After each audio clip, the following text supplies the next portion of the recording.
สุดก็คือเขาพระสุเมรุเขาพระสุเมรุนั้นประดิษฐานอยู่ที่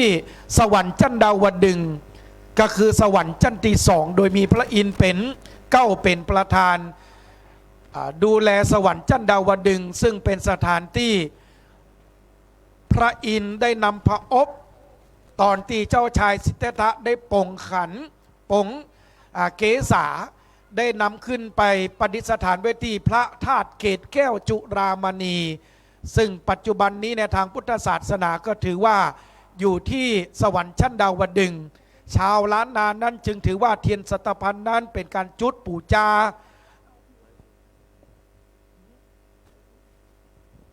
ไลฟ์สดผ่าน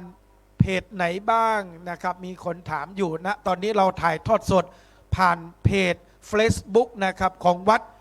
มิ่งเมืองมูลนะครับท่านสามารถกดไลค์กดแชร์แล้วก็ไปกดเอารูปภาพสวยๆของท่านนะครับวันนี้ได้นะครับ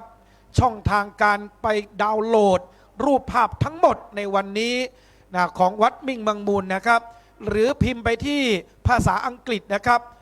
พานุวัดอย่างนี้ก็ได้นะครับกดไปเป็นเปื้อนท่านก็จะได้เห็นการถ่ายทอดสดและไปโหลดเอารูปภาพของท่านได้นะครับช่องทางการรับข่าวสารทั้งหมดนี้นะครับบริเวณด้านบนตอนนี้พระเดชพระคุณท่านเจ้าคุณอาจารย์หลวงพ่อท่านพระครูอนุศักดิ์วรธรรมเจ้าคณะอำเภอเมืองลำปางได้ขึ้นมาบริเวณด้านบนแล้วคณะสัทธาพี่น้องครับที่อยู่ตั้งปางลุ่มได้ขึ้นมาตั้งปางบนเพเนครับเนอเขาจะได้พลัมพร้อมกันแล้วครับที่จะได้ประกอบพิธีกรรมพิธีการทางด้านศาสนาเวลาก็ได้เคลื่อนได้คล้ายเข้ามาทุกเวลาแล้วนะครับเนื่องจากว่าเขาจะได้ฟังเทศน์ฟังธรรมแห่มซีกันด้วยกันนอกจากนี้พระสงฆ์องค์เจ้าก็จะได้สวดมนต์ตันพระสงฆ์องค์เจ้าเกจิครูบาอาจารย์จะได้เมตตานั่งอธิษฐานจิต5 รูป5 ตน5 องค์ซึ่งได้รับเมตตาธรรมจากพระมหาเถรานุเถระนอกจากนี้ก็ยังมีพิธีสวดเบิกซึ่งเป็นท่วงทำนองแบบปื้นบ้านล้านนาแห่มเก้าหวานตัวกันเรื่องราวในการสวดเบิกนั้นเป็นเรื่องราวที่พระพุทธเจ้าได้ทรงบำเพ็ญเพียรมาหลายแสนกัปหลายอสงไขยจนมาถึงวาระในจาดสุดท้ายที่พระองค์จะได้ตรัสรู้เป็นพระอนุตตรสัมมาสัมพุทธเจ้าเรื่องราวเหล่านี้ก็จะไปปรากฏจดเจื้อในกันเบิกตลอดทั้งเก้าวานด้วยกันโดยเฉพาะวานที่เก้าหลังจากนั้นแล้วพระสงฆ์องค์เจ้าแกจะได้สวดธรรมจักรกับปวัตตนสูตรธรรมจักรกับปวัตตนสูตรถือว่าเป็นพระสูตรกันแรกที่องค์สมเด็จสัมมาสัมพุทธเจ้าหลังจากได้ตรัสรู้เป็นพระอนุตตรสัมมาสัมพุทธเจ้าที่เมืองพุทธคยาแล้วพระองค์ก็ได้เดินทางไปที่เมืองพาราณสีที่ป่าอิสิปตนมฤคทายวันแสดงพระธรรมเทศนากันแรกที่มีชื่อว่าธรรมจักรกับปวัตตนสูตรทำให้อนาโกทัญญะ1 ใน 5ปัญจวัคคีย์ได้ขอบวชบรรลุเป็นพระโสดาบันหลังจากนั้นผ่านมาแห่ม5 วันพระองค์ก็ได้แสดงพระธรรมเทศนาอนัตตลักขณสูตรคือกับพระปัญจวัคคีย์ทั้ง5เมื่อได้สดับรับฟังอนัตตลักขณสูตรจึงบรรลุเป็นพระอรหันต์ทั้ง5 รูปวันนี้เขาจึงจะได้จุดธูปจุดเทียนสัตตพันธ์ทั้ง7 เล่มหลังจากนั้นจะได้จุดเทียนนวะหรคุณนวะหรคุณนวะหมายถึง9 หรคุณหมายถึงพระอรหันต์ขององค์สมเด็จสัมมาสัมพุทธเจ้าอันนี้ก็เป็นหลักธรรมที่แฝงไว้อยู่ในการจุดธูปในการจุดเทียนในแต่ละครั้งในแต่ละคราซึ่งขณะนี้พระสงฆ์องค์เจ้าได้ขึ้นมาบริเวณด้านบนแล้วครับคณะสัทธาบรรดาพ่อแม่พี่น้องเฮาเนอได้ขึ้นมาบริเวณด้านบนนี้ครับพระสงฆ์องค์เจ้าที่มาถึงแล้วเก้ากับผมในนามคณะกรรมการฝ่ายพิธีขอกราบอาราธนาพระสงฆ์ผู้เป็นเนื้อนาบุญได้ขึ้นมาบริเวณด้านบนครับขณะนี้หลวงพ่อพระครูอนุศักดิ์วรธรรมได้เมตตาอยู่บริเวณด้านบนมณฑลพิธีแล้วนะครับ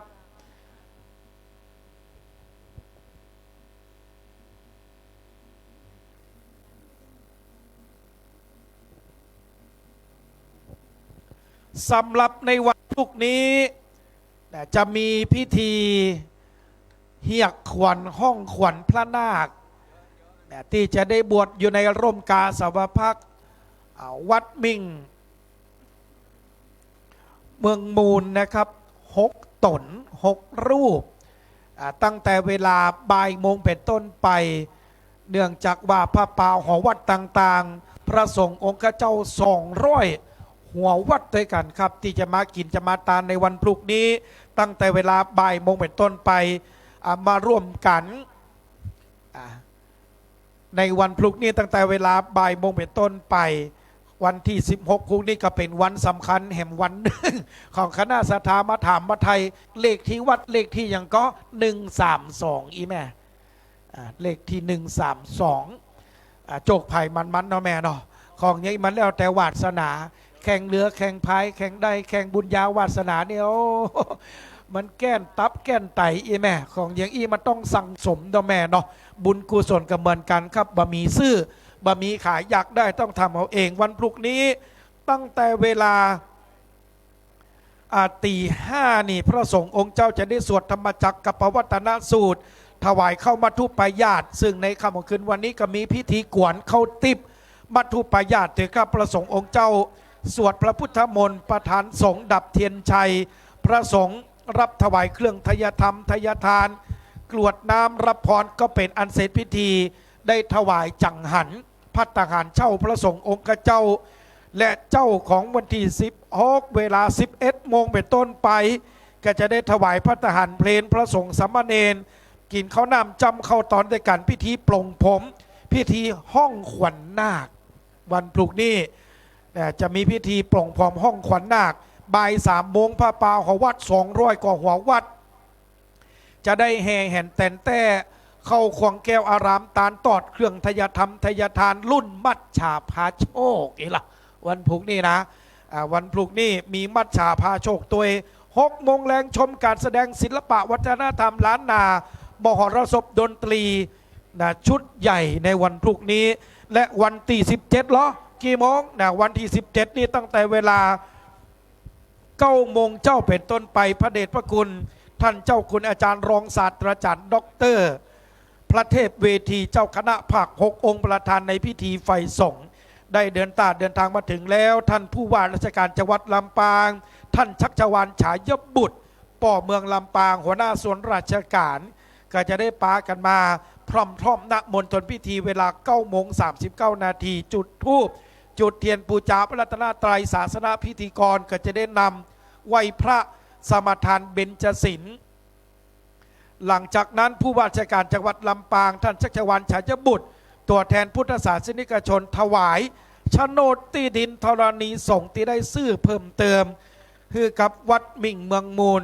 แด่พระเทพเวทีเจ้าคณะภาค6และก็จะได้มอบผู้อำนวยการสำนักงานพุทธศาสนายกเป็นสมบัติของพระศาสนาต่อไปศาสนาพิธีกรจะได้โอกาสเวียนตาลพระเจ้าตนหลวงน้ำกล่าวถวายองค์พุทธปฏิมาและถาวรวัตถุศาสนาพิธีกรอ่านรายชื่อเรนามเจ้าภาพถวายเครื่องทยธรรมทยทานกัปปิยพันธ์พระสงฆ์ตามลำดับพระเดชพระคุณเจ้าคุณอาจารย์พระเทพเวทีเจ้าคณะภาค6สัมโมทนียกถานำพระสงฆ์พิธีทั้งนั้นอนุโมทนาได้หลังน้ำอุทิศบุญกิริยาวัตถุทานฮับปอนถวายพระทหารเพนกินข้าวนำจำข้อตอนก็เป็นอันเสร็จพิธีสมโภชประกอบพิธีอุปสมบทหมู่ก็เป็นอันแล้วเสร็จนะครับนี่คือกำหนดการทั้งหมดทั้งมวลที่จะเกิดขึ้นในห่วงเวลาวันที่15 16 17นะครับหลังจากที่เขาได้ก่อสร้างล่างแปลงกันมาจากวันเป็นเดือนเคลื่อนมาเป็นปีใช้เวลาก่อล่างสร้างแปลง8 ปีด้วยกันปี2559เต้าหอดจะถึงวันนี้งบประมาณทั้งหมดทั้งเสี่ยงครับ7,520,000 บาทการในนี้พระสงฆ์โอเจ้าครับได้ขึ้นมาเทียบบริเวณด้านบนณฑลพิธีแล้วเก้ากับผมขอกราบอาราธนาพระสงฆ์พิธีทั้งนั้นนะครับผู้เป็นเนื้อนาบุญได้ขึ้นนั่งเทียบบนอาสนะในห้องเวลานี้ด้วยความเคารพอย่างสูงครับ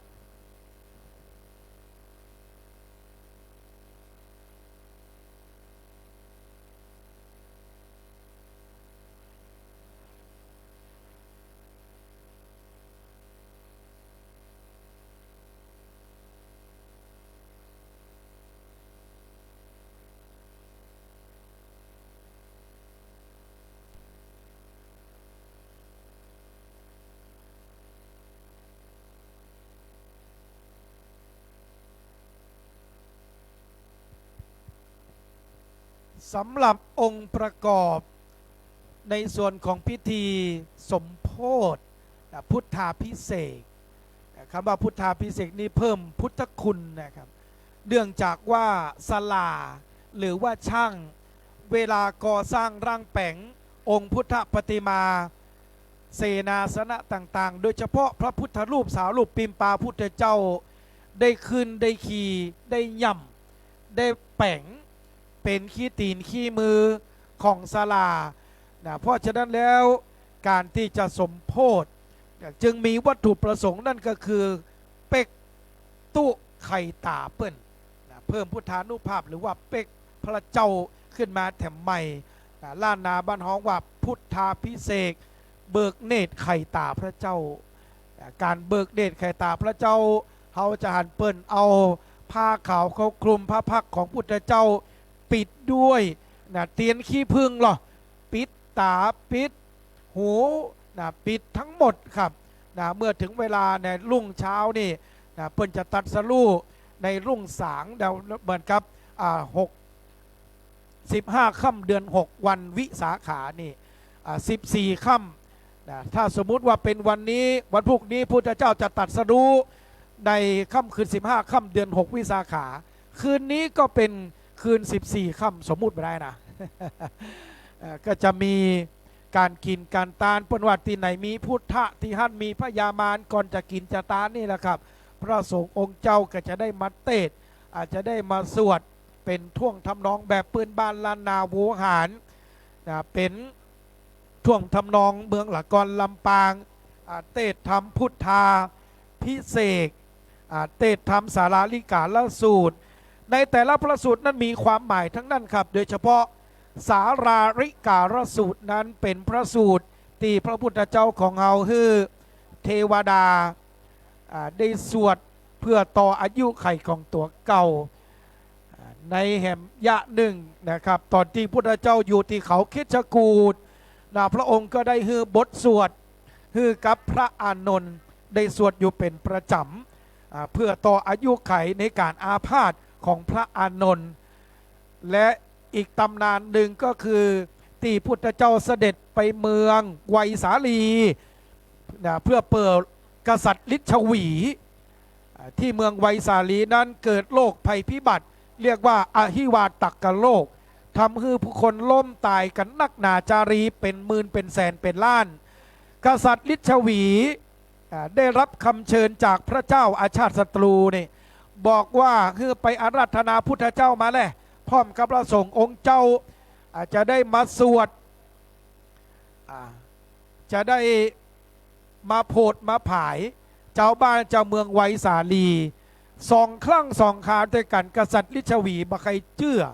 บรรนับถือพระพุทธศาสนาแต่ครั้งที่2คนล่มตายนักหนาป่าป้านพระองค์จึงได้กราบอาราธนาพระพุทธเจ้าพร้อมกับพระอริยสาวกได้มาสวดรัตนสูตรที่เมืองไวยสาลีในขณะที่พุทธเจ้าเหยียบนะครับแผ่นดินเมืองไวยสาลีก้าวแรกฝนบกคลพัดตกลงมาท่ามกลางที่ชุมนุมในห่วงเวลานั้นนะครับได้ชะล่างเอาอหิวาตกโรคและภัยพิบัติต่างๆเป็นเคราะห์เป็นน้ำออกจากเมืองไวยสาลีทั้งหมดอันนี้จึงเป็นที่ไปที่มาของบทสวดรัตนสูตร7 ตำนาน12 ตำนานมหาสมัยมหาไม่ถึงใหญ่ในสมัยที่พุทธเจ้าเสด็จเมืองไวยสาลีเนี่ยเราทวยเทพเทวดามาช่วยกันสวดนี่ปนห้องว่าสวดมหาสมัยในค่ำของคืนวันนี้ก็จะมีการสวดกันเตศชุดใหญ่นะมาสมัยซึ่งจะได้เวลาแล้วในขณะนี้นะครับเก้าโกมขอกราบอาราธนานิมนต์นะครับพระสงฆ์องค์เจ้าทุกรูปขณะนี้พระเดชพระคุณหลวงพ่อท่านพระครูอนุศักดิ์วรธรรมนะครับเจ้าคณะอำเภอเมืองลำปางได้ขึ้นนั่งเทียบบนอาสนะแล้วนะครับ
ขณะนี้มหาวิทยาลัยมหาจุฬาลงกรณราชวิทยาลัยเนี่ยครับอาจารย์แม่ผู้ช่วยศาสตราจารย์เกษราก็ได้นำนะครับความรู้ให้กับคณะสถาบดาปอแม่พี่น้องใส่ปักกระตือนสวดเบิกความหมายนี่เป็นจะใดพ่องประวัติความเป็นมาในการสร้างพระเจ้าเศรษฐีหลวงวางศิลาฤกษ์บัดใดสวดเบิกความหมายเป็นไออย่างอันนี้เป็นงานวิชาการที่ท่านได้รับรางวัลยอดเยี่ยมตัวตำแหน่งวิชาการนะครับก็เป็นอัตลักษณ์วัฒนธรรมประเพณีของพื้นบ้านล้านนาสวดเบิกคือไออย่างในแต่ละวัน1 2 3 4 5 7 8 9เป็นจะใดในการเตะทำในแต่ละผูกโดยเฉพาะท่วงทำนองแมลงปู่ชมดวงเนี่ยโอ้แน่นหนาฝางฮับขับอยู่ในปักกระตื่นนี่เนาะแม่ฟรีเนาะแม่เนาะแจกเป็นธรรมทานคณะสถาเหยนะมีมดครับเอโสตัสเยโสปัทมามีอยู่9 วันด้วยกันครับในค่ำคืนวันนี้บัดนี้พร้อมแล้วนะครับที่จะเริ่มประกอบพิธีกรรมพิธีการทางด้านศาสนาคณะสถาครับบัดนี้เราได้ทำการถ่ายทอดสดไปทั่วโลกด้วยนะครับช่องทางการรับข่าวสารในช่องทาง Facebook ไลฟ์นะครับของวัดมิ่งเมืองมูลช่องทางการรับข่าวสาร YouTube ไลฟ์ Facebook ตลอดจนถึงรูปภาพต่างๆกิจกรรมต่างๆในวันนี้ท่านพิมพ์เข้าไปเป็นภาษาอังกฤษนะครับพานุวัฒน์นะครับเป็นเพจของพระอาจารย์กดไลค์ด้วยนะครับกดแชร์ขอบคุณนะครับ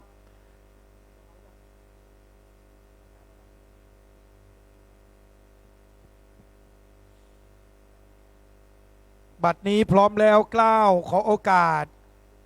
พระเดชพระคุณหลวงพ่อท่านพระครูอนุสากวรธรรมเจ้าคณะอำเภอเมืองลำปางผู้รักษาการเจ้าวาดวัดบุญยวาสวิหารพระอารามหลวงองค์ประธานในพิธีในมหาเถรสมาคมมณฑลแห่งนี้ที่จะได้นำพุทธศาสนิกชนพุทธบริษัทเข้าสู่พิธีกรรมพิธีการทางด้านศาสนากราบอาราธนาผู้ช่วยศาสตราจารย์ดร.พระครูสิริธรรมบัณฑิตเจ้าอาวาสวัดมิ่งเมืองมูลได้เป็นประธานในพิธีจุดธูปเทียนบูชาพระรัตนตรัยนิมนต์เรียนเชิญสมณศรัทธาคณะศรัทธาทุกท่านประนมมือขึ้น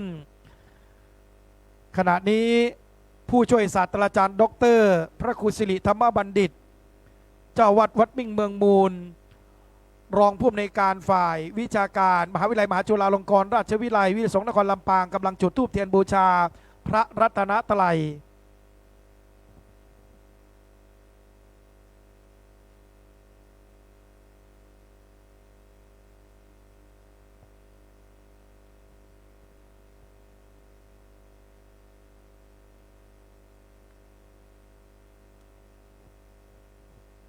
ลำดับต่อไปจะได้กล่าวคำปูจาพระรัตนตรัยไหว้พระสมาทานเบญจศีลไปพร้อมๆกันเรียนเชิญสาธุชนทุกคนทุกท่านประนมมือขึ้นอิมินาสากาเรนะพุทธังอภิปูชยามะอิมินาสากาเรนะธัมมังอภิปูชยามะอิมินาสการเรนะสังฆังอภิปูชยามะอาราหังสัมมาสัมพุทโธภาควาพุทธังภาควันตังอภิวาเทมิสวากขาโตภาควตาธัมโมธัมมังนะมาสามิสุปฏิปันโนภาควะโตสาวกสังโฆสังฆังนะมามิลำดับต่อไปจะได้สมาทานเบญจศีลไปพร้อมๆกันครับ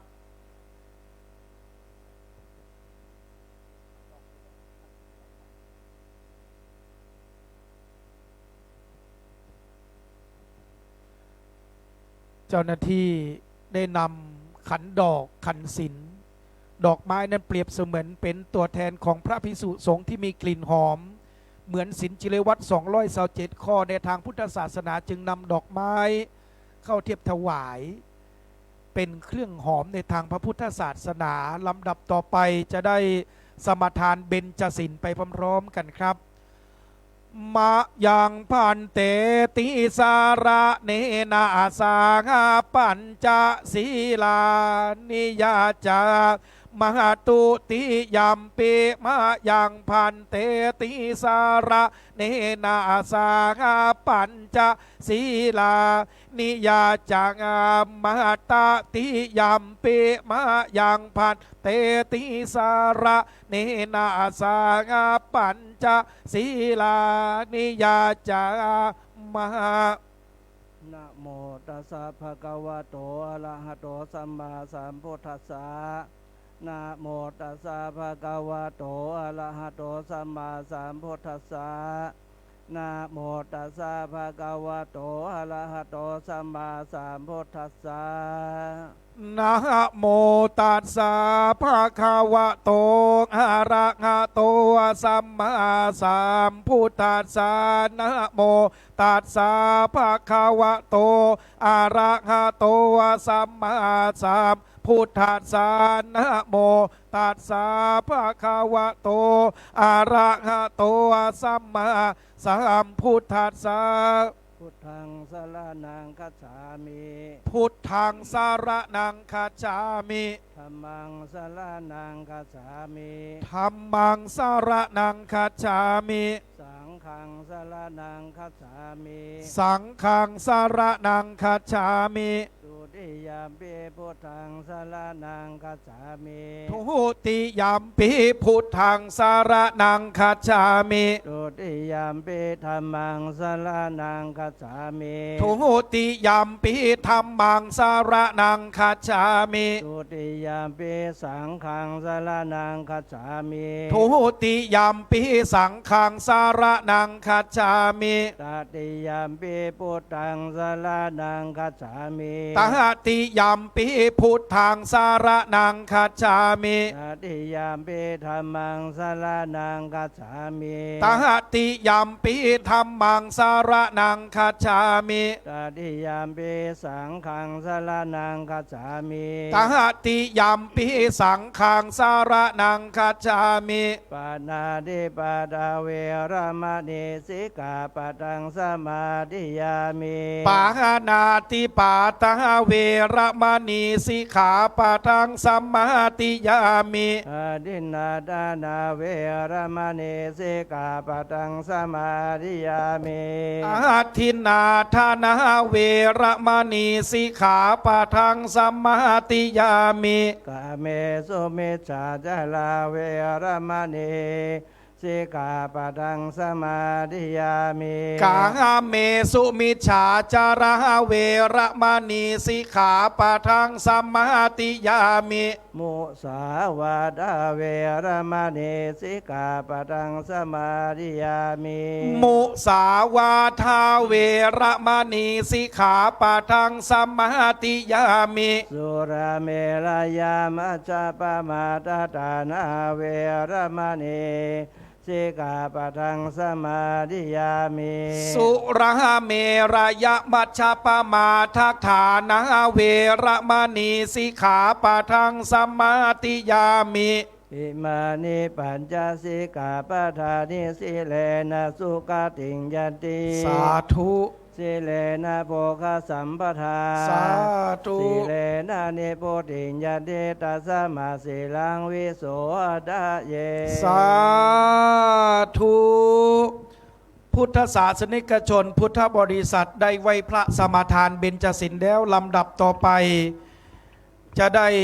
จุดเทียนสัตตพันธ์ทั้ง7เล่ม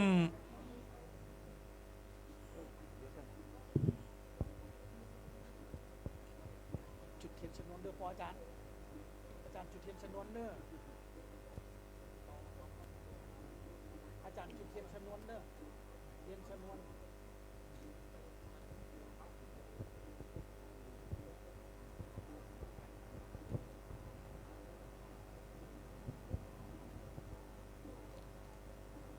สัตตพันธ์นั้นในทางพระพุทธศาสนา สัตตะไม่ถึง 7,000ไม่ถึงสิ่งของทั้ง 7ในทางพุทธศาสนานั้นถือว่าเป็นเขาสัตตพันธ์เรียงรายล้อมรอบเขาพระสุเมรุเป็นจุดศูนย์กลางของจักรวาลลำดับต่อไปในนามพุทธศาสนิกชนพุทธบริษัทขอเรียนเชิญอาจารย์ดร.ปรีดาอัตตวินิจการ จุดเทียนสัตพันธ์เล่มที่หนึ่ง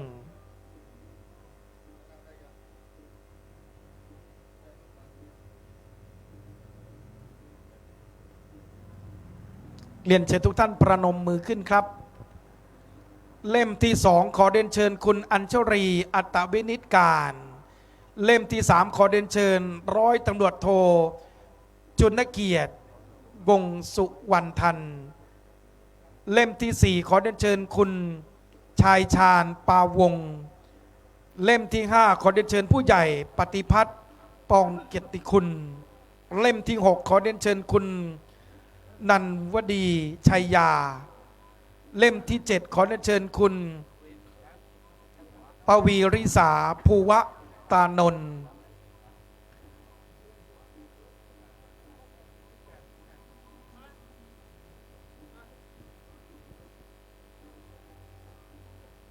เทียนสัตพันธ์ในทางพระพุทธศาสนาในแผ่นดินล้านนาในยุคสมัยพุทธศตวรรษที่12ตอนต้นซึ่งได้รับอิทธิพลพุทธศาสนาแบบมหายานได้เผยแผ่พุทธศาสนาในแผ่นดินล้านนาและจะมีจำเพาะเฉพาะที่จังหวัดเชียงใหม่ลำพูนลำปางพะเยาเชียงรายสัตพันธ์หรือภูเขาสัตพันธ์นั้นเรียงรายล้อมรอบเขายุกันธรจุดศูนย์กลางนั่นคือเขาพระสุเมรุซึ่งประดิษฐานพระธาตุเกศแก้วจุฬามณีมวยผมขององค์สมเด็จสัมมาสัมพุทธเจ้าในทางพุทธศาสนานั้นถือว่าเป็นจุดศูนย์กลางของจักรวาลนะครับ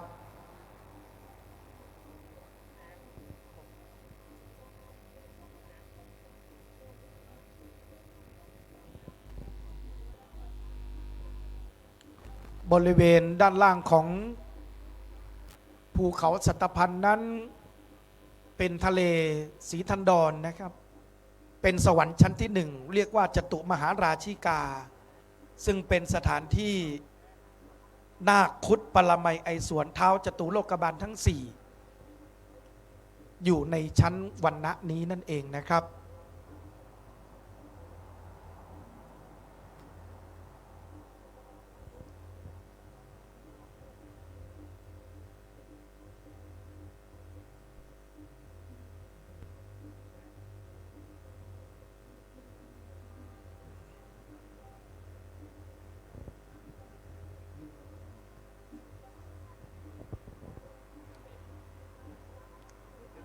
ครบแล้วทั้ง7เล่มในโอกาสนี้กล่าวขอโอกาสกราบอาราธนาในเมตตาธรรมหลวงพ่อท่านพระครูอนุสากวรธรรม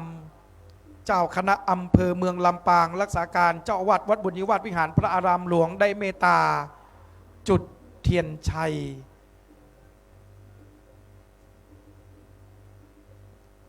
สาธุชนทุกคนทุกท่านครับขณะนี้ร่มโพใบใหญ่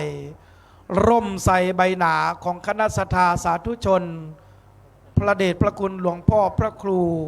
อนุสากวรธรรมสามณศักยบุตรภิกษุผู้มีศีลจิรยวัตรที่งดงามอีกรูปหนึ่ง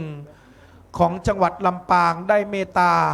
เป็นประธานฝ่ายสงฆ์ได้จุดเทียนชัยทุกท่านประนมมือขึ้น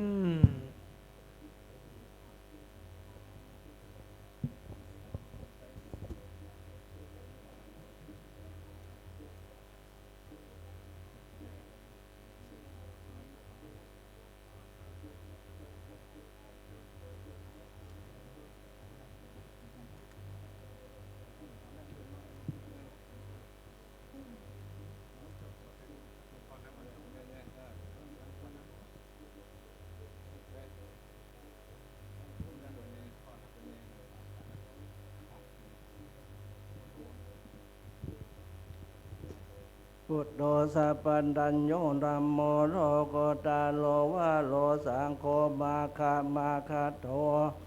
จะให้เอนะเจนะตังลาตานาตานายังเอตัตตะสะอนุภาเวนะสัพพะทุกขาอุปัฏฐาวะอิทันอันตรายาปิอนัสสนะตุสัตตะโสติภะวันตุเต ลำดับต่อไปจะได้จุดเทียนมงคล เล่มซ้าย เล่มขวากราบอาราธนา ผู้ช่วยศาสตราจารย์ดรพระครูสิริธรรมบัณฑิต เจ้าอาวาสวัดมิ่งเมืองมูล รองผู้อำนวยการฝ่ายวิชาการ ได้จุดเทียนมงคล เล่มซ้ายเล่มขวาเรียนเชิญทุกท่านประนมมือขึ้น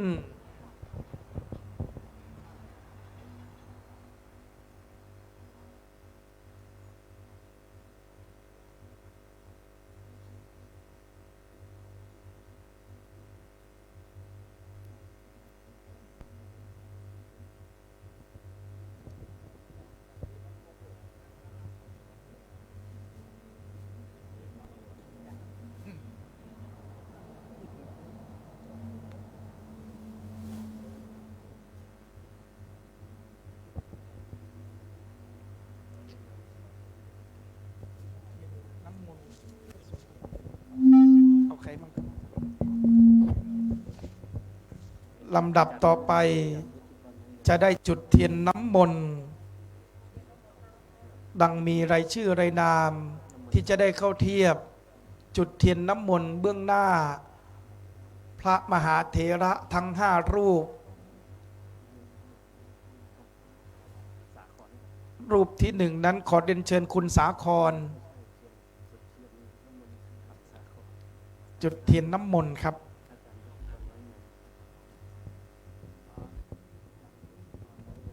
อาจารย์วุฒิกรน้อยเงินเรียนเชิญครับ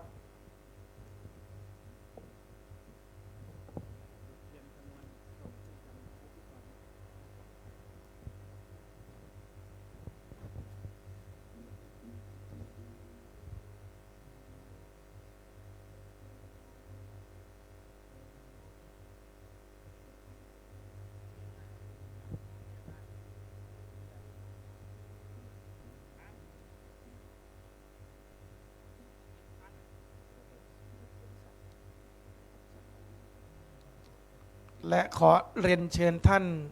จุดเทียนขันสาครนะครับบริเวณด้านหน้าเลยนะครับ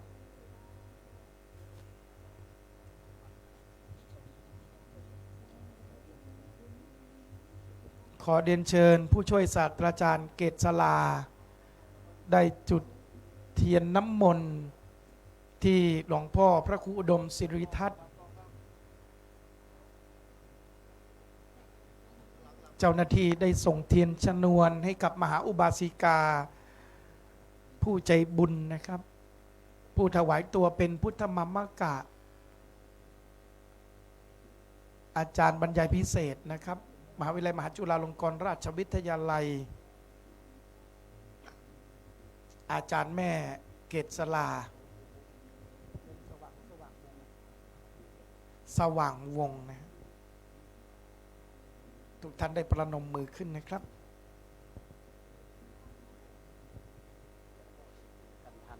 คุณพ่อบุญเพ็งกันทาน้อยท่านพระครูสาครนะครับ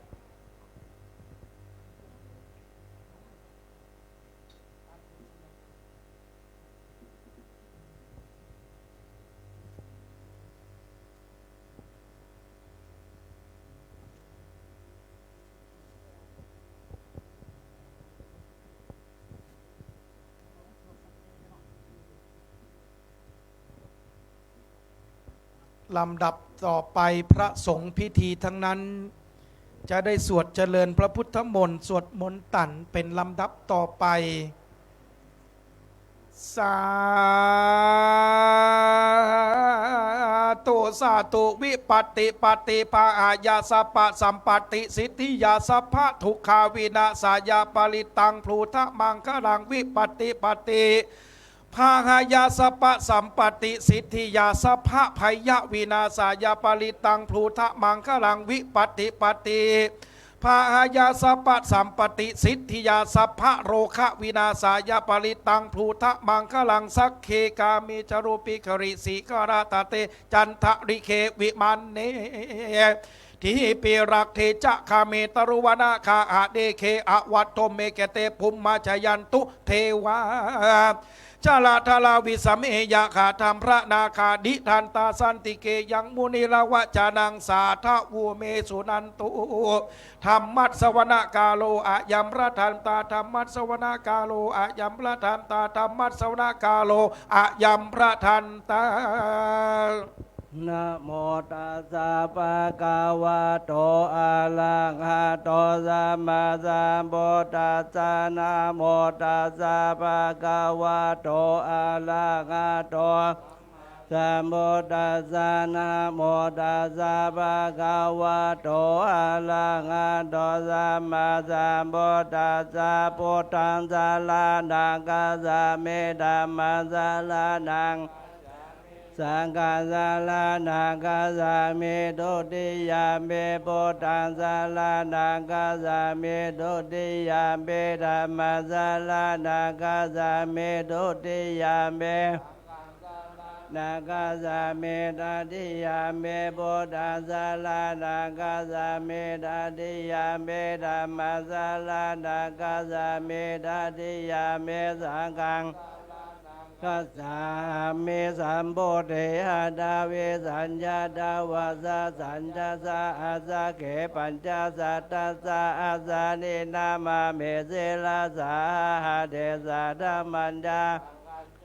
ตะเลนะนามามิอานามาคาลาโนภาเวนะอันดวาสะเปโอปะตะเวหะเดกันดาลายาปิเวนะสันโดอาเสสันโดสัมโพเดปัญญาปัญญาพิสาเดสะอาสะเกตัสสะตัตตัสสะหัสสานินามามิเสลาสาอาเดสะธรรมันดาสังคันดาตะเลนะนามามิอานามาคาลาโนภาเวนะโนปะทะเวอะเนกันดาลายาปิเวนะสันโตอาเสสันโตสัมโพเทนะโพธัลลัสสะเทอะตาจัตถาวิสัสสะหัสสะเกวิสัตติสัตตะสหัสสานินามามิสิลาสาหัตเตสะธัมมัญจสังฆัญจอัตตะเลนะนามามิหานามาคาลังโลภเวนะตัวสะเปโอปะทะเวอะเนกันตาลายาปิเวนะสันโตอาเสสันโตนะโมอะระหะโตสัมมาสัมพุทธัสสะมะเหสิโนนะโมตัมมะธัมมัสสะสวะคาตะเสวะเตเนตานะโมมหาสังฆัสสะเปเวสุทธาสีลาติติโนนะโมมัตตายาลัตตะสะลัตตะนาตยัสสะสะทุกะนะโมมะกติตัสสะตัสสะวะตุตยัสสะปินะโมกาลปะปะเวนะเวคะจัตโต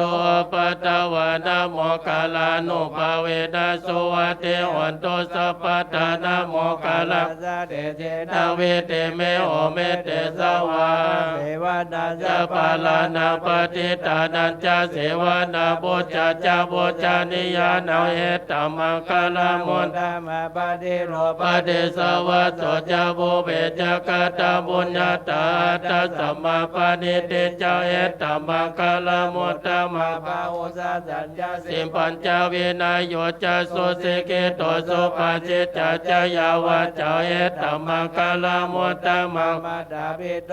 ปัฏฐานาพุทธตาลสะสังฆาหัวนาโกลจักกัมมันตาเอตัมมังคาลามุตตมังทานาจะธรรมจริยาจยตกานันจะสังฆาหัวนาวัจจานิ กัมมานิเอตมัง กาลโมดามาลาเทเวลาเทปะปะมาจาปนาจา สัญญาโมอะปะมาโตจะตัมเมโสเอตมังกาลโมดามัง กาลโม จานิวะโตจะสันโตติจะกตัญญูตกะเลนะธัมมัสสวะนาเอตมังกาลโมดามัง กันติดาโสวะ วจัสสัตตสมานัง อันตาสัตตานัง กาเลนะธัมมัสสะกัจจาเอตมังกาลโมดามัตตะโพจะปะมัจจาริยัญจะอริยสัจจานะ ทัสสะนานิ ปานาสติกิริยาจาเอตมังคาลโมตตมังพุทธัสสะโลกตัมมหิจิตายาสนัง กัมปะติอาโส โสกังวิลาสเข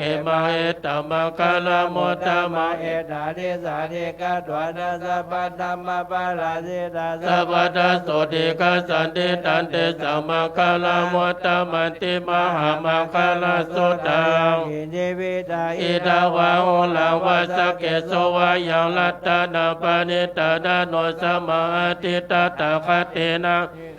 โอเตละตานาปานิตาเอเตนะจัจเจนะสุวัตเตหนตุ กายวิรา ขามตาปานิตัง ยาสาสกาสกายโม มุนิสมาเยโตนะเตนะธัมเมนะสมากิกินจิตังเป ธัมเมละ ตานาปานิตาเอเตนะจัจเจนะสุวัตเตหนตุ ยังบุญญาเทโตปาลิ ติวานาเยสุจิสมาติมานันตาลิกัญญามโหสมาตินาเตนะสมโมนาวิจติตังเป ธัมเมละดานัง ปานิตาเอเตนะจัจเจนะสุวัตเตหนตุ เยตุปายโตนิ นิกามิโนโคตมัสสะสนาเมติปฏิปตามัตตังวิกัยหลัตตมุตตานิพุติง โมจามานา อิตังปิสังเกลัตตานาปานิตาเอเตนะจัจเจนะสุวัตเตหนตุ ปุกราเรียกินังปุรานังนาวาหันติสัมภวะวิรัตจิตายาติเก ภ วะ วสเมเตกินาปิจาวิโลหิสันดานิปันติติลายาตายังปฏิปอง อิตาเว สังเกลัตตานาปานิตาเอเตนะจัจเจนะสุวัตเตหนตุ ลานิยามาตา กุสเลนะยันตังสันตังปัตตังอภิสเมจัสสะโก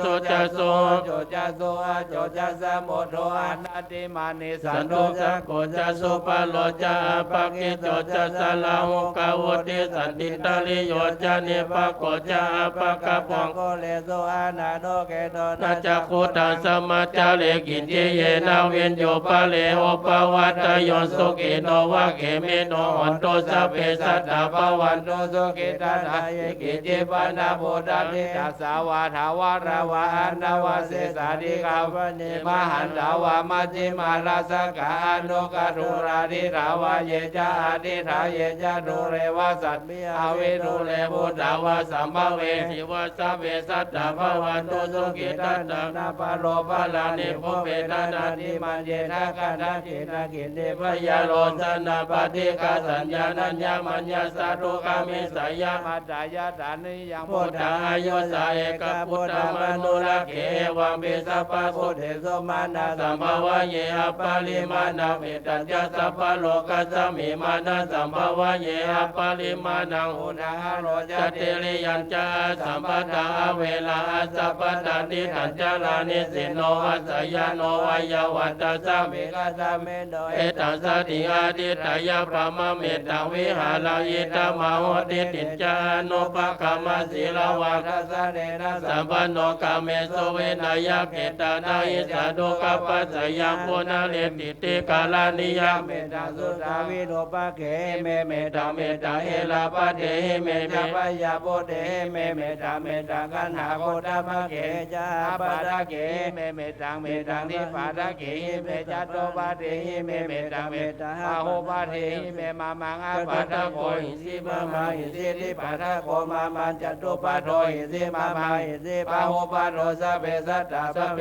ปันนาสัพเพพุทธจักเกวาลาสัพเพ ภัตตารานิปัสสันโตมา ทิจิปะปะมาคัมมาอัปปะมโนพุ พุ ท ท โธ โธอัปปมาโนธัมโมอัปปมาโนสังโฆปมาณวันตานิสิริสัพพานิอาหิวิสิกัสสตะ ปริโอนันนาภิ สารโปโมจิกะกะตะเมละกะกะตะเมปริตตปฏิกะมันตุพุทธานิโสอะนะโมภะคะวะโตนะโม สัทธานา สัมมาสัมพุทธานาติกันตปริตา เปตยันตะโคมา เอกาลจาหาลิสวรรณโนปัตตวิปปัสสตัตตานามัสสามิหาลิสวรรณปัตตวิปปัสสตยัก สักพุทธาวิหารเลโบราณิเย เยปมานาเวทาคุสวัตเมติเมนะโมเตจามังปะลายันตุนามาตุพุทธานานามาตุโพธิญาณโม เวมุตานานาโม วิโมติยาหิมาโสปาริตกัตโตโมโล ปัสสมาค ปะยิเตโมลปาริตา ติโลเกติระโค คนโนสัจจะโสจยานุตยาเตนะสัจเจนะกา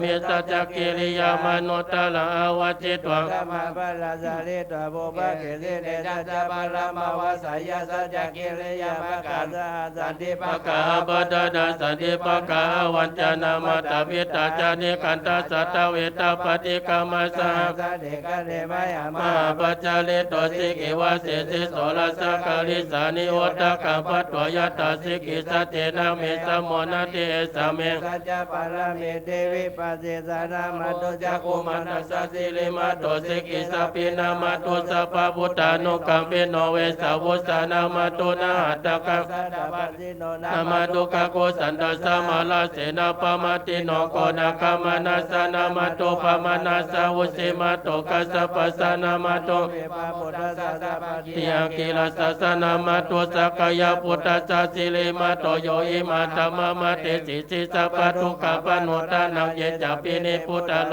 เก ยะกะพุทธวิ ปัสสิโสเดสนาปิสุนามาอันตวิตาสารตังหิตาเทวมนุสสานังยัง นามาสันติ โคตมาวิจจารณะสัมปนามาอันตวิตาสารตังวิจจารณะสัมปนัง โคทางวันธรรมะ โคตมันเต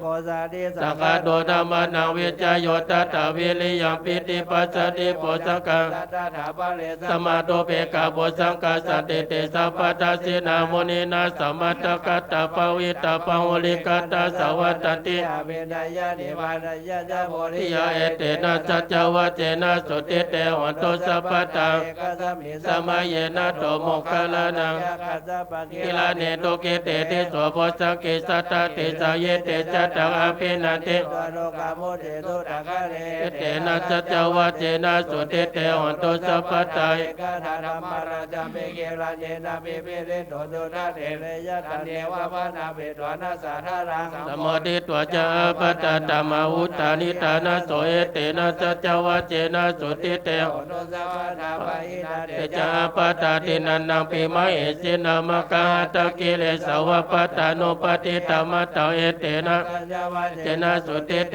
หันตุสัพพตัง โนนิเมตา อาวะมังคลัญจายโยจามานะโพสักกุณัสสะสะโตปะปะกะหันตุสเปนะกันตัง โพนานุภาเวดาเว วินาสเมโตยันตุนิมิตังอาวะมังคลัญจายโยจามานะโพสักกุณัสสะสะโตปะปะกะหันตุสเปนะกันตัง ธรรมานุภาเว วินาสเมโตนิมิตังอาวะมังคลัญจายโยจามานะโพสักกุณัสสะสะโตปะปะกะหันตุสเปนะกันตัง เวนาวินาสเมนโต วิโสภะคะวา อะระหะสัมมาสัมพุทโธวิจจจารณะสัมปันโนสุขโตโลกาวิโตอนุตตโลโพลิสัตตมะ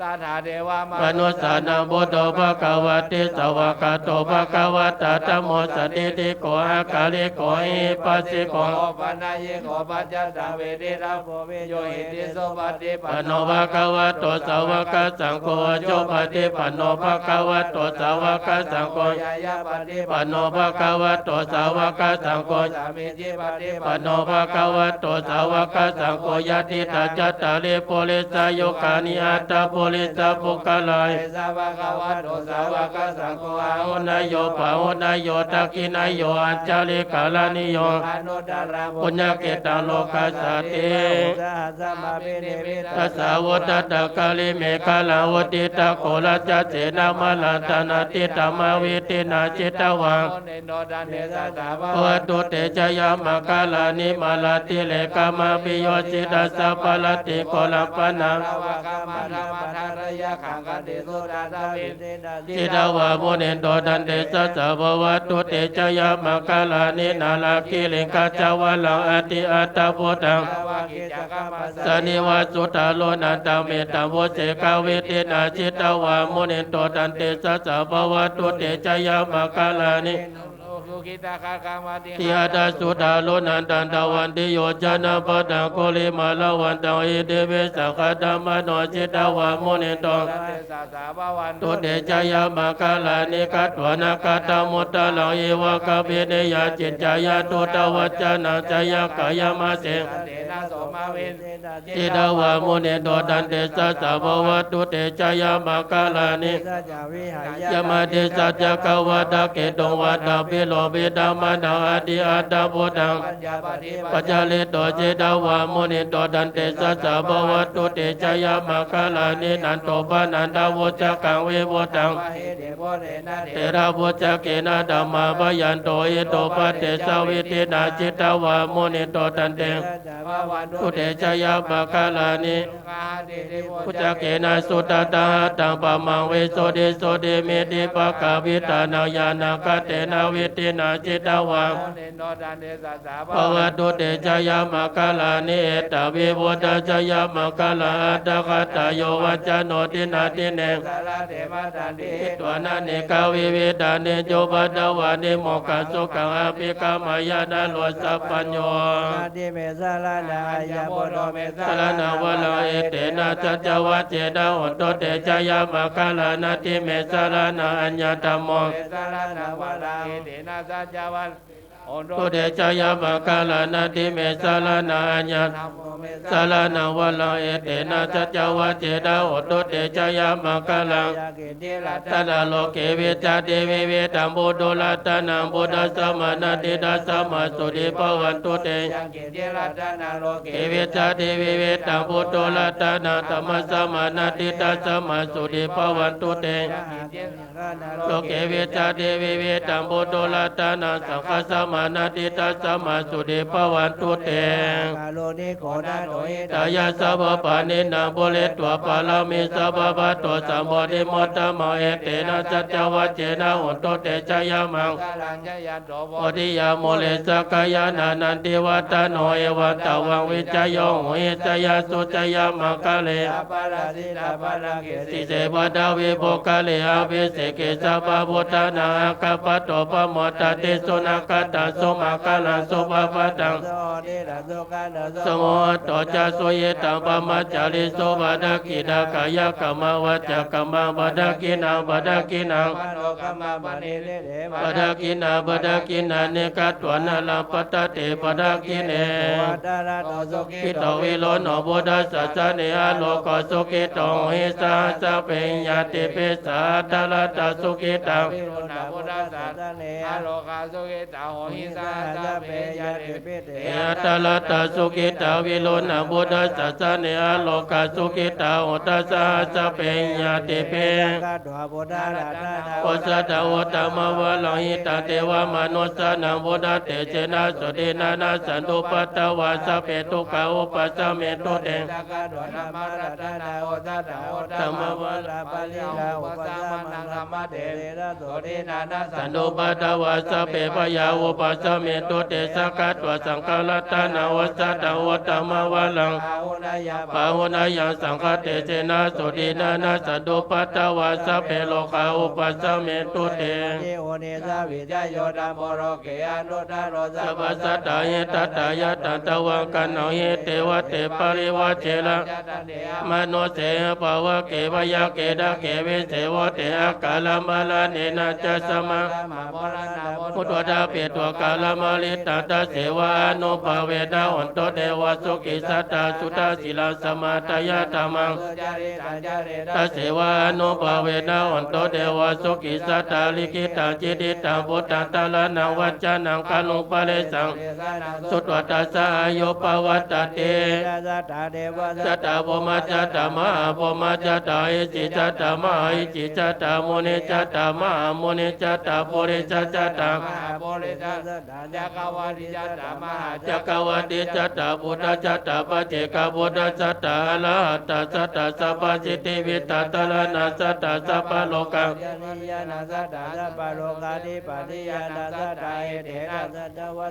ตุยาสุอาติหันตุตุยาสุอายานะโมพุทธัสสะนะโมธัมมัสสะนะโมสังฆัสสะสยติตังโอโลโอโล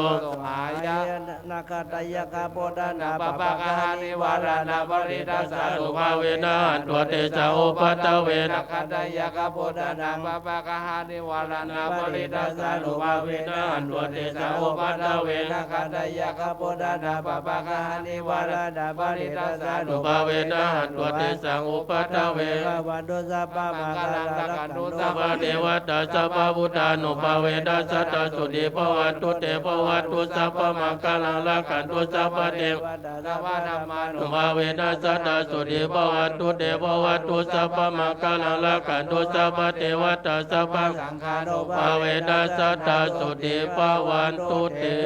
ปัตตาจานิโรคา ปยาปัตตาจเนปยาโสกปัตตาจเนโสกาอุตตะเปปิปานิโนเอตวัตตาจามิปุญญาสัมปตังสัพเพเทวานุโมทันตุสัพพะสัมปติสิทธิยาตนาทันตุสัตตายาสีลัง รักขันตุสัพพะดา ภาวนาพิลาตาหุนโตคัสสันตุเทวตาคัตตาสัพเพพุทธาปลาปัตตาปเจกานัจจยังพลัง อรหัน ตานันจเตเจนะละกังปันตามิสัพพะโส บัดนี้พระสงฆ์พิธีทั้งนั้นได้สวดเจริญพระพุทธมนต์สวดมนต์ตันเป็นตีแล้วเสร็จในขณะที่สวดอยู่นั้นผู้ช่วยศาสตราจารย์ดร.พระครูสิริธรรมบดิตเจ้าอาวาสก็ได้ประกอบพิธีโยงขันแก้ว5 โกฏหากลำดับต่อไปก็จะได้เข้าเทียบถวาย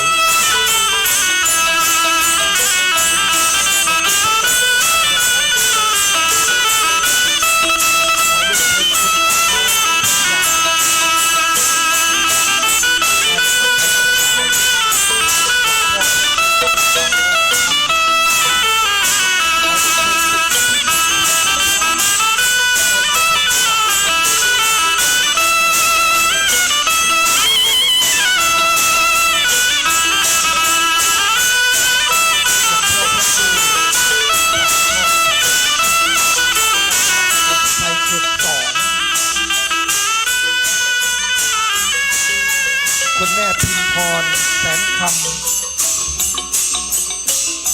คุณพ่อสุนทรวานิชมงคลถวายหลวงพ่อพระครูอุดมศิริทัศน์เรียนเชิญครับ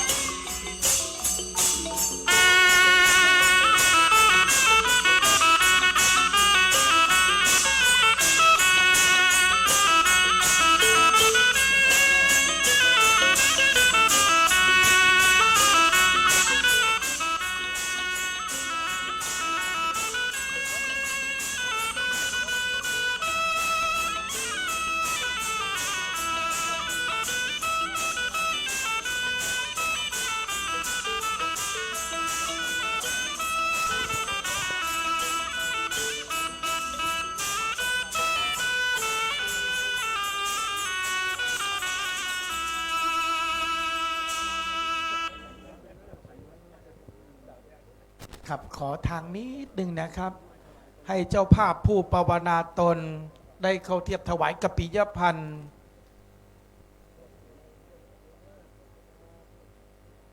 เจ้าคณะพระสังฆาธิการที่ได้รับเมตตาธรรมนั่งปกจิตภาวนาพระเจ้าตนหลวงทั้ง3 รูปประกอบไปด้วยหลวงพ่อท่านพระครูอนุสาวรธรรมเจ้าคณะอำเภอเมืองลำปางท่านพระครูอุดมศิริทัศน์ เจ้าคณะตำบลทุ่งฝาย ท่านพระครูสาธรพัฒนกิจเจ้าคณะตำบลพิชัยเขตสองพระสงฆ์พิธีทั้งนั้นได้สวดเจริญพระพุทธมนต์สวดมนต์ตันไปที่แล้วเสร็จลำดับต่อไปจะได้สดับรับฟังพระธรรมเทศนาจากท่านพระคุณเจ้าเรื่องสาราริการสูตรโดยหลวงพ่อพระครูอนุสาวรธรรมเจ้าคณะอำเภอเมืองลำปางจะเป็นองค์แสดงพระธรรมเทศนาในกันนี้เป็นลำดับต่อไป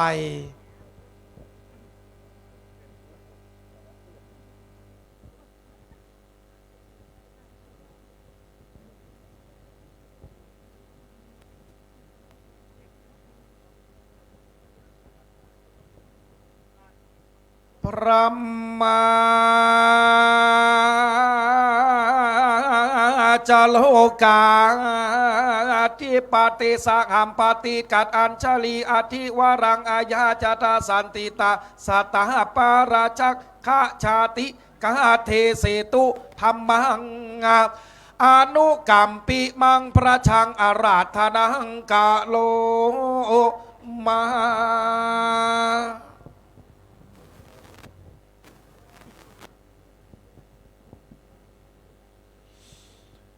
นะโม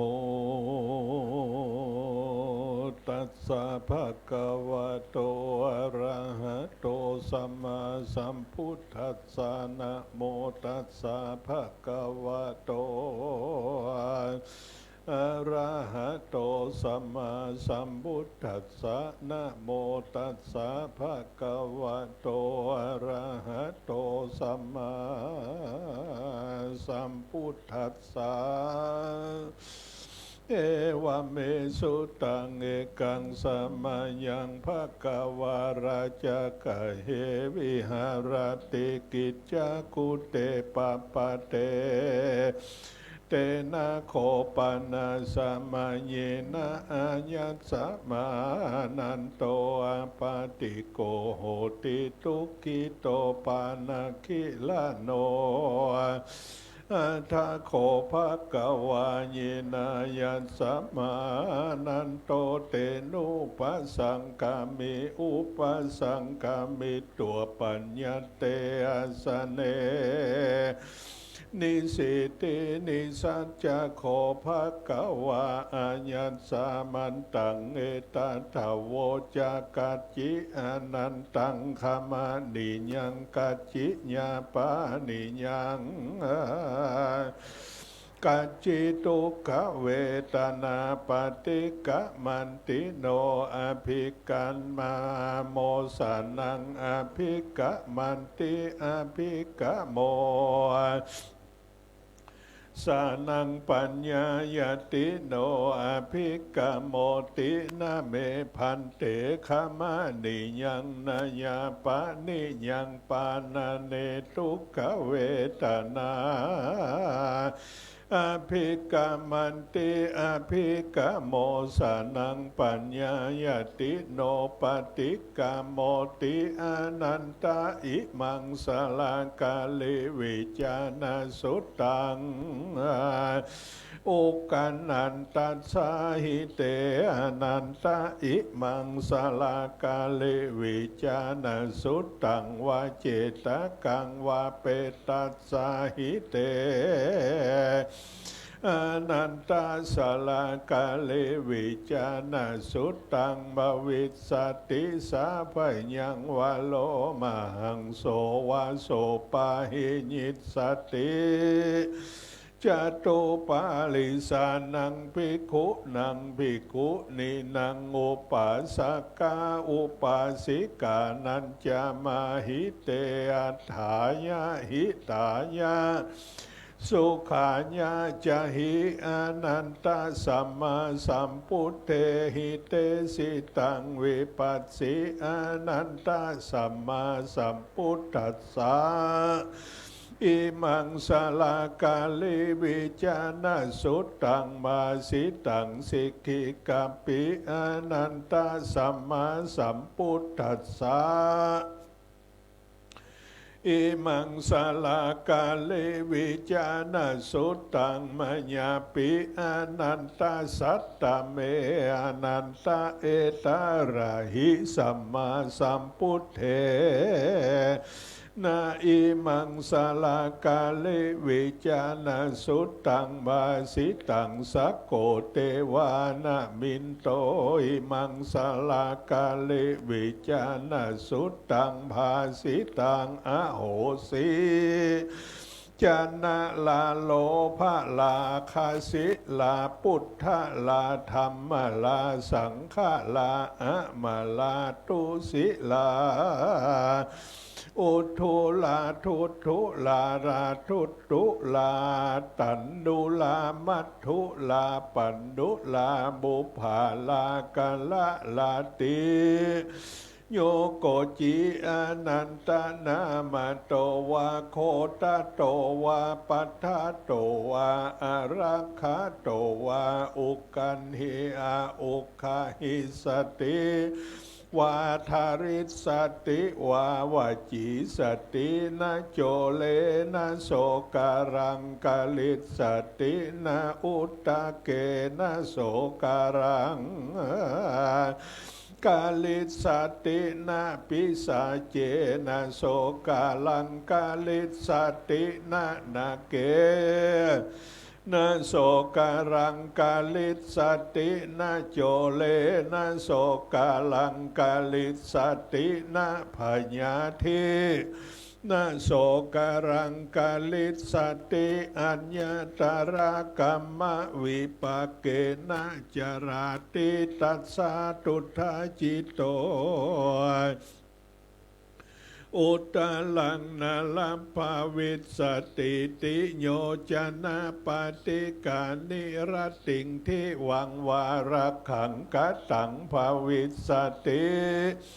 สัพเพสังปาลานังสัพเพสังอุปาสกานังสัพเพสังอุปาสิกานังนะหัตถาสันตสังรักขังกตังภาวิสตินาปาตสันดาสังรักขังกตังภาวิสตินาจักขุสันดาสังรักขังกตังภาวิสตินาจิวหาสันดาสังรักขังกตังภาวิสตินากายสันดาสังรักขังกตังภาวิสตินามโนสันดาสังรักขังกตังภาวิสตินาภวังกสันดาสังรักขังกตังภาวิสติหัตถาอุตตรังนาลาภาวิสติยักโขวายักขีวายักขาโปตะโกวายักขาโปติกาวายักขามหามาโตวายักขามหามาติวายักขาปาลิสัจโจวายักขาปาลิสัจจิวายักขาปัจจารโรวา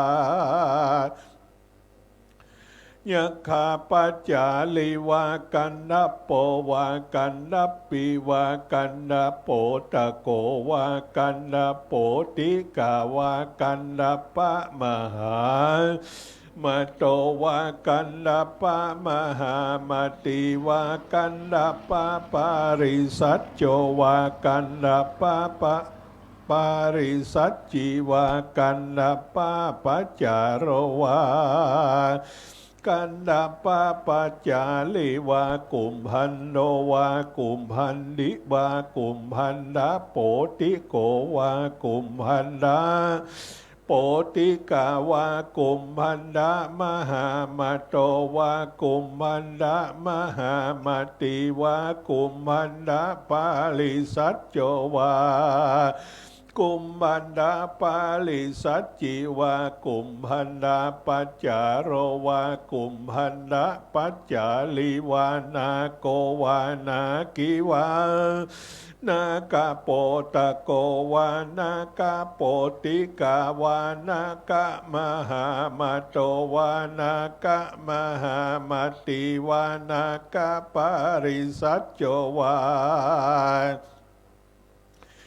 นากาปาลิสัจจิวะนากา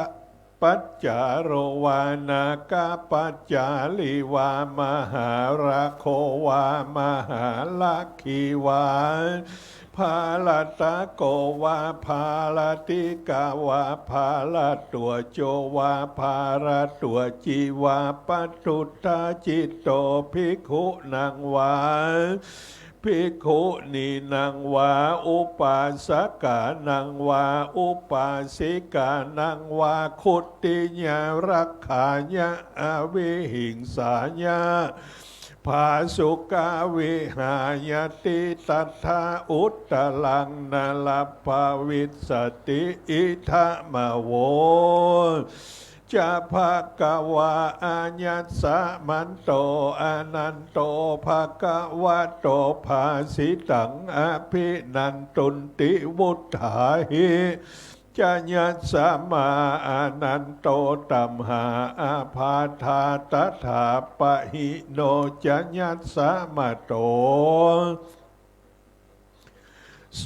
อาภาธิโกโหติเอวังมะมะสาลิโลนิทุกโขนิรูปัฏฐโวนิลันตะลายโยปะหุลาโภพะหุญาโสพะหุโภโคพะหุปัญโยพะวันตุสัพปตาติสลากาลิวิจาสุตังอนันตาดูกาลาอานนท์ส่วนอันว่าสลากาลิวิจาสูตรนี้พระพุทธเจ้าทั้งหลายหากเทศนามาจุตนจุองค์เป็นกับด้วยพโยชนะอันประเสริฐล้ำเลิศเพื่อให้เป็นสุขแก่ปาลิสัตว์ทั้งหลายสี่จำพวกในภาวะนี้และภาวะไปนาทาราบต่อเต้าได้เข้าสู่พระนิพพานเจ้าอันบ่ลู่เท่าและบ่ลู่ตายสุขเกษมหาสังจักเปรียบเทียมบ่ได้อานันตะดูกาลาอานนท์ภูอันใดจำเริญยังทำดวงอันชื่อสลากาลิวิจาสูตรแม้นปัจจุบันในต่อหน้าก็จักหาอุปัฏฐวะกังวลอนตะหลายบ่ได้พ้นจากภัยญาสัตถูตั้งมวลมีวิสาลตาอันองอาจฉลาดรู้ในกลางปาลิสัตทั้งหลายบอกเก่งคำสั่งงามแม่นว่าสัตดีละฉานตัวเครื่องขาบหยาบจ้ากลาข้านองปองจักกะตำลายเยี่ยงใดก็บ่อาจจักกะตำลายใดสักคาบดูกาลาอนันตะส่วนอันว่าสลากาเลวิจาสูตรนี้พญาอินตนเป็นใหญ่แก่เทวบุตรเทวดาทั้งหลายก็เลียนเอาแต่สำนักแห่งกูตถาคตได้แล้วก็เอาเป็นตีเปิ้งกับตนด้วยใจสั่งวาดสวดที่ย้ายก็สั่งสอนเทวบุตรเทวดาทั้งหลายได้จำเริญทลาบต่อเต้าอายุแห่งตนจุของเตนะเหตุดังอันกูตถาคตจริงอนุญาตไว้ยังทำดวงอันชื่อสลากาลิวิจาสูตรนี้คุติญาได้คุมขังรักษาอาวิหิงสาญะเพื่อบ่ให้บีเบียนผาสุกาวิหารญะได้ปากันอยู่สุขสำราญบันใจหาอนตะลายแก่สัตว์ทั้งหลายบ่ได้ในกาละจุเมื่ออิทามโวจะภะกวาอาญัสสะมานันโตภะกวะโต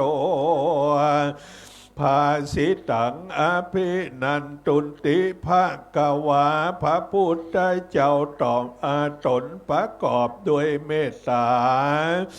กล่าวธรรมเทศนาดวงจื้อสลากาเลวิจาสูตรนี้แล้วส่วนอันว่ามหาอนันตาเห็นเจ้าตนมีอายุก็ได้ถึงแก่การพ้นจากเปียทิตั้งมวลและเอวังกายะสาลิโลนิทุกโขนิรูปัฏฐโวนิพพโยนิโรโคนิลันตลายโยปะหุภาโสปะหุญะโสปะหุปัญโยภะวันตุสัพปตาติอันว่าเนื้อตนตั้งมวลแห่งมหาเถรเจ้าอนันตะตนมีอายุกันพ้นจากเปียทิตั้งมวลแล้วก็มีใจอันจมชื่นในธรรมเทศนาแห่งพระพุทธเจ้าก็มีในกาละเหมือนนั้นประการหนึ่งมหาอนันตะเถรเจ้าตนมีอายุก็หาทุกขโลกาบ่ได้หาอุปัฏฐวะโตดเปียทิอนตรายอันใดอันหนึ่งบ่ได้มีลาภสักการก็มากมียศมีพญาก็มากพระพุทธเจ้ากล่าวซึ่งมหาอนันตะว่าส่วนอาณาบุกกาละหญิงใจฝูงใดใดจำเริญขึ้นใจจำเริญไว้ในใจให้มันนาสังวาสสวดติญายแต่ดังอ่านแม่นได้ฟังด้วยสัจจะคารวะคบย้ำเตจนาอันว่าคนทั้งหลาย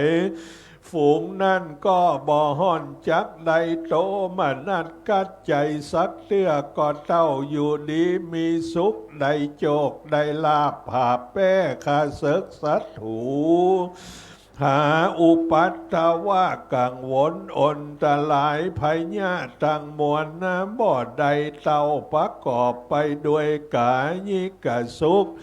เจตสิกสุขในจตุอิลิญาปตะตังสี่คือว่าเมื่อนั่งนอนยืนเตียว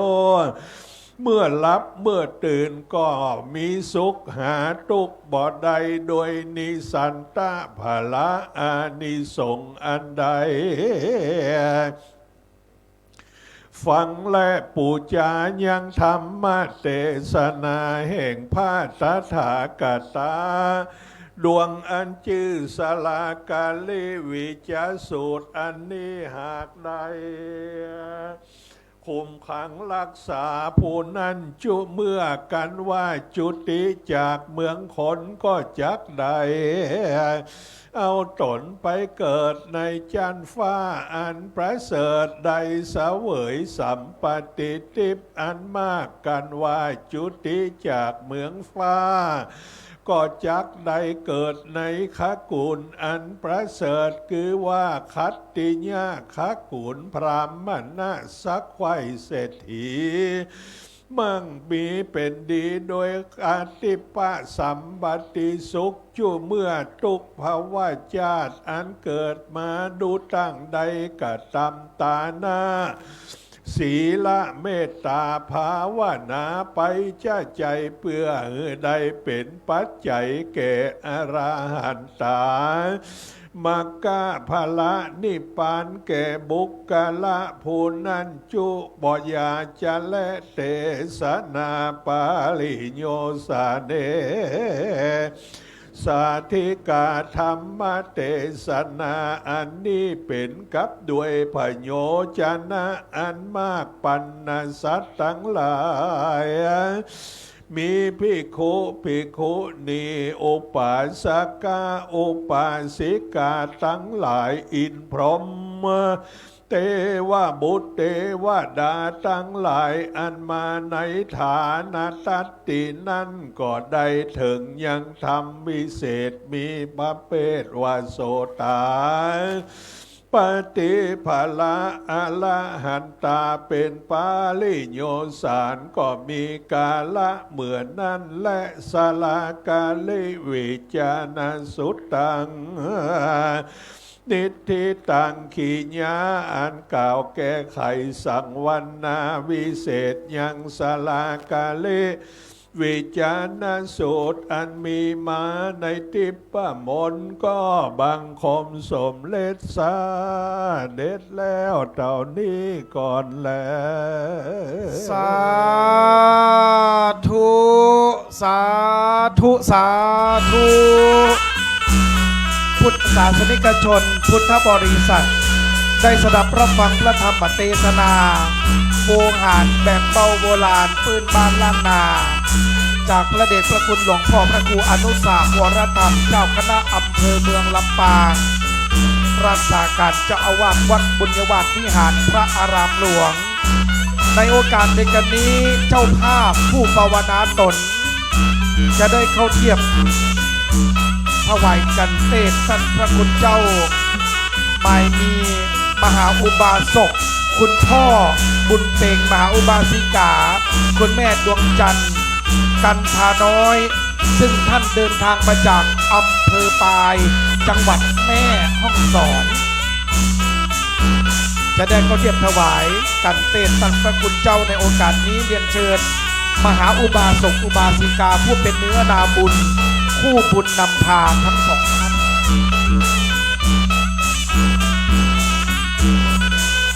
ถวายตัวเป็นพุทธมามกะเดินตามมาจากอำเภอปายจังหวัดแม่ฮ่องสอน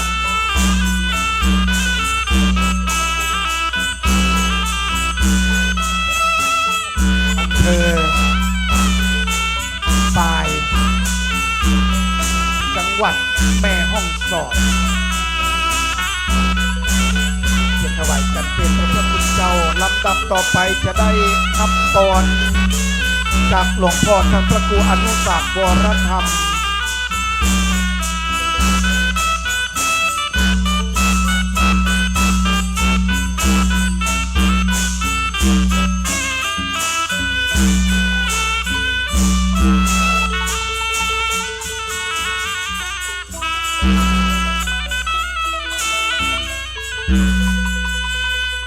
สัทธาตานังอนุโมตามิสัทธาตานังอนุโมตามิสัทธาตานังอนุโมตามิ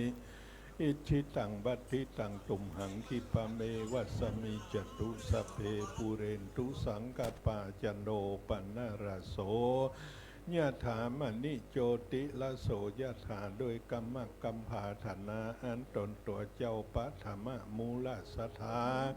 ได้น้อมนำมาซึ่งเครื่องสักการะปูจาได้มาถวายปูจาธรรมศาลากาลิวิจสูตรพิธีสมโภชองค์พระพุทธสาลูกเจ้าพระมหาจักรพรรดิมหาเศรษฐีหลวงในวัดมิ่งเมืองมูลกาละติขากาละบัดนี้ยามนี้ก็ขอเป็นบุญเป็นกุศลเป็นพลาอานิสงส์กับตนกับตัวครอบครัวเจ้ามูลศรัทธาแม่นได้ปากันตั้งกรรมกรรมภาธนาเอาสิ่งอันเป็นมนุษย์สมบัติสวรรค์สมบัตินิพพานสมบัติเจ้าเป็นปาลิโยสารก็ดีก็ขอกรรมกรรมภาธนาเหล่านั้นให้ได้สำเร็จผลคือสมตามความมุ่งมา่ปรารถนาได้อยู่กัมจูวรบาทพุทธศาสนา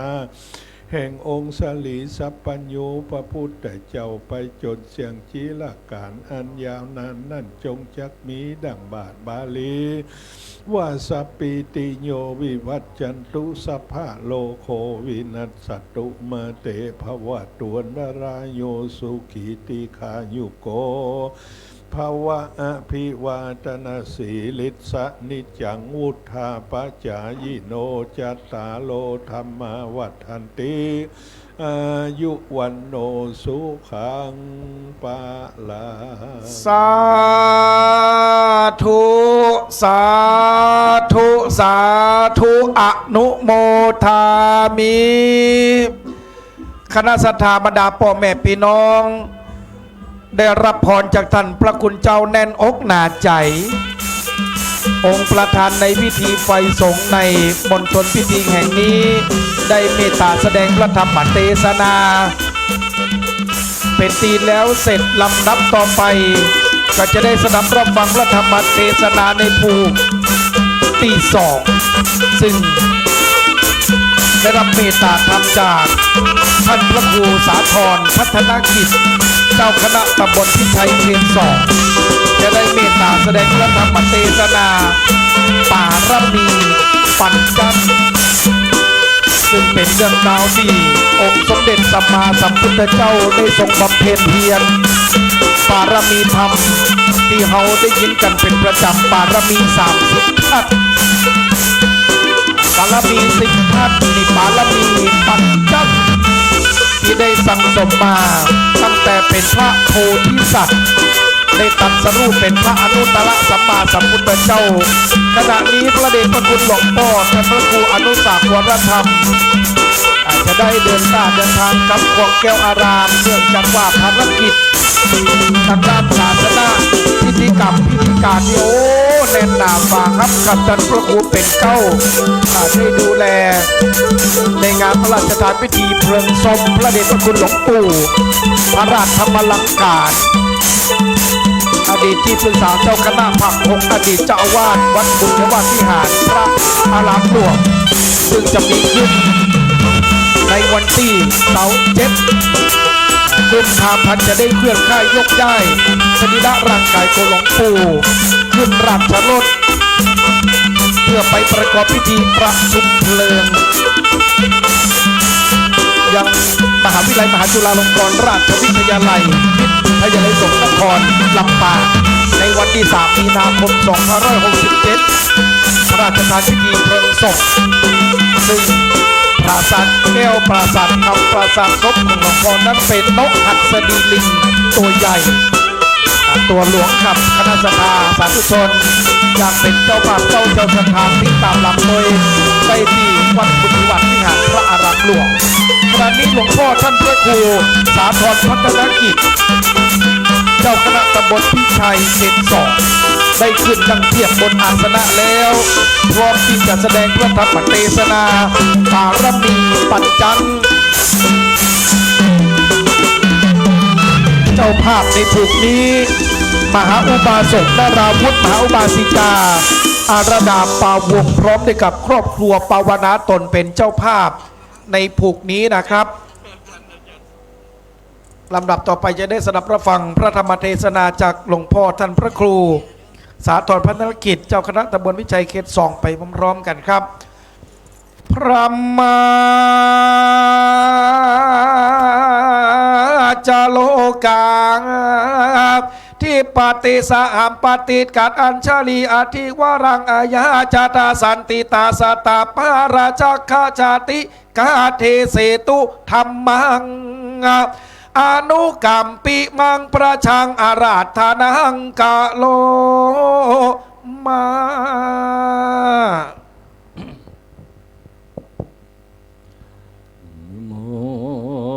ตัสสะภะคะวะโตอะระหะโตสัมมาสัมพุทธัสสะนะโมตัสสะภะคะวะโตอะระหะโตสัมมาสัมพุทธัสสะนะโมตัสสะภะคะวะโตอะระหะโตสัมมาสัมพุทธัสสะอิวะเมสุตังเอกังสัมมะยังภะคะวาราชกะเหวิหารติกิจักกุเตปัมปะเตตันตระโขภะคะวาภิกขุนังอาราภากติสิสาทะโวดุราสปุริสาทั้งหลายตั้งยิ่งใจมวลหมู่อันมาพร้อมนาอยู่ฟังธรรมจุงปากันจาจุงปากันจำฟังที่ดังเราจักจี้ไขจาดำรับไปนาบัดนี้และนาเอกังสามะยังมีในกาลขับหนึ่งพระพุทธเจ้า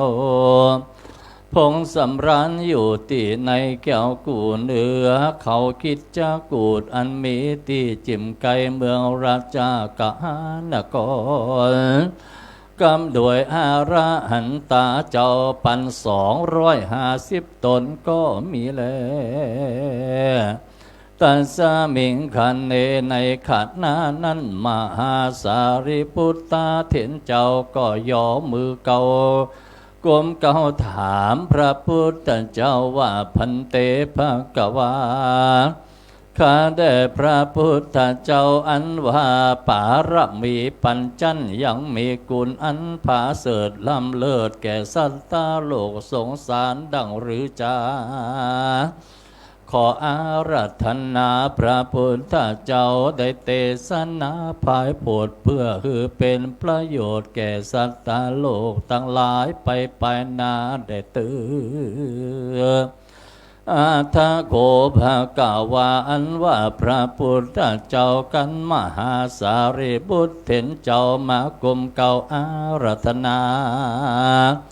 ขอเทศนาธรรมดวงพาเสดพระก็มีกรรมบังเกิดเมตตาจึงตั้งเก้าเทศนาว่านามทุก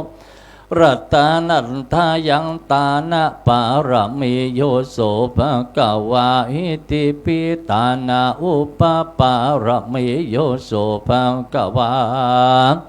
อิติปิตานาปารมัตถปารมีโยโสภะกวาอิติปิศีลปารมีโยโสภะกวาอิติปิศีลอุปปารมีโยโสภะกวาอิติปิศีลปารมัตถปารมีโยโสภะกวาอิติปิเนกขัมมะปารมีโยโสภะกวาอิติปิเนกขัมมะอุปปารมีโยโสภะกวาหิติปิเนกขัมมะปรมัตถปารมีโยโสภะกวาอิติปิปัญญาปารมีโยโสภะกวาอิติปิปัญญาอุปปารมีโยโสภะกวาอิติปิปัญญาปรมัตถปารมีโยโสภะกวาหิติปิวิริยะปารมีโยโสภะกวาหิติปิวิริยะอุปปารมีโยโสภะกวาหิติปิวิริยะปรมัตถปารมีโยโสภะกวาหิติปิขันติปารมีโยโสภะกวาหิติปิขันติอุปปารมีโยโสภะกวาหิติปิขันติปรมัตถปารมีโยโสภะกวาหิติปิสัจจะปารมีโยโสภะกวาหิติปิสัจจะอุปปารมีโยโสภะกวาหิติปิสัจจะปรมัตถปารมีโยโสภะกวาหิติปิอธิฐานะปารมีโยโสภะกวาหิติปิอธิฐานะอุปปารมีโยโสภะกวาหิติปิอธิฐานะปรมัตถปารมีโยโสภะกวาอิติปิเมตตาปารมีโยโสภะกวาอิติปิเมตตาอุปปารมีโยโสภะกวาอิติปิเมตตาปรมัตถปารมีโยโสภะกวาอิติปิอุเปกขาปารมีโยโสภะกวาหิติปิอุเปกขาอุปปารมีโยโสภะกวาหิติปิอุเปกขาปรมัตถปารมี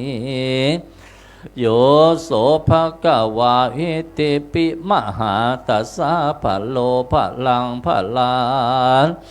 ปัญญังปัญญาเตจังเตจาสีลังสีลัญจาคุณังคุณาอุคิตังอุคันตาสัมปันโนโสภะกวา อิติปิเวทิตัพพังเวทิตัพพะมหาตัสสะภะลาภลังภาวนาภาวนังปุญญังปุญญาเหตุปัญจโยโสภะวาวิติปิอุตตมังอุตตมะเหตุปัญจโยสัมปันโนโสภะวาหิติปิพุทธัสสะสัมปุทโธมหาตัสสะภะลาโมนิมุนามหากุณาคุณังราจังราชาราจังอาปันตาสาริทิหิตาจาริยาสัมปันโนโสภะวาหิติปิสามิติงสาปารมิปุระโตโสภะวาอิติปิอาหัมปิโกมิจราธโมจารานาติโตหันตาหังกัลยาณังกโรมิกายเยนะวาจามานัสสติอะหัมปิโคมิพยาธิธัมโมพยาธิอนาติโตอันตาหังกัลยาณังกโรมิกายเยนะวาจามานัสสติอะหัมปิโคมิมานะมะระนะธัมโมมารณะอนาติโตหันตาหังกัลยาณังกโรมิกายเยนะวาจามนัสสติอันว่าการถาเทวตุตตังสามนี้กันว่าปุกละผู้ใดได้จำเริญไปใจก็จังได้เข้าใกล้พระนิพพานเจ้าแต่ดีและนาอธิบายว่าปุกละผู้ใดมีศีลมันคงดีแล้วมันเมตตาภาวนาไปอย่าได้ขาดก็จังได้นำเอาตนไปสู่ไตรลักษณะสามประการหันเป็นอานิจจังทุกขังอนัตตารำเปิงดูยังจาราพยาธิมารณาว่าพยามัจจุราชหากไหลเลยขับไปใจ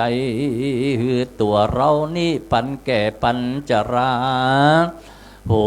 ตาก็มามืดมัวผมยังหัวก็มางอกเอ็นก็หันไปไขว้ตันตาเขียวฟันก็ลุดหล่อนออกปลายตีนปลายมือก็มาสายสั่นอกและใจก็มาปั่นเฟื่อนไหวเหตุดังอันพระพุทธเจ้าจึงกล่าวว่าอันนี้ได้ชื่อว่าเทวตุตปฐมหัวตีนั่นแหละ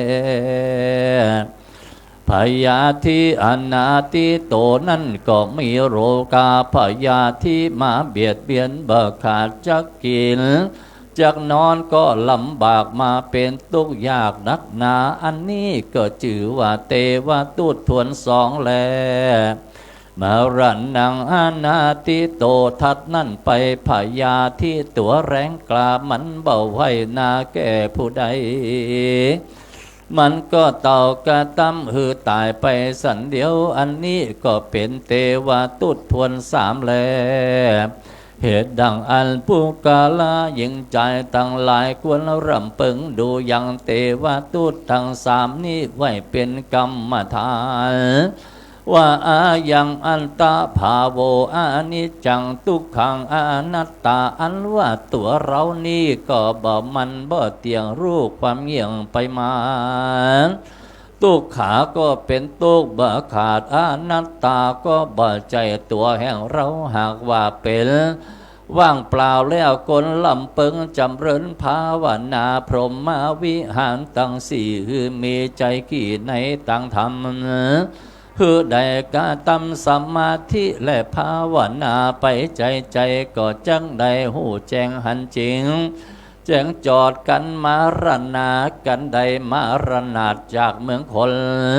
พยายมตนองค์อาจก็จักมาโอกาสจะถามว่าดุราตันยามเมื่ออยู่เมืองคนโลกลายังหูจักเทวตุตตั้งสามหรือจ้าว่าอันกันว่าปุกาลาผู้นั้นได้ขานตอบว่าตัวแห่งเราคาก็หากรู้แล้วยังเทวตุตตั้งสามแล้วแลยามนั้นพยายมพิบาล ก็กล่าวว่าฮือจานรกหมวนหมู่นำเอาปุกาลาผู้นั่นไฟสู่จันฟ้าก็จักได้เสวยสัมปติติเมืองสวรรค์หันและมนุษย์สาอันว่าคนทั้งหลายผู้บ่หูจักเทวทูตตั้งสามกันว่าพญายมมาราชถามดังอันพญายมก็จังหือจานรกเอาเจือกเล็กมัดขาดเอาไปตกอยู่ในห้องนรกอบายปุ้นแลภิกขเวดุราภิกขุตั้งหลายในยะธรรมเทศนาแห่งพระพุทธเจ้าดวงภาสุดนี้ได้ชื่อว่าปาลามีปัญจันอันมีมาในกัมปีปัญญาปาลามีทวนสาม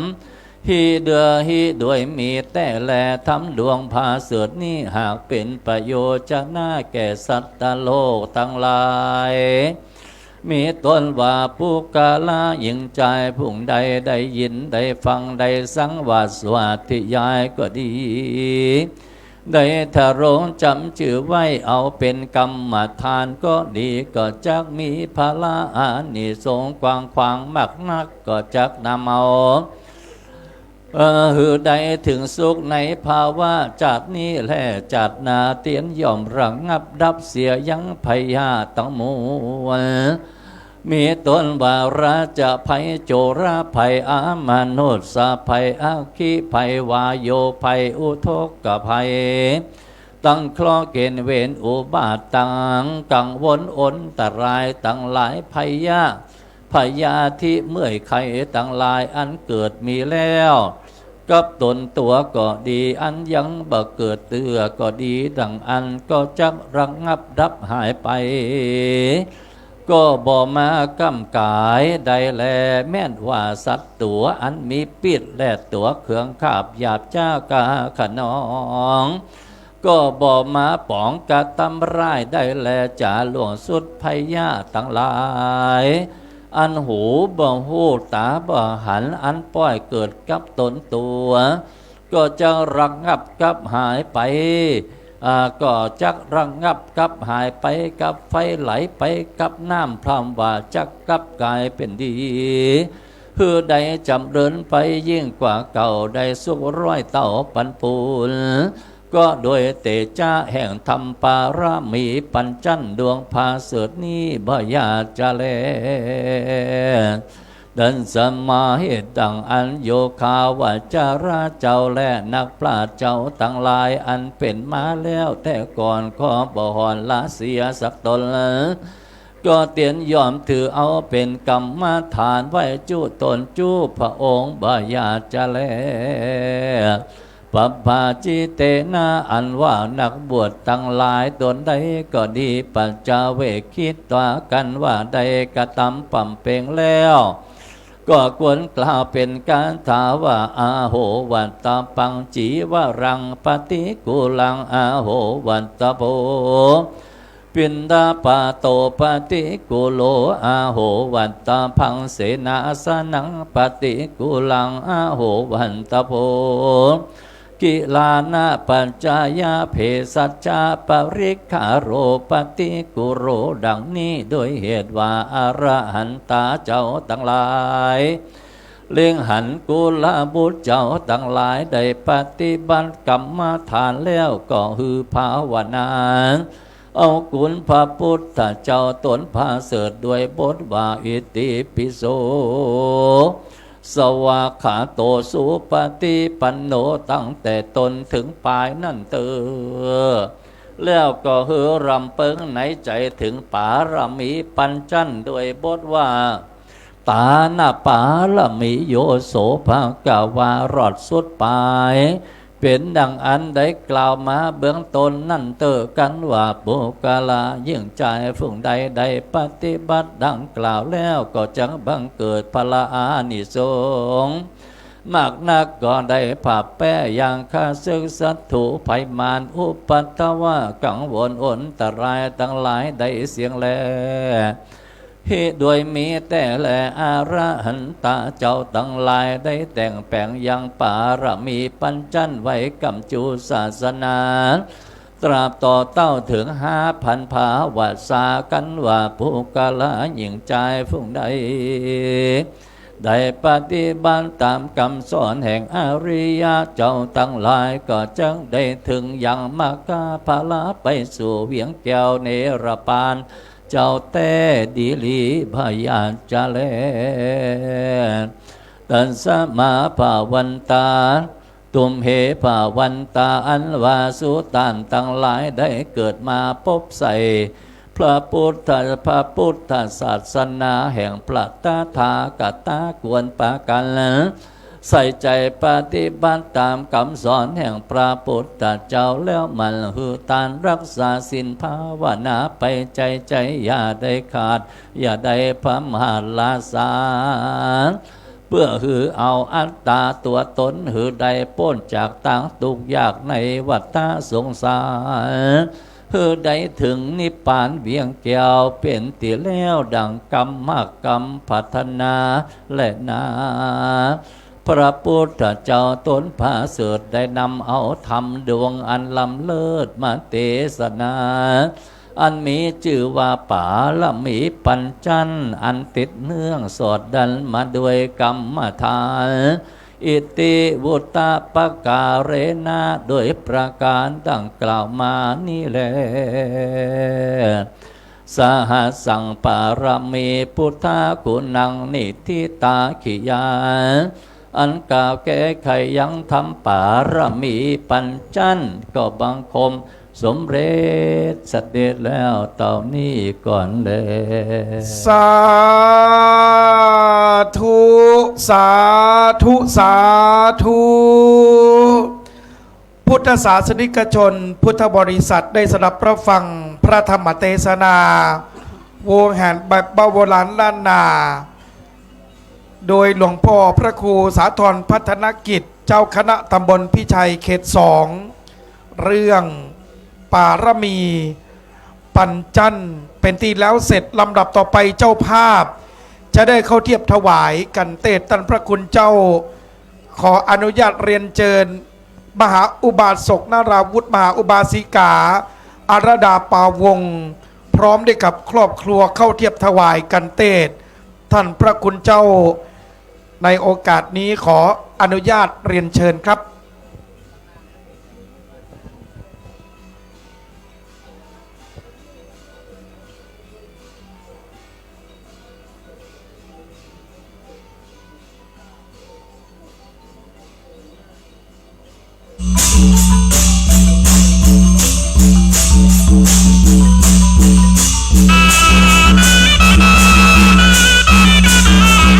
ทั้งก่อนเทศและหลังเทศท่านก็จะได้ยินปีพาดผมตรงนั่นแสดงว่าเสียงที่ได้ยินนั้นเป็นการจะได้สดับรับฟังพระธรรมเทศนาทั้งขาขึ้นและขาจบในโอกาสนี้จะได้รับพรจากท่านพระคุณเจ้าไปพร้อมๆการกราบนิมนต์ด้วยความเคารพอย่างสูง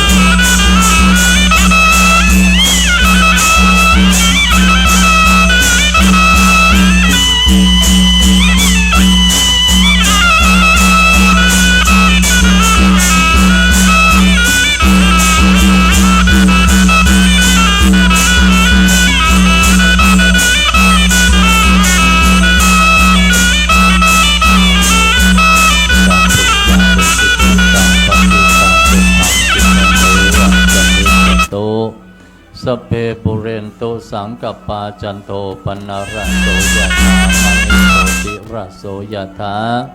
เตทลัทธาสุขิตาเวรุณหาพุทธศาสเนอโรคาสุขิตาโหทะสหัสเพหิยาเตภิขอกุศลผลบุญทานทั้งหลายโดยเจตนา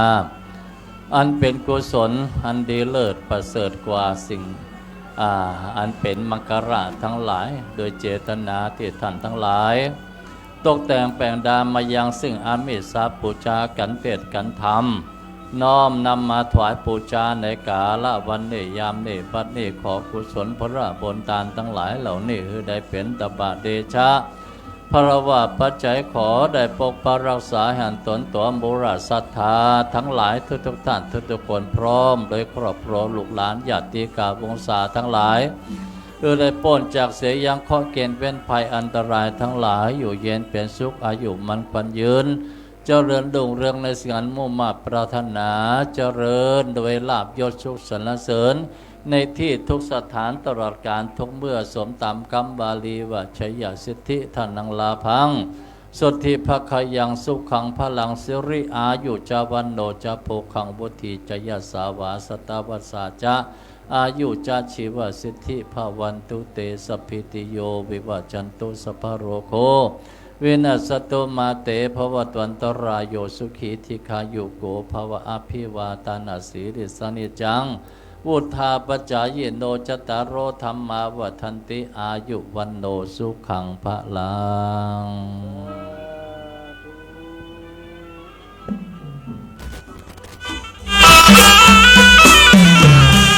สาธุสาธุสาธุพุทธศาสนิกชนพุทธบริษัทครับได้สดับรับฟังพระธรรมเทศนาไปที่แล้วเสร็จท่านพระคุณเจ้าองค์เตศมหาเถระภิกขุหลวงพ่อพระครูสาธรพัฒนกิจเจ้าคณะตำบลพิชัยเขต2ซึ่งได้รับเมตตาธรรมจากหลวงพ่อพระครูได้มาแสดงพระธรรมเทศนาในกันที่มีชื่อว่าปารมีปัญจันทร์ขณะนี้เราดำเนินการถ่ายทอดสดถ่ายทอดเสียงทั้งภาพและเสียงนะครับผ่านเพจดังต่อไปนี้นะครับใครที่มีโทรศัพท์มือถือจะส่งไปให้ญาติพี่น้องที่ต่างประเทศกรุงเทพกรุงไทยมหานครเมืองหลวงได้ทั่วโลกเลยนะครับหยิบโทรศัพท์ขึ้นมานะครับแล้วกดเข้าไปที่เพจวัดมิ่งเมืองมูลนะครับท่านแชร์ได้เลยนะครับไปทั่วโลกนะครับเพจที่1นะครับถ่ายทอดสดตอนนี้ครับเพจของวัดมิ่งเมืองมูลเพจที่2ครับสถานีวิทยุ FM 106.50 เมกะเฮิรตซ์วิทยุเพื่อการศึกษาพัฒนาชุมชนตำบลท้องถิ่นเพจที่3ครับลำปางชาแนลนะครับลำปางชาแนลเพจที่4 LPCM New นะครับทั้ง4เพจตอนนี้ถ่ายทอดสดไปทั่วโลกส่งให้กับญาติพี่น้องที่ไม่ได้มีโอกาสมาร่วมในงานบุญท่านจะได้เห็นภาพสดๆและสามารถที่จะไปกดดาวน์โหลดรูปภาพตลอดทั้งงานวันที่15จนถึงวันที่17นะครับได้ทางเพจของท่านพระครูสิริธรรมบัณฑิตนะครับเพจที่มีชื่อว่าพานุวัฒน์นะครับปฏิญาณเมธีที่ผมจะได้ประชาสัมพันธ์อีกครั้งหนึ่งในส่วนของกิจกรรมนะครับที่จะเกิดขึ้นในห้วงเวลาอีกไม่กี่นาทีข้างหน้านี้ก็คือจะได้สดับรับฟังพระธรรมเทศนาจากท่านพระคุณเจ้าหลวงพ่อพระครูอุดมศิริทัศน์เจ้าคณะตำบลทุ่งฝายวัดศรีภูมิมาท่าส้มปล่อยหลวงพ่อนั้นเป็นนักเทศน์หนเหนืออีกรูปหนึ่งนะครับที่มีชื่อเสียงของจังหวัดลำปางโดยเฉพาะเป็นผู้รักษาอัตลักษณ์วัฒนธรรมประเพณีในท่วงทำนองกันเทศที่เป็นท่วงทำนองของจังหวัดลำปางชื่อว่าทำนองแมลงผู้ชมดวงนะครับอันนี้เป็นท่วงทำนองเฉพาะเลยนะครับถือว่าท่านเป็นนักปราชญ์อีกรูปหนึ่งของจังหวัดลำปางที่มีความรู้ความสามารถทั้งตัวหนังสือพื้นเมืองกะคะงะอ่านทำระบำทำเป็นท่วงทำนองได้หลายท่วงทำนองนะครับวันนี้รับเมตตาธรรมจากหลวงพ่อได้ขึ้นดังเทียบบนอาสนะแล้วพร้อมที่จะได้แสดงพระธรรมเทศนาในกันนี้มีชื่อว่ากันพุทธาภิเษกนะครับพุทธาภิเษกว่าด้วยเรื่องราวพุทธคุณต่างๆนะครับที่พุทธเจ้านั้นได้ทรงไปแสดงในหมวดพระสุตตันตปิฎกในพระไตรปิฎกนั่นเองนะครับเจ้าภาพในกันนี้ปออาจารย์นันสมแม่พุทธคำเมืองมูลบัดนี้พร้อมแล้วจะได้สดับรับฟังพระธรรมเทศนาจากท่านพระคุณเจ้า พระมาจาโลกา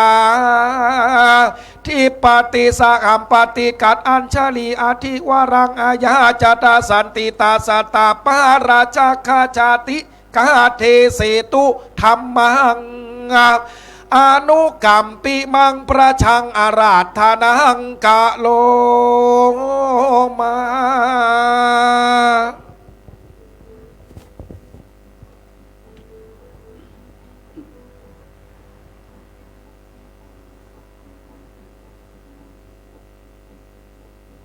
นะโมตัสสะภะคะวะโตอะระหะโตสัมมาสัมพุทธัสสะนะโมตัสสะภะคะวะโตอะระหะโตสัมมาสัมพุทธัสสะนะโมตัสสะภะคะวะโตอะระหะโตสัมมาสัมพุทธัสสะสาธุสาธุสาธุอะหังวันตามิสิลาสาพุทธังธัมมังสังฆังมังคละมุตตะมั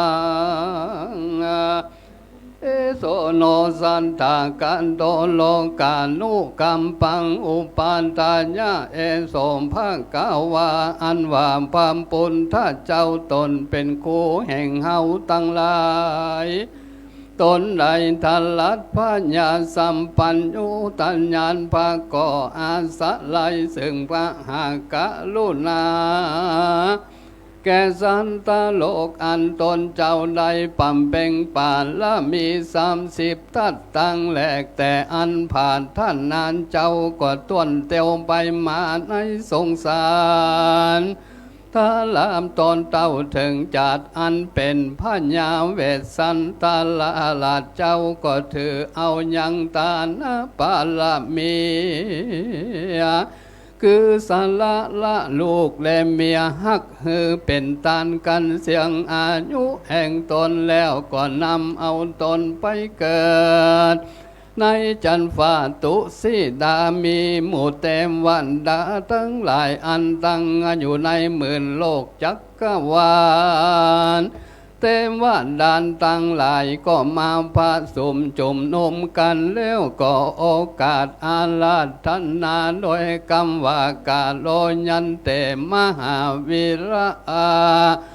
ข้าแต่เจ้าตนมีเพียรอันมากอายังกะโลก็เป็นการละอันกวันลงมาเกิดในมนุษย์สโลกเมืองคน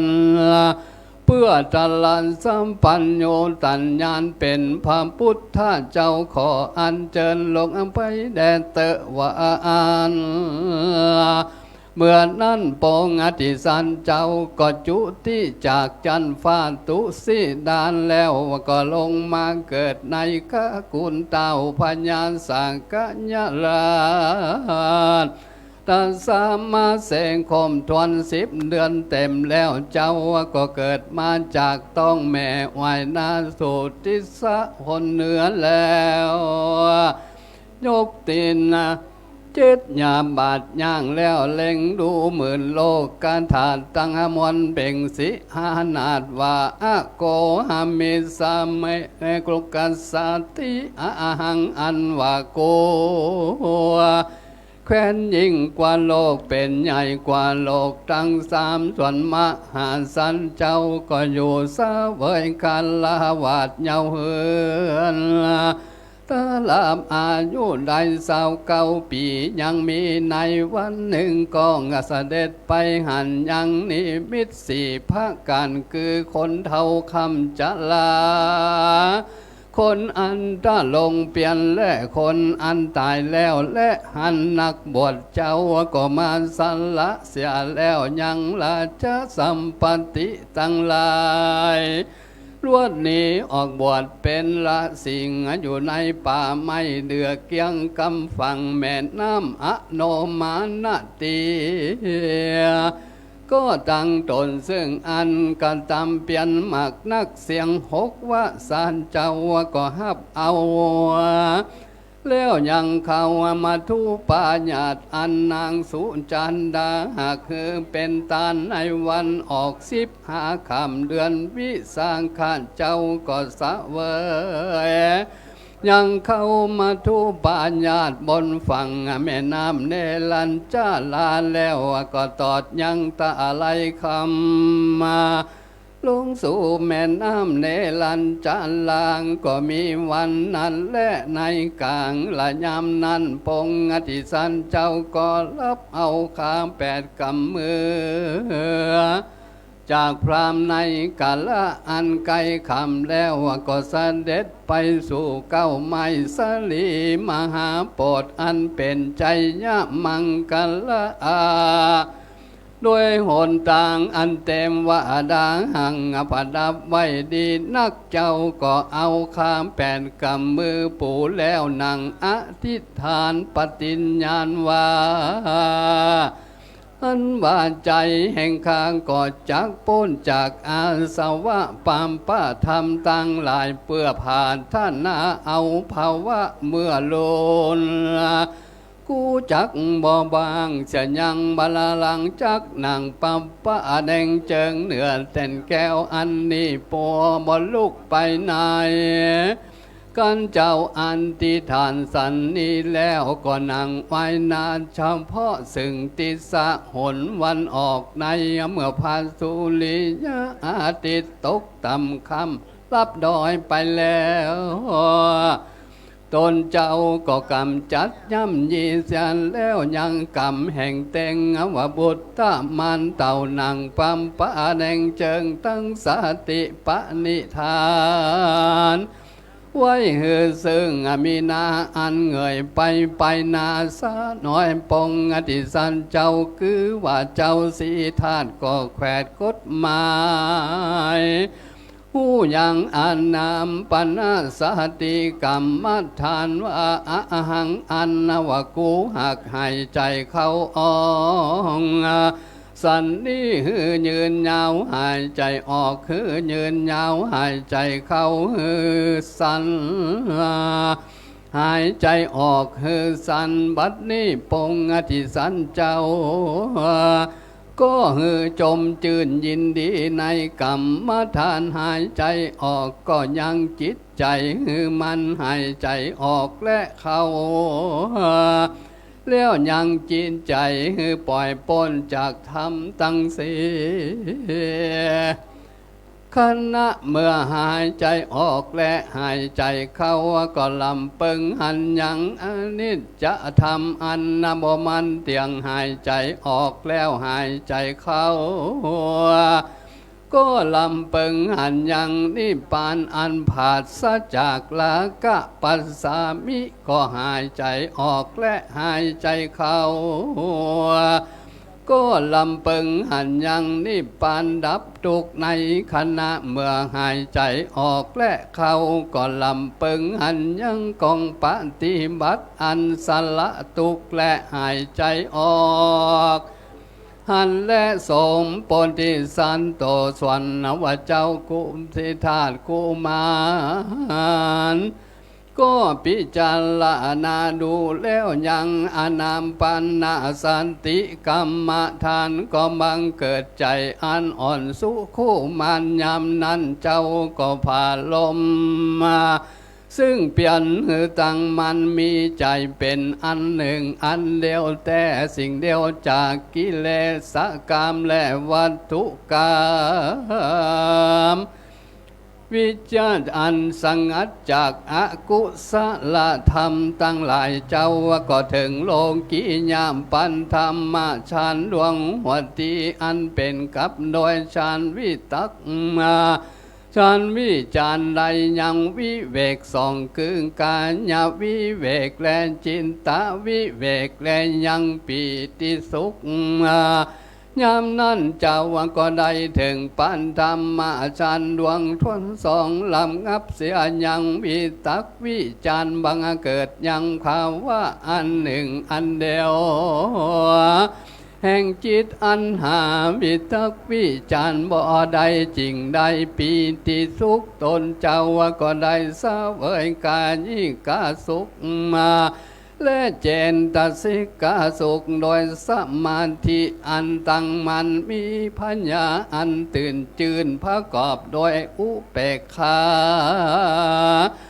อันหาลังกะบ่ได้ปิติญาโดยปิติห้ามพังการพระอริยญเจ้าทั้งหลายจักบอกกล่าวยังตติญาชานาสุขดวงใสประกอบโดยอุเปกขามีสันติตั้งมันเตียนยอมอยู่เป็นสุขสำลานตนเจ้าสิทานก็ได้ถึงแล้วยังตาติญาชันดวงนั้นเจ้าก็ปำเพ็งได้จะตุจะชานเหตุละเสียยังลงกิญาสุขก็ดีลงกิญาตุกเมื่อก่อนก็ดีเหตุใดลำงับดับเสียยังโสมนัสสะเวนตนาโตมานัสสัมภากอบโดยอุเปกขาเวนตนาอันหาทุกบ่ได้มีงสติบริสุทธิ์อยู่ก็มีวันนั้นแลโพธิสันโตส่วนอันวามปงอธิสันเจ้าสิถาดมีใจตั้งมันบริสุทธิ์เขาผ่องใสงามมาภาษาจากกิเลสตั้งหลายได้ปัญหาลอยอันมีอุมปะกิเลสหากกาดไปแล้วจึงบังเกิดใจวันอ่อนตั้งอยู่ในกุศลกรรมมาบวันไว้ในโลกธรรม8 ภาคการอภินิอานาเมนโตตนเจ้าก็น้อมจังใจไปโดยปุปเปนิวาสัญญาณละนึกหูยังจัดหลังโดยพังกันดังนี้ปันธรรมายาเมในกลางคืนนั้นเจ้าก็แกวดกฎหมายด้วยดังนี้อุปาทิที่อันเกิดมาในภาวะอันมีชื่อดังนี้เอวังโคนตันโตโคดดังนี้มีวันนะข่าวดำดังนี้มีอาหารการกินดังนี้ปฏิสังเวทิก็ได้สาเวยยังสุขและทุกข์ดังนี้มีติสุดอายุพระมารเท่านี้โสหังอันนวาปูนันกันตายจากจาติอันนั้นก็ได้มาเกิดจากนี้แถมเหล่าโคดและวันนะดังนี้มีอาหารการกินดังนี้ก็ได้สาเวยยังสุขและทุกข์สันนี้มีงานที่สุดอายุพระมารเท่านี้อันว่ากูผู้นั้นกันตายจากภาวะอันนั้นละอนุสารินตัวละเล็กหูแล้วยังปุ่มปานจัดหลังอันมีหลายจัดอันเป็นกับโดยอาการอันมีแต่อันเป็นกรรมโดยอุเตศสำแดงอันเกิดมาเป็นทวนตนถ้าหลับถึงในจัดนี้และยามนั้นเจ้าสิถาดมีใจนิ่มเตียงมันละมีใจมวลิสุดขาวผ่องใสงามเองอุปากิเลสหักกาดไปแล้วมูตุผู้โตบังเกินใจวันอ่อนตั้งอยู่ในกุศลกรรมเน้นจามปังตรงบ่วันไหวในโลกธรรม8 ภาคการเจ้าก็น้อมใจไปโดยจันตุมปานตาญาณกึ่งว่าพระญาอันโหจุติปันติอสนที่แห่งสัตว์ตั้งหลายในมันจิมายามในกลางคืนนั้นและตัสสามิงคาเนในขณะยามนั้นเจ้าสีทานก็เล็งแลหันยังสัตว์ตั้งหลายโดยจะคู่ยานตาทิพอันคำป้นวิสัยแห่งคนแล่นเตงวดาตั้งหลาย ด้วยพังการดังนี้พลโตดุงกาลาเปื่อนตั้งหลายเจ้าเฮาอันนวสัตฝุ่งนี้พระกอบโดยมโนตุจาริตมาอันกานิ่งหลายโดยใจกระทำผิดโดยตนพระกอบโดยวาจีตุจาริตกระทำลายโดยปากพระกอบมโนตุจาริตอันกานิ่งหลายโดยใจอุมปาวานตะกามักติเตียนยังอังอริยะเจ้าทั้งหลายโดยมิจฉาทิฏฐิเป็นพิษอันนวคนแล่นเต็มวาดาทั้งหลายฝุ่งนั้นกันมั่งปัญจขันธะตั้งหาก็ได้ไปเกิดในนาโลกเสวยตุกอยู่ในอาบายตั้งสีภาการหนึ่ง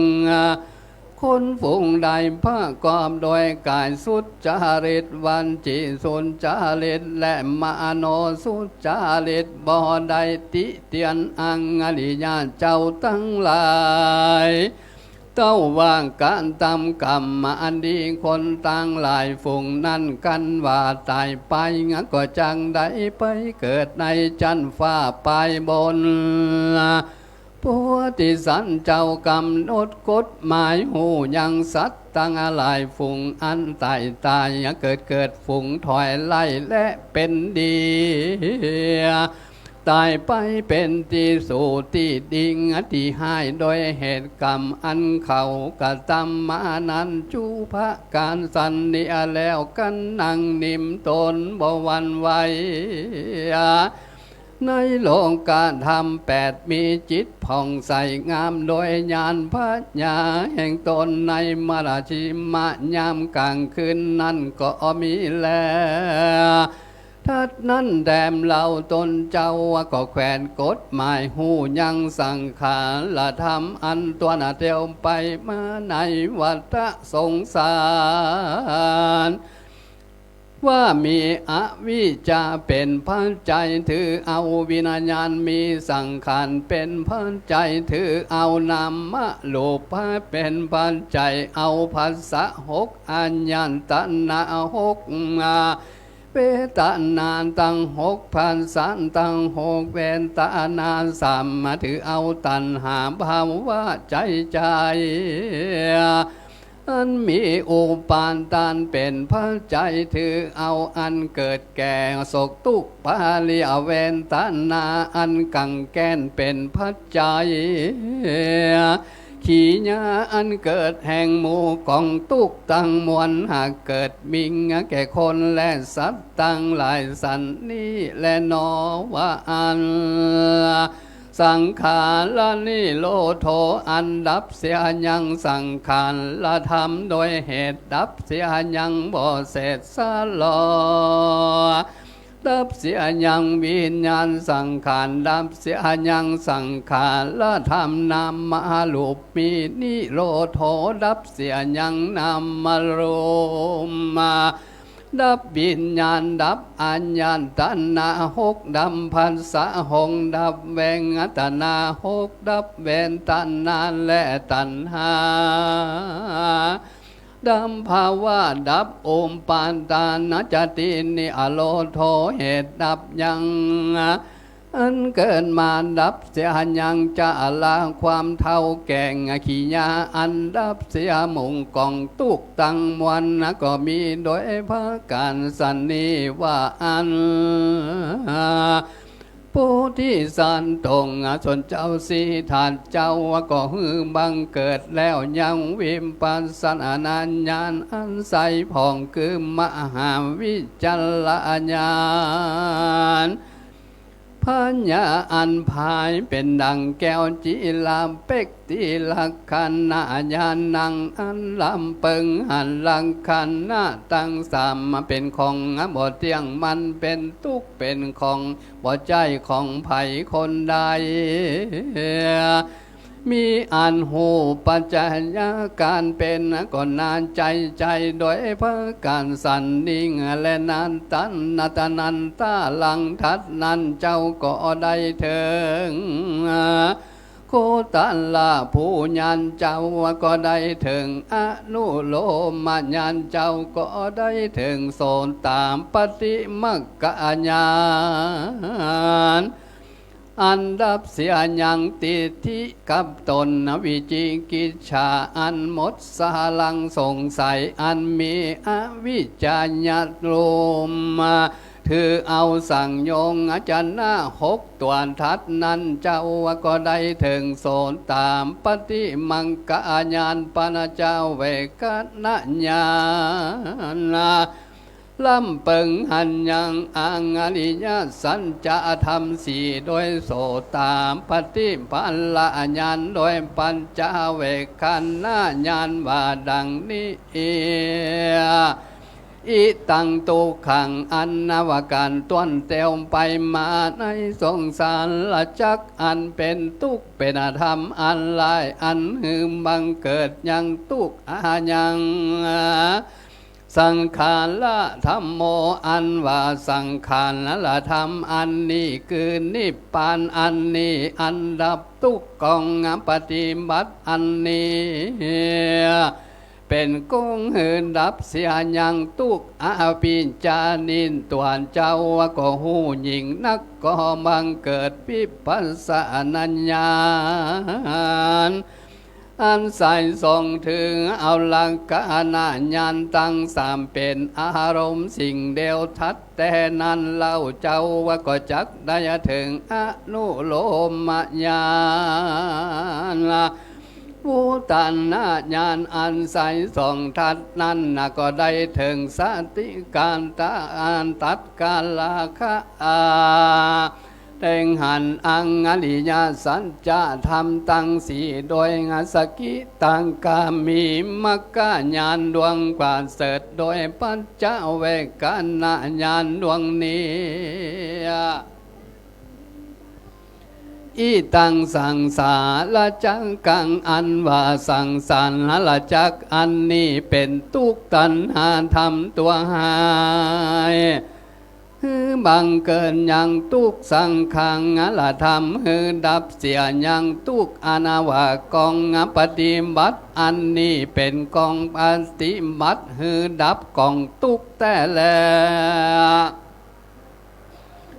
เจ้ากองแกนกฎหมายหูและบังเกิดปัสสนาญาณโดยอันถือเอาลักขันนาตั้งสามและสังขาถ้าทำเป็นอารมณ์มาแต่นั้นเจ้าก็ได้ถึงอานางกามีมักกะญาณมีอาการอันตัดเสียยังกามมาลากะและพยามาททัดนั้นก็ได้ถึงอานางกามีพันละญาณทัดนั้นแถมเล่าเจ้าก็ได้ถึงปัญจเวกันนาญาณเล็งหันอังอริยสัจจะตั้งสี่อันนวสังสารละจักเป็นทุกส่วนตัณหาธรรมตัวหายก็เหิมบังเกิดทุกอันว่าสังขังอัตธรรมคือนิพพานอันดับทุกกองปฏิบัติอันนี้เป็นกอง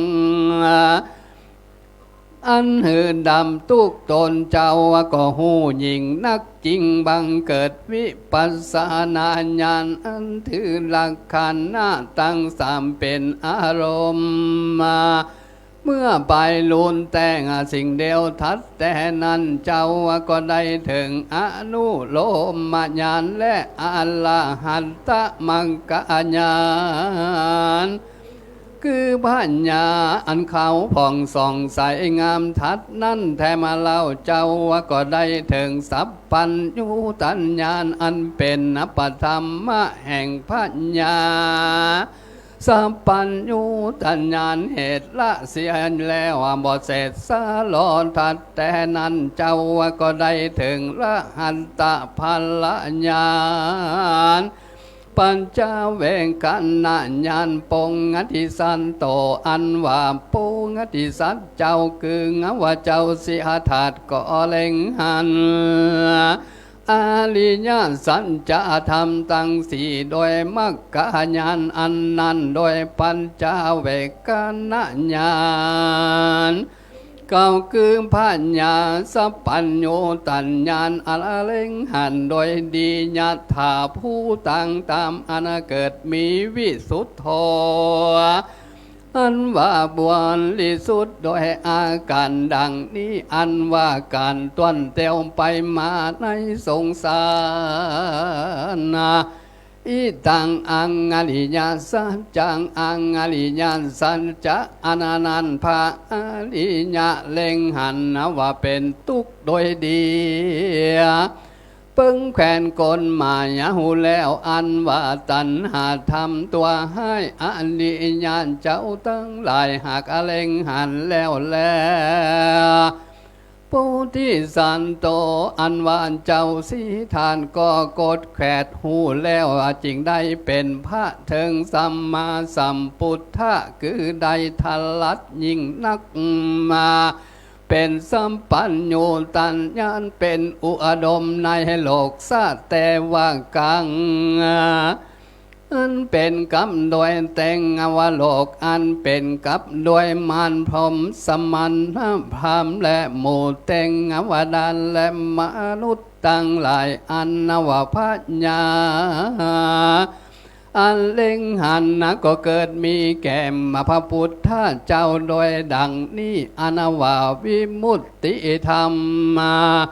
อันปนจากสงสารในแห่งกูก็ปางสุดซ้อยตะตงปลังไปนานแต่นั้นอันนว่าเจ้าสิถาดก็นำเอาความจมจืนยินดีเนื้อแต้นแก้วมาอลังการนาอันมีตีไก่เก่าไม้สาลีมหาโปรดนั้นว่าอาเนเกหิจานเตียสังสาลังสันตวิสังอาเนปิสังกากาลังกัญญามันจังการติดูลาจ้างแป่งเฮือนตวงอันว่ามึงอันกูอันแสวงห่างอย่างมึงอันกูอันไปได้ทันลัดสัพปัญโยตัญญันเตือล้วนใดตวนเตียวไปมาในวัฏทรงอาสารหลายชาติดวงแล้วเกิดมาเป็นทุกข์ใจดูลานจ้างแป่งหวนตวงอันว่ามึงมาญาอันกูห่างใดหันมึงแล้วมึงจักใดยังเหือนคือขันท่าตั้งหาอันนี้เมื่อปลายลุนอันว่าเครื่องเหือนนะตั้งมวลคือตนตัวอันนี้อันกูหักหักการเสียแล้วอันนว่ายอดจอฟ้ายองปีอันกูลีดมั่งเสียแล้วจิตตั้งอันนว่าใจแห่งกูก็ได้ถึงนิพพานอันปัจจัยแต่งแปลงใดกูหักใดขันญาณอันเสียงตันหาธรรมตั้งหลายส่วนโลกุตตาละธรรมบ่ภากฏเกิดมีแก่พระตะทางกัตตะเห็นใดกะตามเปลี่ยนมามากนักญาณตาในกาละเมื่อใดหาเวโดยแต่อันว่าขีนาสัมภามตนนั่นคือพระตะทางกัตตะก็ตามเปลี่ยนหือฮอนแก่บาปอันลำเปิงโดยญาณก็ดีและจริงแขวดหู้ทำอันเป็นกับโดยเหตุและบ่ใจเหตุความสลังสั่งกลางก็ลำงับกับหายไปก็บังเกิดมีแก่พระตะทางกัตตะในกาละเมื่อนั้นแลนาปันธรรมญาเมยามแห่งหนึ่งของหนึ่งก่อนและอันตะโคในกาลยามนั้นพระพุทธเจ้าตนนั้นก็ละนึกได้แล้วว่ายังปุปเปนิวาสห้องนังอันเป็นกรรมโดยอุปาเตสำแดงอันเกิดมาจากหนึ่งเป็นตนมีใจอันตั้งมันบริสุทธิ์เขาผ่องใสงาม บ่มีกิเลสปามปะธรรมบังเกิดใจอ่อนตั้งอยู่ในกรรมอันเป็นกุศลบ่หวั่นไหวในโลกุตละธรรม8 ประการเจ้าก็น้อมจิตใจไปโดยปัญญาอนาหูจุติและปฏิสนธิแห่งสัตว์ตั้งหลายในมัชฌิมยามกลางคืนนั้นแต่สิ่งเดียวปวิสิตัวก็เล่งหันสังสัตตั้งหลายโดยตาทิพย์อันวานลิสุดอันคำหลวงวิสัยแห่งตาและปัญญาแห่งคนและแต่งวดาโดยพระการดังนี้และพลโตดูลาพรามเปื้อนเจ้าเฮาอันว่าสัตว์ตั้งหลายอันประกอบโดยกรรมให้เป็นกายตุนจาริตวาจีตุนจาริตมโนตุนจาริตมาสัตว์ฝูงนี้กันมังปัญจขันธะตั้งหาตายไปนางก็ได้ไปเกิดในนรกเสวยตุกในอบายตั้งสี่ประการหนึ่งฝูงสัตว์อันประกอบโดยกายสุจริตวาจีสุจริตมโนสุจริตมา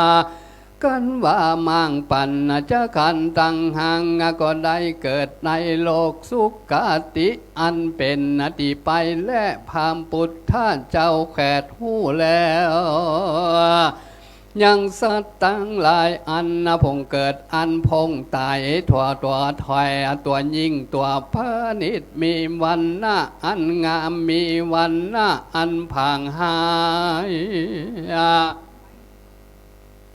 ตัวไปสู่งติให้ตัวไปสู่ตีดิ่งก็เพราะกรรมแห่งเขานั้นและในเมื่อพระพุทธเจ้า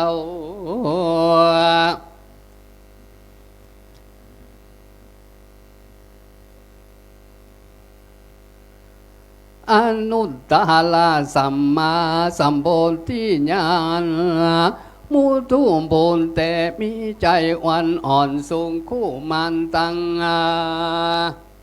อยู่ในกุศลกรรมถึงอันนบวันไหวในโลกาธรรม8 ประการมีญาณอันหูตีสุดเตียเสียงแห่งธรรมตั้งหลายในมัชฌิมกลางคืนอันนั้นและทัดนั้นก็แขวดหูยังสังขารธรรมอันบ่มันเตียงอันต้นเตียวไปมาในสงสารมีอวิชชาเป็นปัจจัยวิญญาณมีสังขารและเป็นปัจจัยนามรูปมีวิญญาณเป็นปัจจัยอาญาตัณหา6มีนามรูปเป็นปัจจัยผัสสะมีสัลลัญญตัณหาเป็นปัจจัยเป็นตัณหามีผัสสะเป็นปัจจัยตัณหามีเวรตัณหาเป็นปัจจัยอุปาทานมีตัณหาเป็นปัจจัย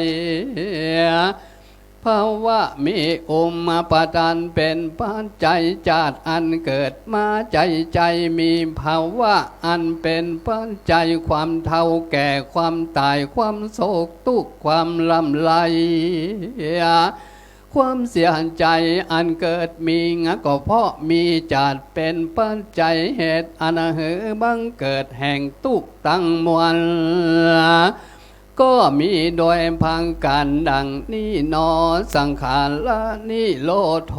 การดับลังกะบ่ฮือเศษสาลอดับอวิจจารแต่งสิ่งเดียวดับเสียยังวิญญาณดับสังขารดำนามะรูปปิญญาณดับอัญญาตัณหา6ดับนามรูปปิญญาณ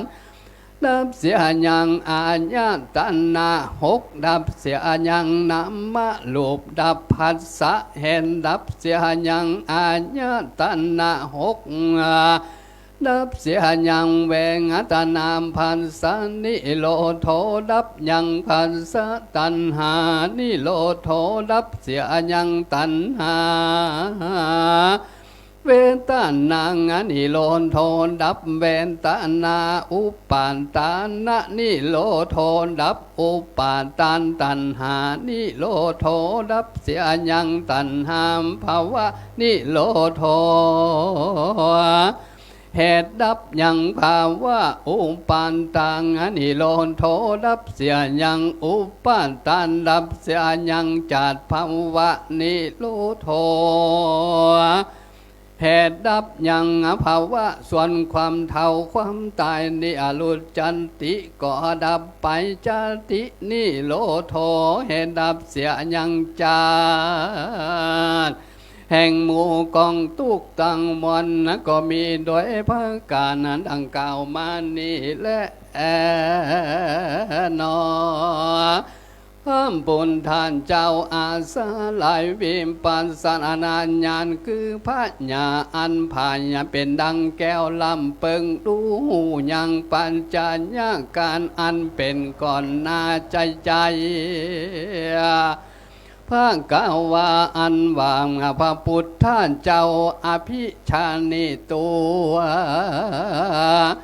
ก็ทาลาดหูยิงนักหืมบังเกิดยังวิมปัสสนาญาณโดยอันถือลังกันนาญาณตั้งสองเป็นอารมณ์เมื่อปลายโลนาทัดนั้นก็ได้เถิงยังอนุโลมาญาณโวนตันนาญาณคือพระญาอันทรงผ่องขาวงามถ้าแต่นั้นก็ได้ถึงสัมปันยุตัญญาณอันละเสียยังอาสวะคือใจอันฟุ้งซ่านและอวิชชาตั้งมวลและยังโยจันนาตังหกนิวัลณธรรมหาภาการบ่ฮือหล่อทัดนั้นก็ได้ถึงอันละหัตตภาลญาณปัญจเวงคันนาญาณใดลำปึงหันอันอริยสัจจะธรรมตั้งสี่ภาการโดยมรรคญาณปัญจเวงคันนาญาณเก่าคือพระญาอันเล็งหันโดยภาการสันใดอิตังสังขารังการอันตวนเตียวไปมาในวันตาสงสารเป็นทุกอันอังอริยสัจจะอันนี้อันลิยะเจ้าหากแขวดกฎหมายผู้ตัณหาตัวหายเป็นทุกอันอังอริยะเจ้าเปิงละเสียโขปันนะโดยมีแต่ทุกขสัจจะอันนี้อังอริยะเจ้าปึงละเสียนตุงอาคาสามุนตาสัจจะอังอริยานเจ้าหากละเสียแล้วสังขาตะธรรมคือนิพพานชื่อว่าตุกะอนิโรธาอริยสัจจะอังอริยานเจ้าปึงละเสียโดยมีแต่ตุกะนิโรธาสัจจะอันลิญาเจ้ากะตำหือแจ้งแล้วอนาวากองปฏิบัตินาฮือป้นจางตุกชื่อว่าตุงกะนิโรธทางกามินีเป็นกองปฏิบัติฮือป้นจางตุกอนานีอังอริญาเจ้าเพิ่งจำเลินทุกขนิโรธทางกามินีอันนี้อังอริยะเจ้าเพิ่งจำเริญแต่และพามพุทธเจ้าก็ได้หู้ยิ่งนักมาได้ตาลัดยิ่งนักเป็นสัมปันยุตัญญาณเป็นพระอันอุดมยิ่งนักในกาลยามนั้นอันเป็นกับโดยเทวดามันพรหมและอันเป็นกับโดยสัมมานาพรหมและสัตว์ตั้งหลายอัตถะเมื่อดังอันละพระญาอันเล็งหันแจงก็เกิดมีแก่มพามพุทธเจ้าว่าดังนี้ทำอันพ้นจากสงสาร หากเกินมิงแก่กูเหตุจาตินี้เป็นจาติปางสุดปางซอยอันจะเกิดมาสู่โลกไปนาก็บ่มีแลไปนานแต่นั้นพระพุทธเจ้าก็นำเอามายังอุตานะความจมจืนยินดีเหนือแต่นแก้วปันลังการแทบเก่าใหม่สลีมหาโปรดนั่นอาเนกจานติขัญญมันจากการติดูกาลาจังแปลงเฮือนนะอันว่าตวงความใบตวงอันว่ามึงกะมะญาอันกูข้าเวสันโตหากสาแวงหามึงปังเมื่อใดทันลัดสัพปัญญูตัญญานะล้วนใดตวนเตวงไปมาในวัฏสงสารลายจัดอนามักอันเกิดมาใจหากเป็นตุกกูหากได้หู้หันแล้วบัดนี้มึงบ่ได้กะตำเหือนคือตนกูอันนี้และเมื่อไปลุนเราและอันว่าเครื่องเหือนตังมวนคือตัวกูนี่บัดนี้กูหักมั่งเสียแล้วอันว่ายอดฟ้าจองไปย่องปีก็ได้ลีดมั่งเสียแล้วใจแห่งกูวิสังขาตังถึงยังนิพพานอันปัจจัยบ่แต่งแปลงใดห่างอันว่ากูได้ถึงอันหมดเสียงตันหาทำตั้งหลายก็เกิดมีแก่ตนกูตะทากะตะดนกะตำเปลี่ยนห้อนแก่บาปอันยิ่งนักผ่านตานทางกะตะก็แขวดกฎหมายผู้ปัญจยธรรมอันหมดเสียงสาลังสงสัยหากลำงับดับหายไปแก่กูตานทางการตะก็มีในกาละบัดจิมยามเต้านี้ก่อนและอัฐาโคดไอการละยามนั้นสมภาคกาวาอันว่าพามพุทธเจ้าก็กระทำจิตใจปันติจะสมุมปานตังอนุโลมปันติโลมังเป็นอนุโลมแลมปฏิโลมมาในปานชิมมายามไกลลุงนั่นสิ่งเดียวว่าอวิจามปัญจญญาอันว่าสังขารธรรมอันตวนเตียวไปมาในวัฏสงสารมีอวิจามเป็นปัจจัยวิญญาณมีสังขารเป็นปัจจัยนามมารูปมีวิญญาณเป็นปัจจัยสลาญาณตัณหามีนามมารูปเป็นปัจจัยพันธะมีอัญญาตัณหาหกเป็นปัจจัยเวรตัณหา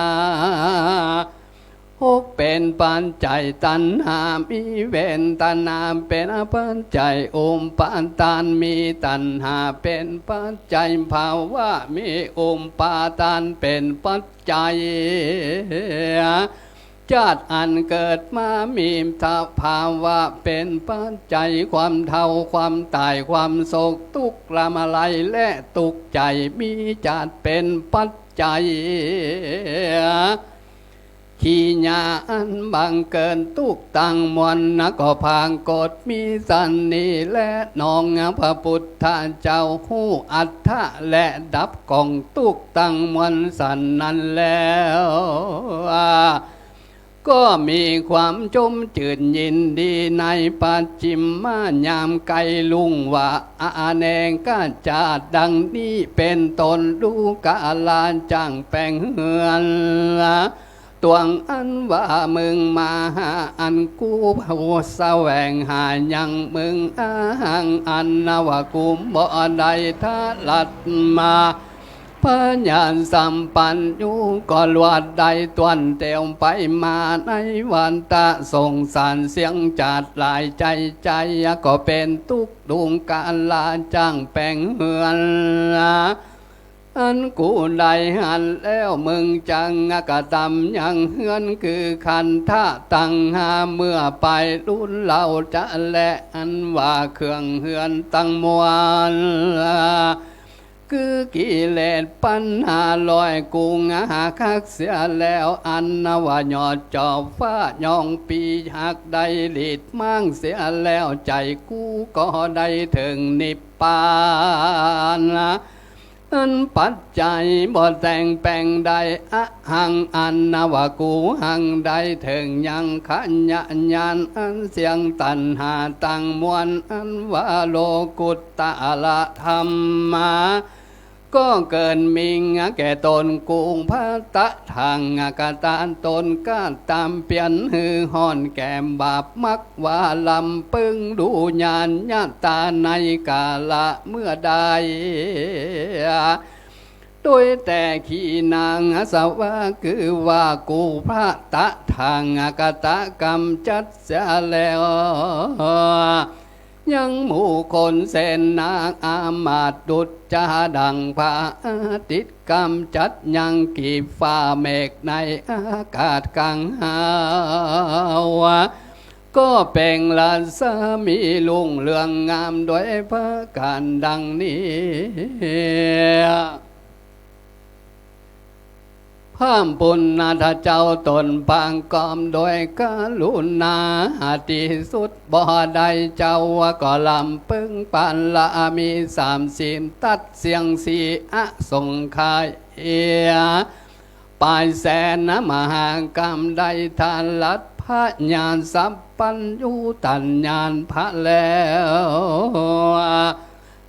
หังอันนวคานามามิก็น้อมไว้ปาตะตังกูแห่งพระพุทธเจ้าตนนั้นอันนวกุลตั้งมวลอันนั้นมาปันนั้นตินทันตุจุงมันตั้งอยู่ในปุณตาโลปิมปามในโอกาสนี้จะแลพังกาวาอันวังพระพุทธเจ้าได้ถึงสัมปันยุตัญญาณในกาละเมื่อใดดังอันตั้งญาณังมาอันว่าญาณอันนั้นหากหาที่สุดบ่ได้ติระทันตุจุงมาตั้งอยู่ในปิมปาลุมเจ้าลามตอนเต้าสังอาสนานิเตอนาวามปาติสัมพิทาญาณก็ดีอันวาสานทางลนะญาณ6ก็ดีเวสันลัญจาญาณสิงก็ดีมังกะญาณ4ดวงอนามีวัตถุได้77ก็ดีอันว่าญาณทั้งมวลสมุหันติจุงมาตั้งอยู่ในปุณตาลุมเจ้าเศรษฐีนิเตอันว่าสมาธิก็ดีวิมุตติธรรมก็ดีแห่งพระพุทธเจ้าตนนั้นอานันตาหาที่สุดบ่ได้สัมเป็นเต่งหมู่กุลตั้งมนฝูงนันติทันตุจุงมาตั้งอยู่ในปุตอันตาลมเจ้านิยามว่าศาสนังมาลามเสียงห้ามปันพระวาสานิเตพังกาวาอันวางพระพุทธเจ้าตนทาลับหูธรรมแล้วแทบเก่าไม่สลิมหาปนาเมื่อหัวตีในกาละเมื่อได้โสธรรมโมอันว่าโลกุตตันละธรรมอันนั้นจุงมาดังอยู่ในบุญตาลมเจ้าทาลามเสียงห้ามปันพระวาสานิเตพังกาวาอันวางพระพุทธเจ้าพุทโธได้งาทลัดสัมปันยุตัญญาณเป็นผาดแล้วยัตตาในกาละเมื่อใดอินติปันติอาหารอันสำแดง เมื่อตัดเสียยังกรรมสลังสังกาแห่งคนแลนเทวดาตั้งหลายติดทันตุจุงมันตั้งมาอยู่ในปุณธาลุมเจ้าในกาละเมื่อนั้นเตอะพามปุณธานเจ้าตนได้อันเนนละมิตรยังเจนตียะลูกหนึ่งมาเพื่อให้เป็นอติสังการละปูจาไว้สั่งแห่งคนแลนเต็มวันดาตั้งหลายบนเต้นแก้วบาลาลังการปื้นเก่าไม้สลีมาหาโปรดคุณอนานันต์จุงมาตั้งอยู่ในปุณณะปิมปาลุมเจ้าตาลามเสียงหามปันพระวาสานีเตอะพามปุณธานเจ้าบ่ได้ละเสียงยังกุลอะไรได้จังกะมันตัสสะแห่งอันเที่ยวจงคมขอกุณอนันต์จุงมาตั้งอยู่ในปุณณาลูปเจ้าพิมปานตาลาบต่อเต้าหลอดหาปันพระวาสาเตเพิ่งกาวาอันวางพระปุณท่านเจ้าอนุราสารินตัวละนึกหู้แล้วยังอภิธรรม7 กัมปีในเหือนแก้วทวน7โดยญาณอันได้ตั้งญาณังยันอันนานาดินทันตุจุงมานตั้งอยู่ในปุณตาลุมเจ้าตาลามเสียงหามปันพระวาสานีเตอะภาคกาวาอันวางพระปุณท่านเจ้าได้แล้วยังกุลอันนั้นนาแทบเก่าไม่อันจะปาลานิโคด7 วันกุลแห่งพระพุทธท่านเจ้าตนนั้นติดทันตุจุงมาตั้งอยู่ในปุณณารูปเจ้าพิมปาลามเสียงหามปันพระวาสานีเตอะกุลอนาได้พามปุณดานเจ้าได้ปั๊มเป่งในสละมุจจารินทวน7 วันต่างยานังตังกุนังขออาลาธานากุณอันนันจุงมานตังอยู่ในพุทธอารมเจ้าตาลาบเสียงหาปันพระวัสสาพุทโธอันวางพระปุณท่านเจ้ากรรมคืนมาสู่อันจะปาลานีโกดแล้วบังเกิดใจไข่เตสนาธรรมมา84,000 ขันทำตั้งหลายโสมพระกาวาอันวามพามพุทธเจ้าพาลบยังฝนปองขลามปัดก่อนตัดเตสันนายังมหาเวสันตะละจันตกะในกาลนั้นโดยยันอันได้ขอยันอนานันจุงมาตั้งอยู่ในปุณตาลุมเจ้านี้ตาลาบเสียงหามปันพระวาสานเตอตันตา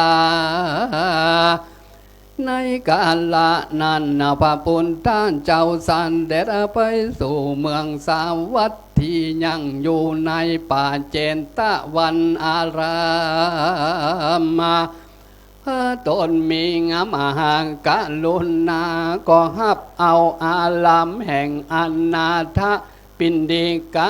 เจทีเตสีตังก็เตสนาทำผลคนแลนเต็งวดาตั้งหลายโดยญาณอันได้ตั้งญาณัง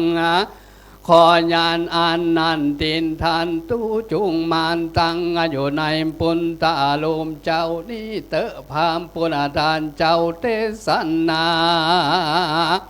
เป็นนิตะเป็นกุลแก่สันตังลายตังทำมังขอทำตังวันฟุ้งนาอันลาจุงมาดังอยู่ในบนตาลุมเจ้าทาลามตอนเต้าหลอดหามปันพระวาสานเตอะพุทโธอันวามพาพุทธเจ้า ก้านตำปุนตาวลกิจอันพาเสดก่อเตสันนาธรรมอันพาเสดโดยอันนบ่เสดสะลอพระก่อตั้งไว้แล้วยังกุลาบุตรบทจูในกองพระเสริญเป็นนปธรรมหัวติเตโวอันบ้านแต่งอวดานตั้งหลายก็ดียังคนก็ดีอันเป็นกับโดยอินตาพรหมอันเป็นกับโดยมารขอแต่งอวดานตั้งหลายฟุงนั้นหลักขันตุจุงมาอยู่หักษายังปุณดาลูกเจ้าสาธกังอันเป็นกับโดยถาสาสานังอันเป็นกับโดยอันนาศาสนาสาลาบเสียงปันพระวาสาทายะเพื่อเป็นพระโยจันนะแก่คนและเต็มวันดาทั้งหลายถ้าลาบหามปันพระวาสานิเตตัสสะวะลายานา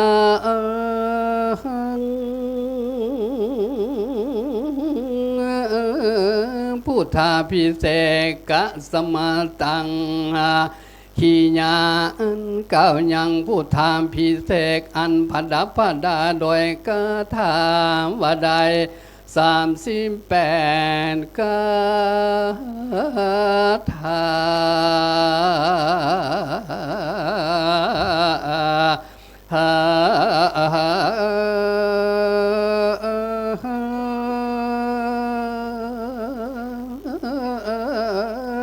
ก็บังกุมสมเร็จเสด็จแล้วเต่านี้ก่อนแล้วสา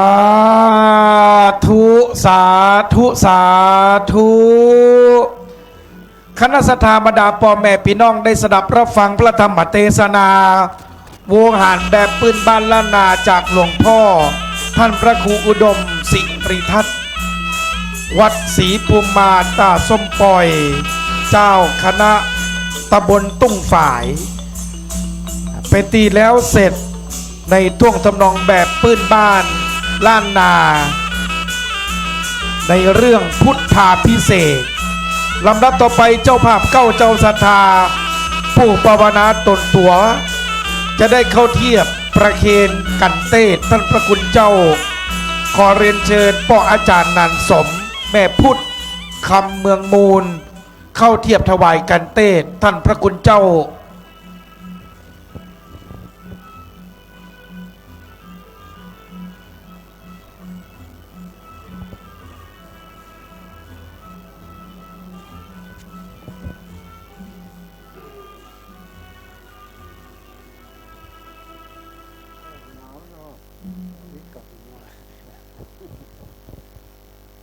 หลวงพ่อนั้นเป็นนักเทศนะครับมีความชำนาญเชี่ยวชาญเป็นนักปราชญ์แต่งแต้มท่วงทำนองเอารักสืบสารเป็นพ่อแม่ครูบาอาจารย์ของปอน้อยปอหนานอาจารย์ครูบารักนาจารีครับในโอกาสนี้จะได้รับพรจากท่านพระครูเป็นลำดับต่อไปครับกลับนิมนต์ด้วยความเคารพอย่างสูง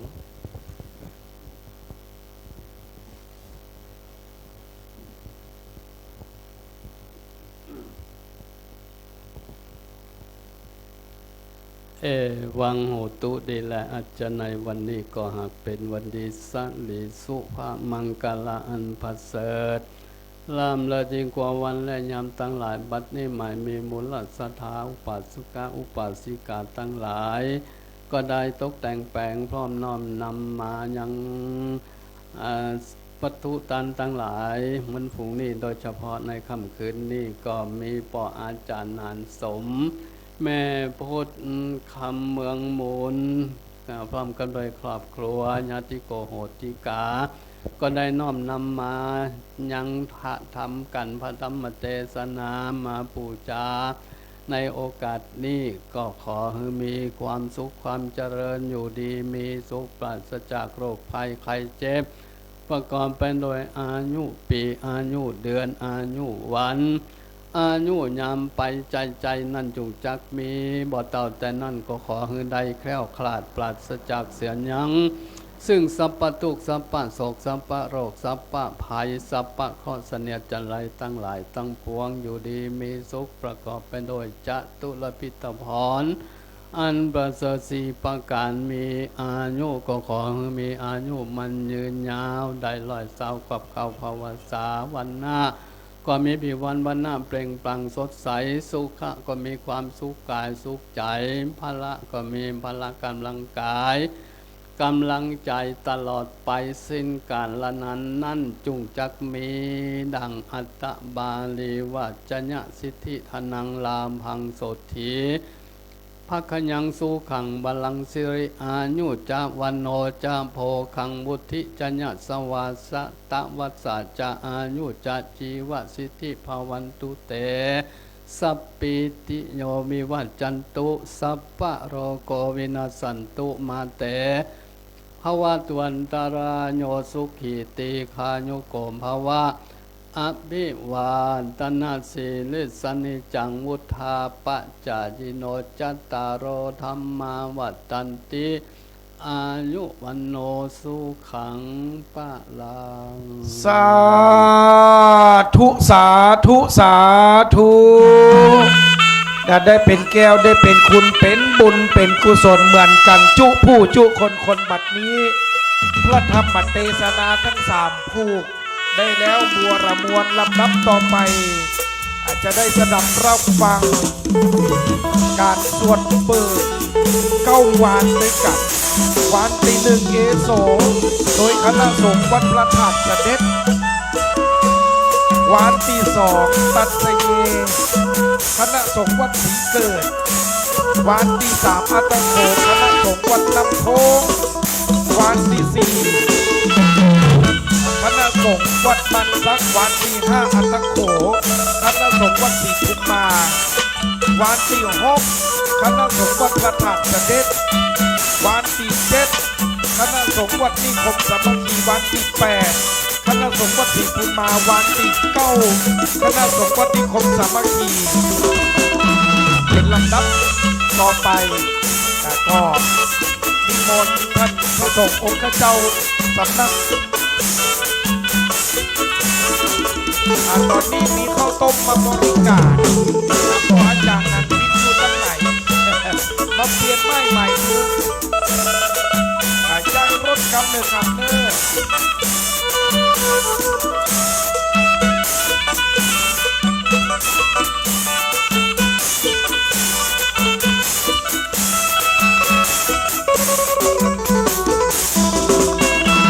ประกาศย้ายรถครับหมายเลขทะเบียนมห5878เคลื่อนย้ายรถของท่านด้วยนะครับ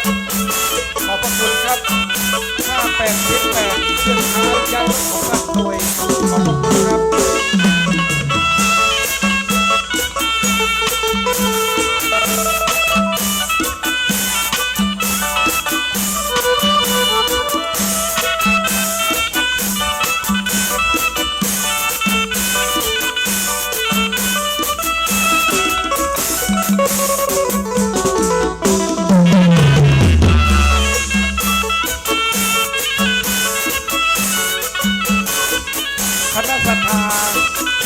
อยากจะมาทำบุญกันโดยความต่างนั้นมันตั้งนี้ที่ไหน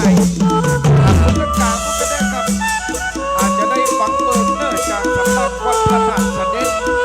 อาจจะได้เปลี่ยนไม้ใหม่คือกับอาจารย์นันทิพย์ตามต้องกับเจ้าพบฝ่ายเรียกเป็นบ้านเมืองน้องเดียวพวกนี้จะมาใหม่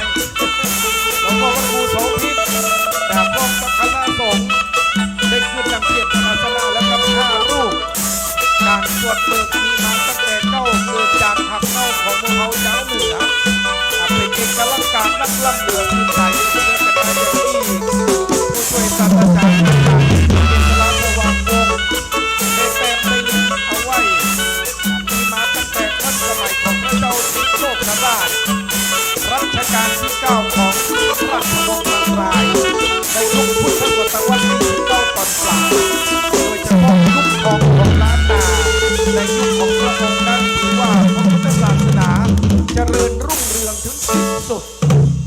การสังคายนาพระไตรปิฎกครั้งที่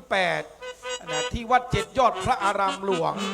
พระสงฆ์ทั้งนั้นครับได้ช่วยกันพอกันแต่งกันแต้มในห้องเวลาตลอดระยะเวลา1 ปีเป็นการสังคายนาพระไตรปิฎกครั้งที่8ของโลกนะที่จังหวัดเชียงใหม่ในยุคของพระองค์นั่นเอง และการทำสังคายนาครั้งนั้นก็ได้การแต้มการแต่งในบทสวดเบิกนะทั้ง4 วานแรกนี่จะอู้ถึงการระลึกชาติของพระพุทธเจ้าวานที่2 ที่ 3นี่จะเป็นช่วงที่พุทธองค์นั้นได้มีทิพจักขุได้มองเห็นสังสารวัฏและระลึกชาติของพระองค์ได้นะครับเพราะฉะนั้นแล้วครับเดี๋ยวเราจะได้ฟังการสวดเบิกในวันที่1เป็นลำดับต่อไปเชิญครับปออาจารย์นันวินครับ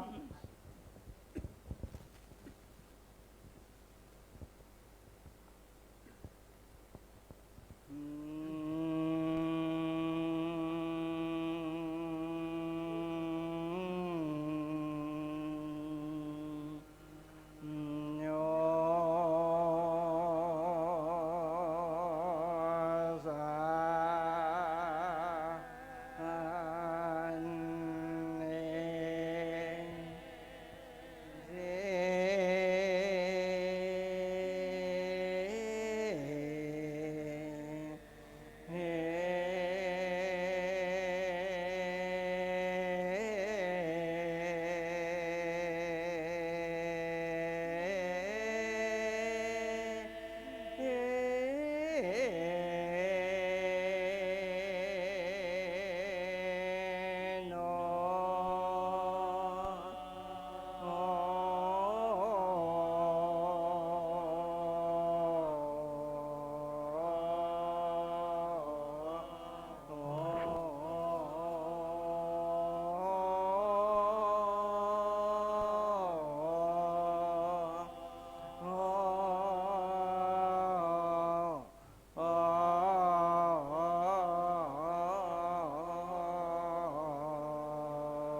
โ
ตาสมาเสปฏิปุณเนมาโตโกสิโตนิกามิตัว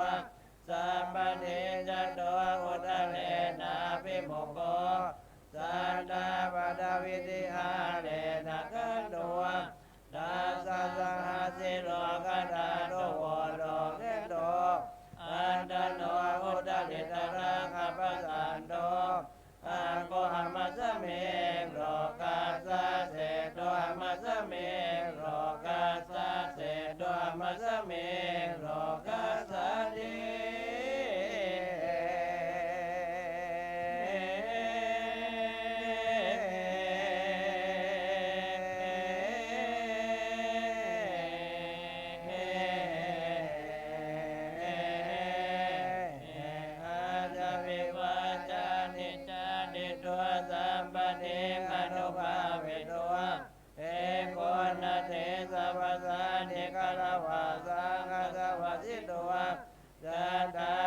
เมตตานิเทสวมหาสัมปติปหายมหาปิณิกมะนานิกมิโตวะ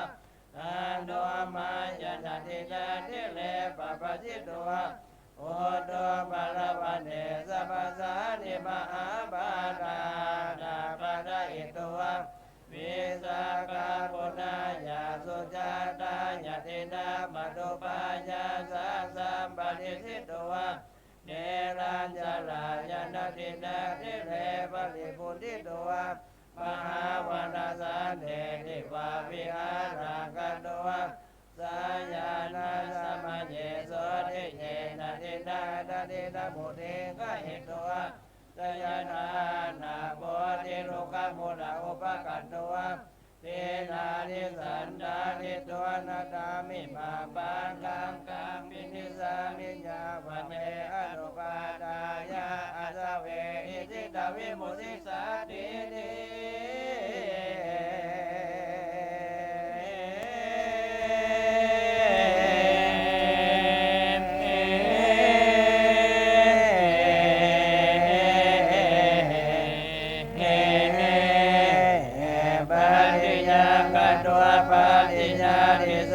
ิโมโกนิสิสิตัวสุริเยอัตตกามิเตเยวะมาลาปะละมิตามิตัวปะลังกังอภุสิตัวโอโจกายาปฏิทายาปริมุขสเนโกปัตตะเปตัว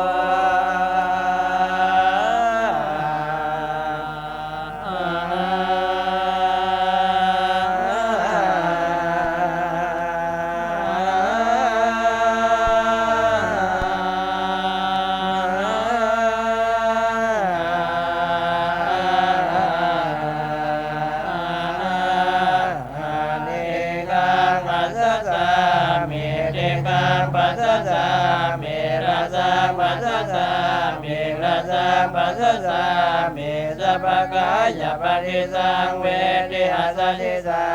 เมสัพพกายปฏิสังเวทิปัสสสิสาเมปัสสัมปยังกายสังขารอาสสิสา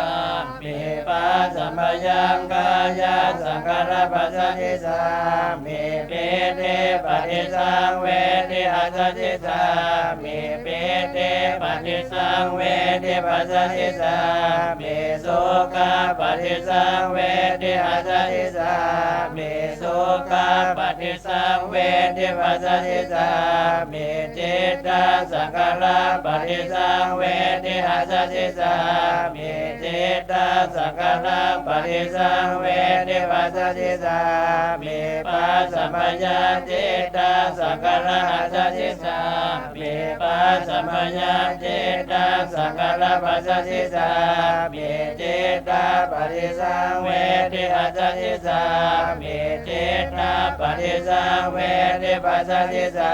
มีอภิปโมทญาจิตาอาสสิสามีอภิปโมทญาจิตาอาสสิสามีสัมมา มาดาหาจิตตหัสสติสามิสัมมาดาหาจิตตปัสสติสามิวิโมจจญาณจิตตหัสสติสามิวิโมจจญาณจิตตปัสสติสามิอนิจจานุปัสสิหัสสติสามิอนิจจานุปัสสิปัสสติสามิวิราคานุปัสสิหัสสติสามิวิราคานุปัสสิปัสสติสานิโรธานุปัสสิหัสสติสามิโรธานุปัสสิปัสสติสานิปะเดนิสกานุปัสสิหัสสติสามิปะเดนิสกานุปัสสิปัสสติสามิติ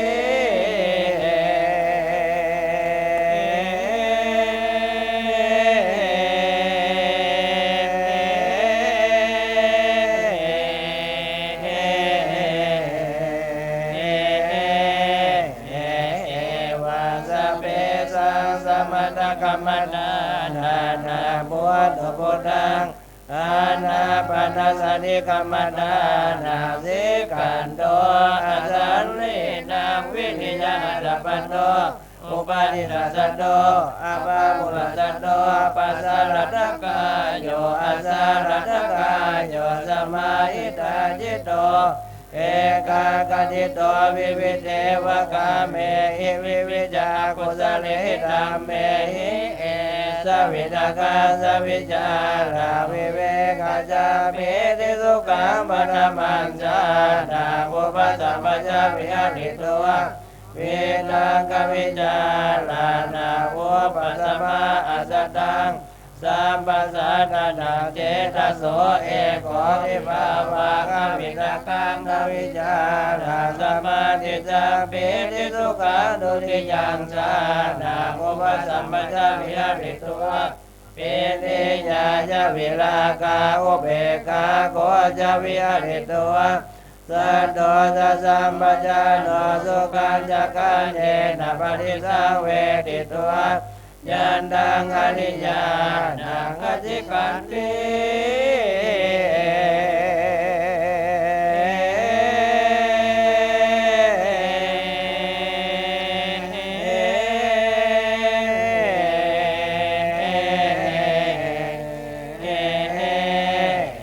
อุเบกขาโกสติมาสุขวิหาริติตติยัญจา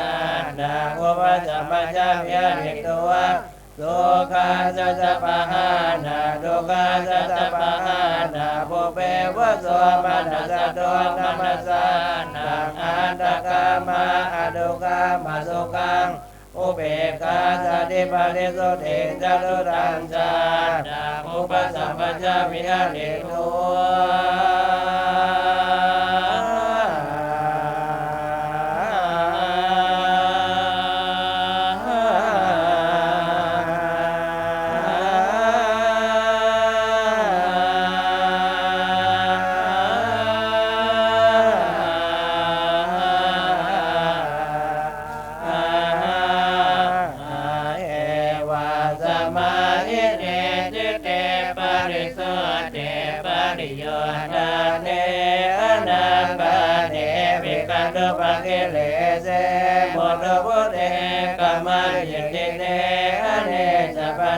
ปุเปนิวาสานุสติญาณัญญติตาวินิตามิโตตาสะเยวราติยาปะเมยาเมโสหังคโมตา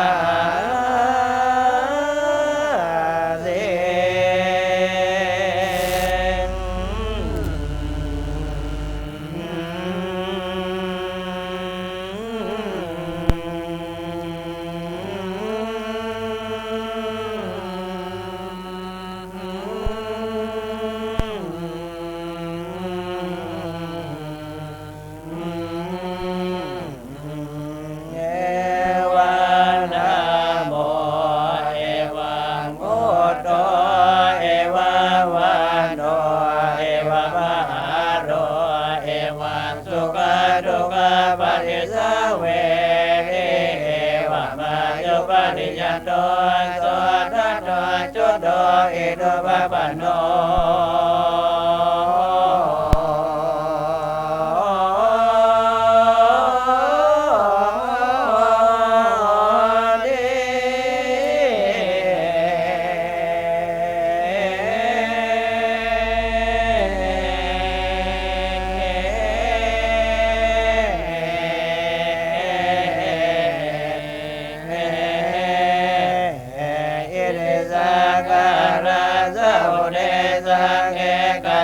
ดาริกังคะเนกเว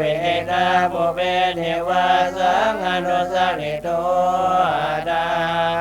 สาเยวราเดยามัดเมยาเมเอวาสมาหิเตจิเตปะริโสเตปะริโยตาเตอนาคาเดวิกตุปะกิเลเสมุตตุพุทเนกัมมัญญติเตอเนจปะเตสัตตานาจุตปัฏญานาญาจิตนาภินิดาเวโตอิเมวะตาปุณโตสัตตากายสุจริตเตนะสัมมนกตาวจีสุจริตเตนะสัมมนกตามโนสุจริตเตนะสัมมนกตาลิญาณังอุปวาทกามิจาติติกามิจาติติกามัสสมตานาเดกายาสะเปนะปรมรณะอภยาทุกขเทวินิพพาตังวิริยะอุปปนา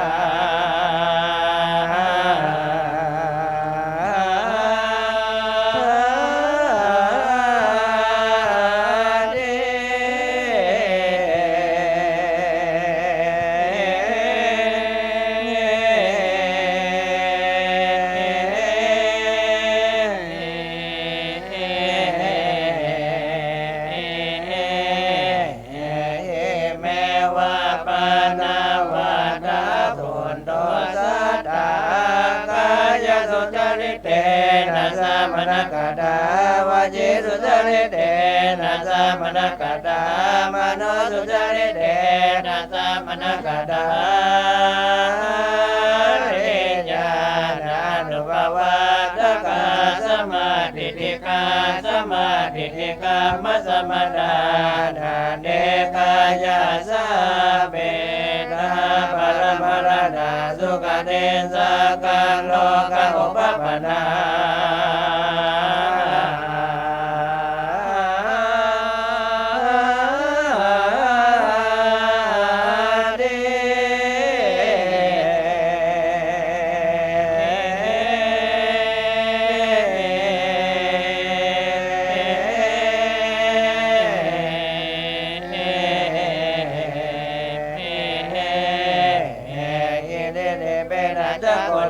วิสุเตนะเทกันตามานุสเกนะสเตปฏิทุจวมาเนอุปจมาเนอิเนปนิเทสุวเททุปเททุกเททุกเทยะตากะมุปเกสเตปัจจนิโตตัสสะเนวราเตยาวัฏเมยาเมเอวาสมาหิเตจิเตปะริโสเตปะริโยตาเตอนาคาเนวิกตุปะกิเลเสมุตตุพุทเตกัมมัญญิติเตอเนจปะเตสัตตานาจุตปัฏญานังญาตินาภินินาเมโตอวิชชาปัจจญาสังขาราสังขาราปัจจญาวิญญาณวิญญาณปัจจญานะมโรปัฏฐามโรปัจจญาสลายตนะสลายตนะปัจจญาปัสโสปัสสะปัจจญาเวทนาเวทนาปัจจญาตัณหาตัณหาปัจจญาอุปาทาอุปาทานปัจจญาภาโวปัจจญาจาติจาติปัจจญาจารามรณะโสกปริเทวทุกขโดมานะสุปั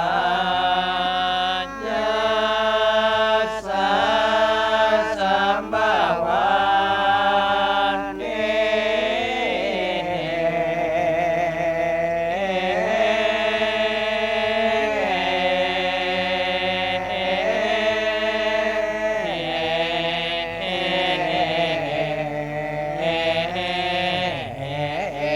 เมตัสสะเกวะรัสสะโลกะกัตสะสมุทัยโย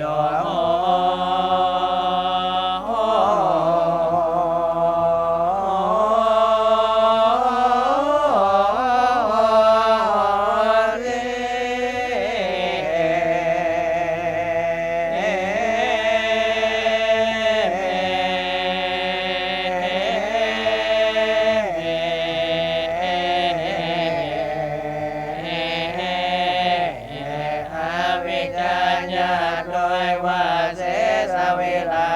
นิโร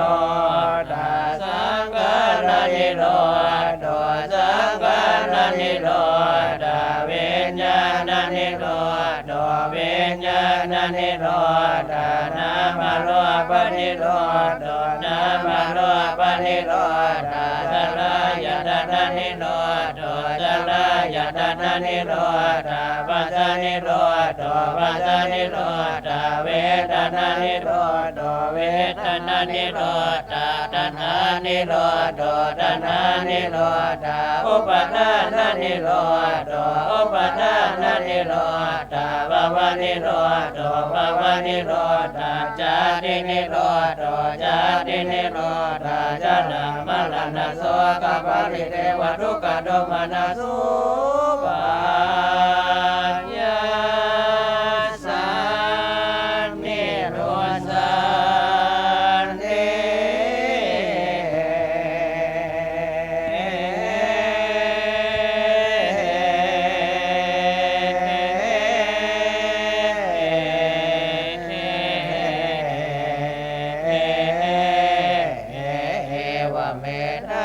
เกวะรัสตุกะกัตสนิโรธ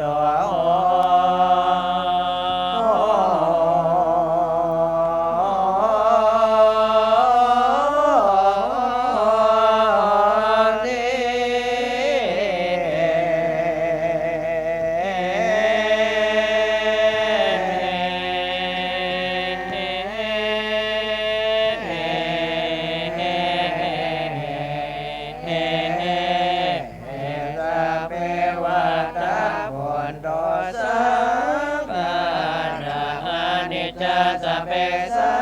งขาราทุกขาสัพเพสังขาราอนัตตา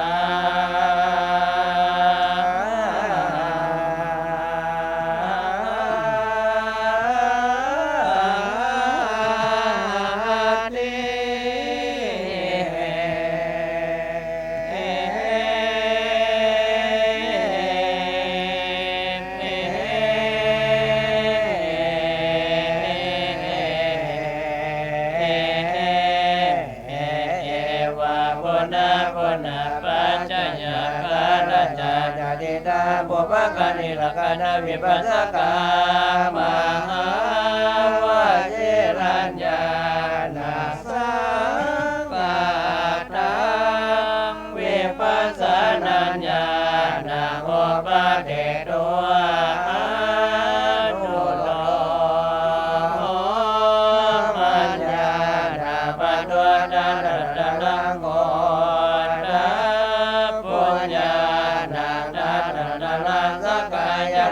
วิติกิสาศิลปะดาปนามาสัญญาจนะเสนกนังโสดาปฏิภกัญญา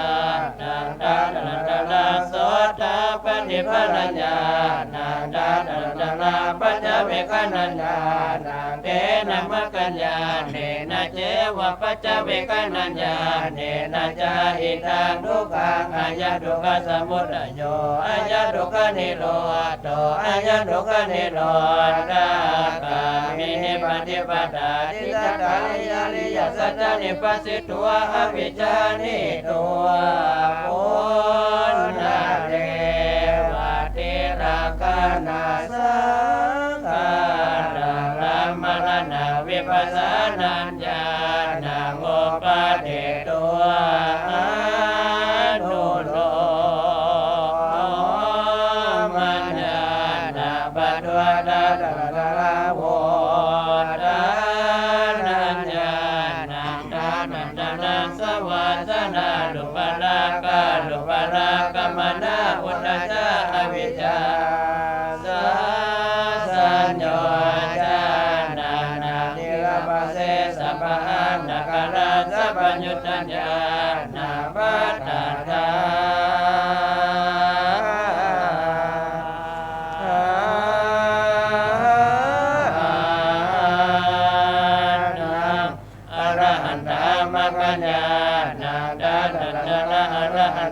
ปรัญญาดังดังดาราสัพพยุตตัญญาดังสังฆาดังปัจจเวกนัญญาดัง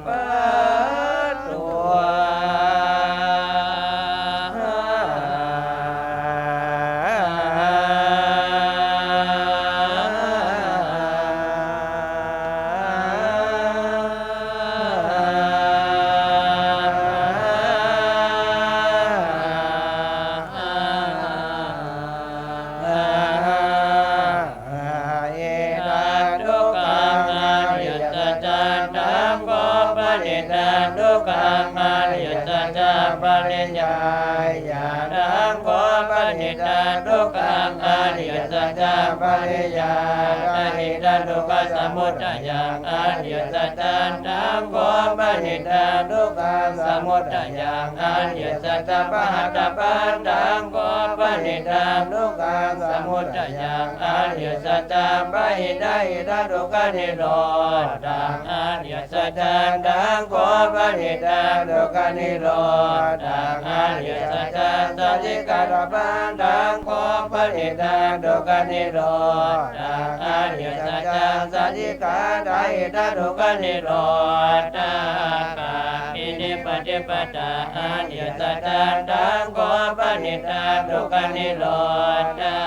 คามินิปฏิปตาอริยสัจภเวทปันตังขอปณิตาทุกขนิโรธาคามินิปฏิปตาอริยสัจภวิตันติ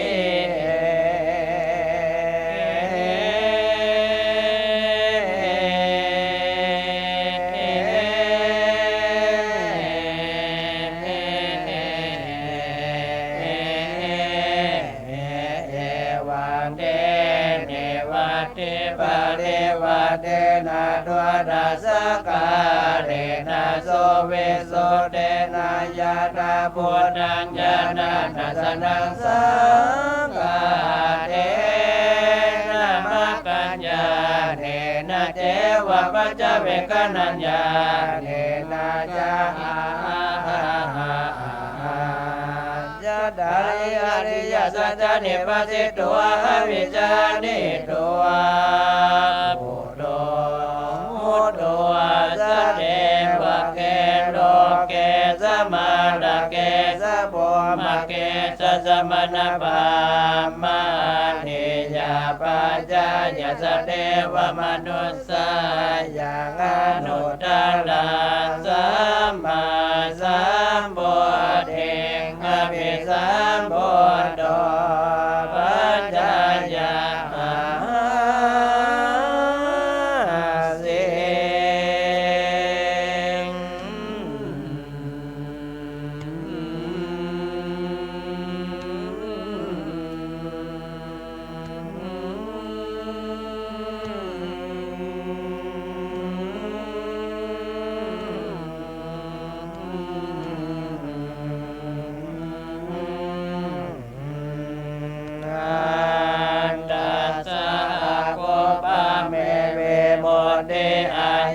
มันเดมันจันเดนันเดตาเนปุณณาภาโภ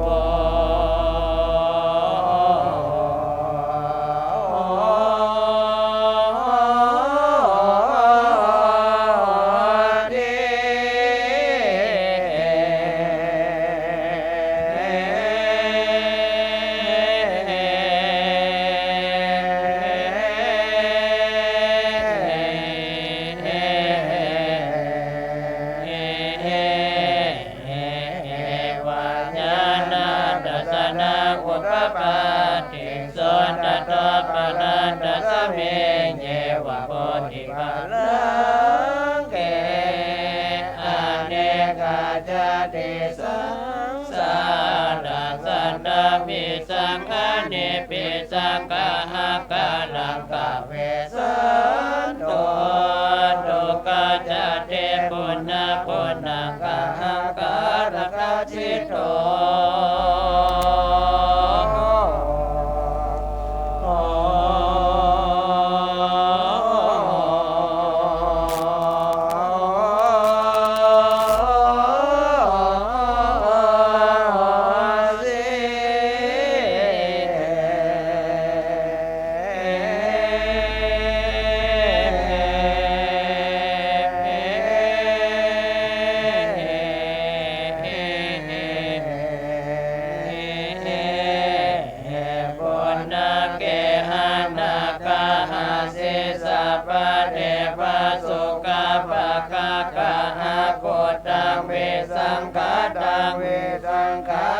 ตังเจตัง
ครั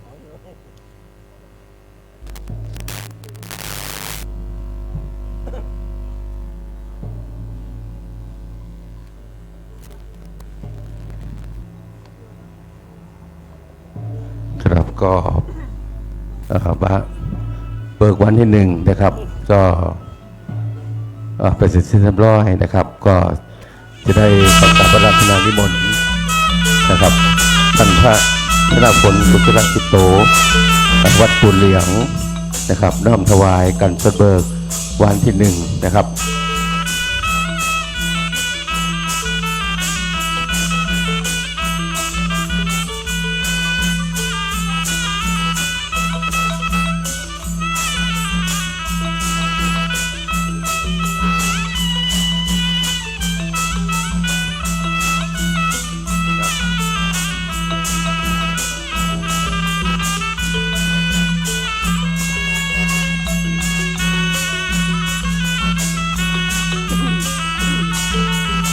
โลกาเวเนโม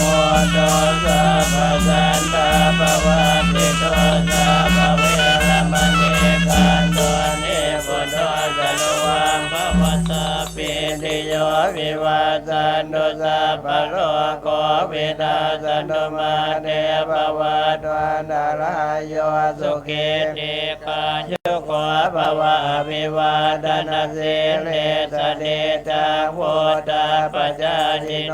จัตตารโอธรรมาวาทันติอายุวันโน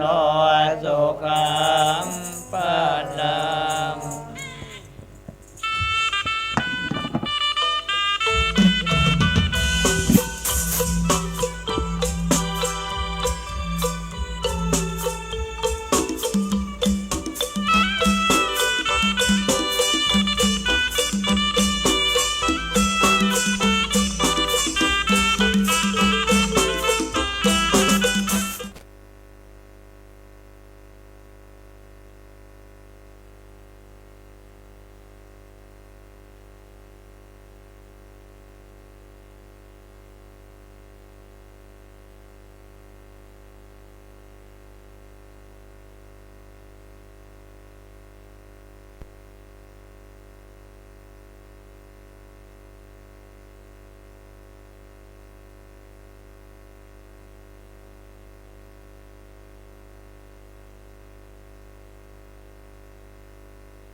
สำหรับวันที่2นะครับเป็นทางวัดศรีเกิดนะครับครับเจ้าภาพก็มีคุณพุทธิไกรพิชัยอ้นคุณนงยาวมุนหล่อนะครับเป็นวันที่2นะครับ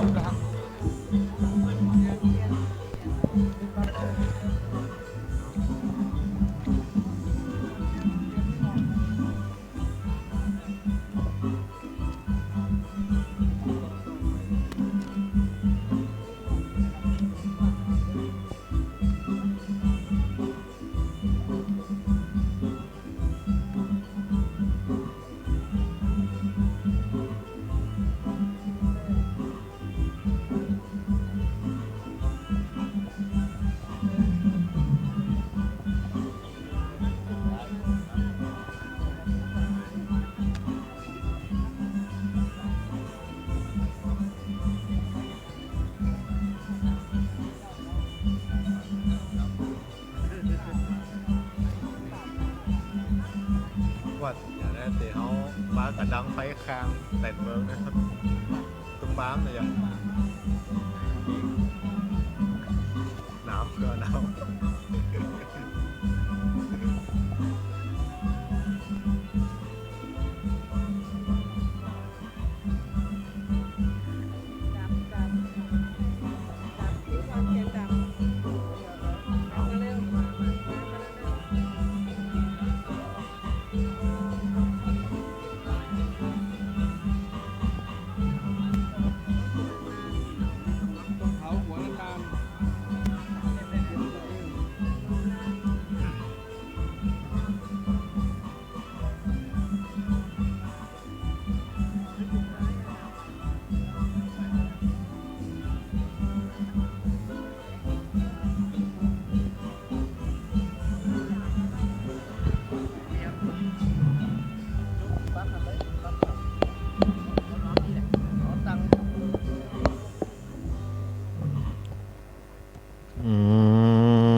โย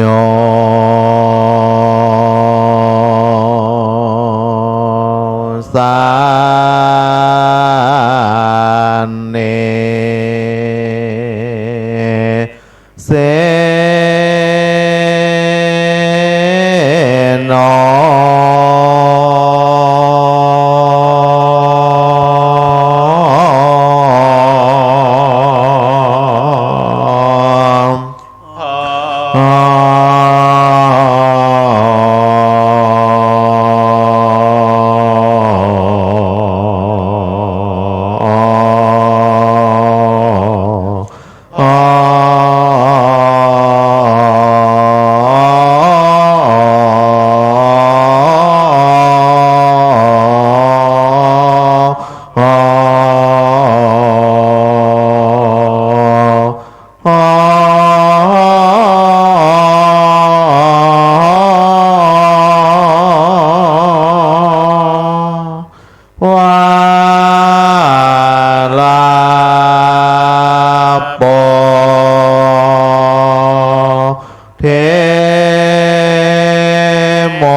สา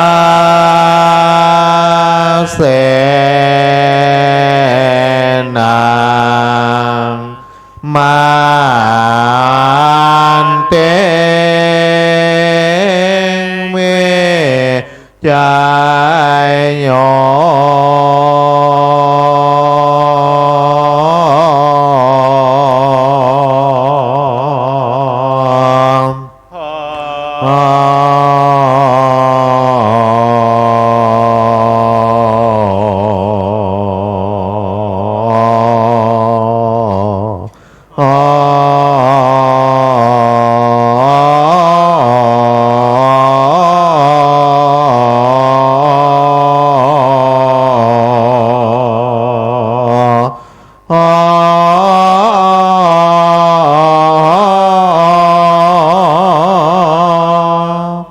สา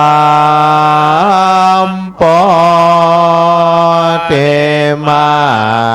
การเจงวานานตายาโนโยโลโกตามอตังปานามาเมโพธา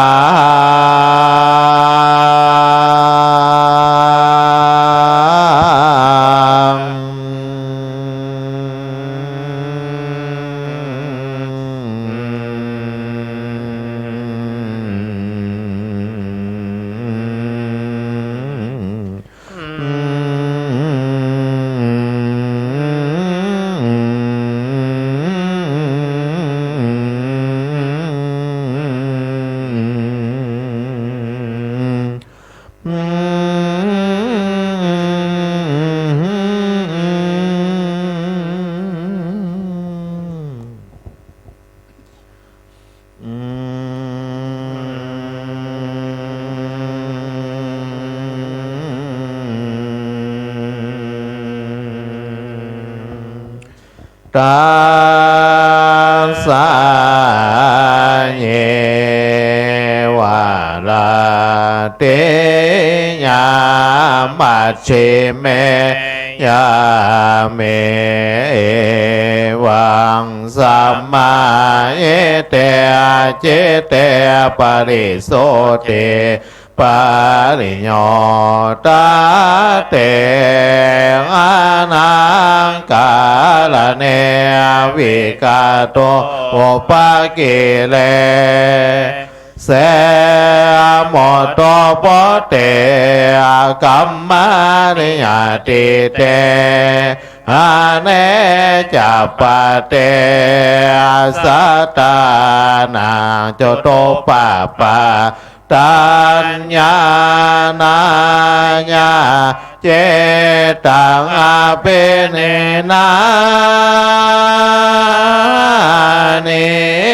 นาเนนาเนนาเนนาเมนโต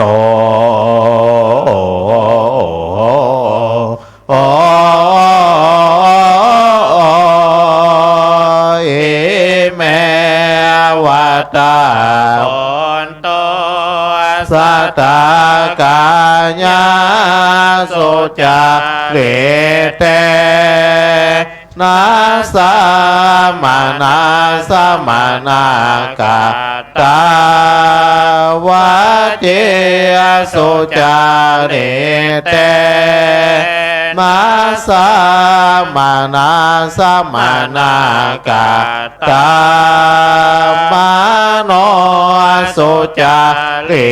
เตนาสามานาสมานา กาตังอาริยานังโอภาวาตากาเมจาติติกาเมจาติติกากัมมาสตานาเตกะญาสะเปอปะเรเปปาปรัมมานาอัปปัญญังทุกขเตงเวเนปาตังเนริยังอุปาปันนาเต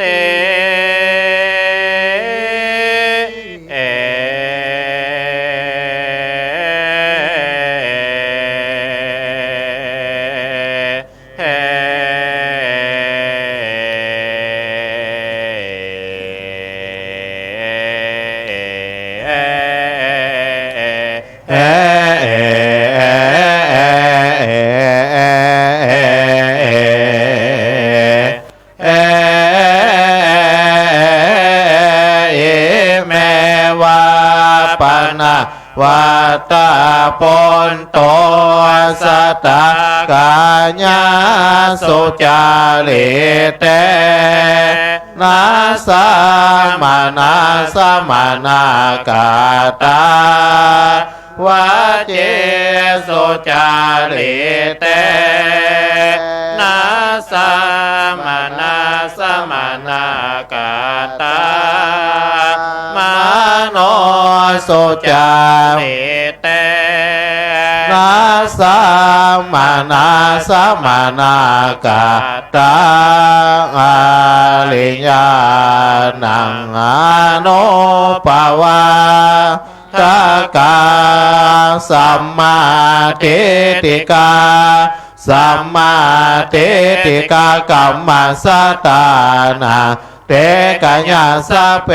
ปะเลเปปาปรัมมานาสุขเตสะกังโลกังวปาปันนาเต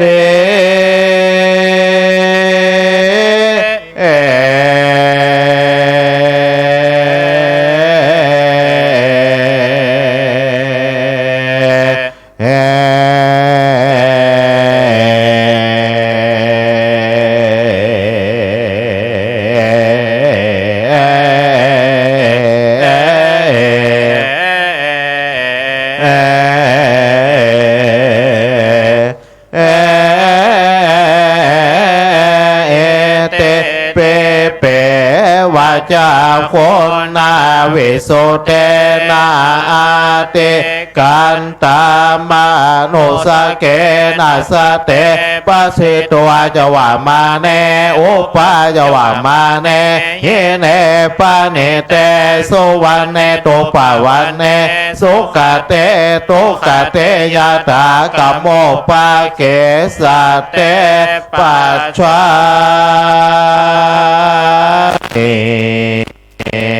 ตัวตาสะเนวาราเต ยามาเชเมยาเมวังสมาเยเตอาเจเตปริโสเตปาลิโยตาเตอานังกาลเนปิกาโตปะเกเรเสโมโตโปเตกัมมานิอาติเตอาเนจะปะเตอาสาวานังคาญานาเจตังอาเปเนนาเนนาเนนาเนนาเนนาเมนโตโองาวิชาราปัจจยาสังขาราสังขาราปัจจยาเวนญาณังเวนญาณปัจจยานามาโลปังนามาโลปังนาปัจจยาสาลาญาตานังสาราญาตานาปัจจยาพระโสภาษานาปัจจยาเวทนาเวทนานาปัจจยาตัณหานาปัจจยาอุปาทานาปัจจยาภ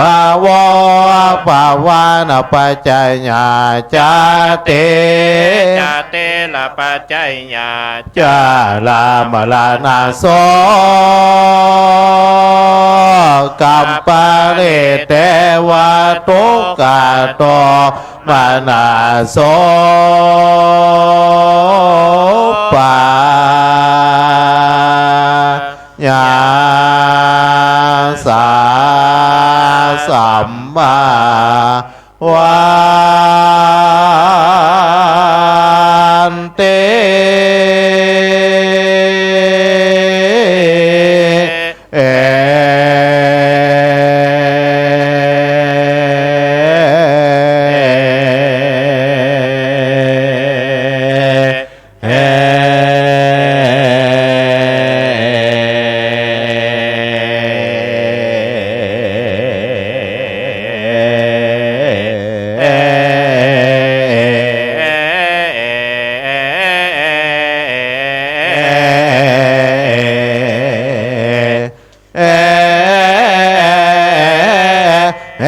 เมวะตัสสะเก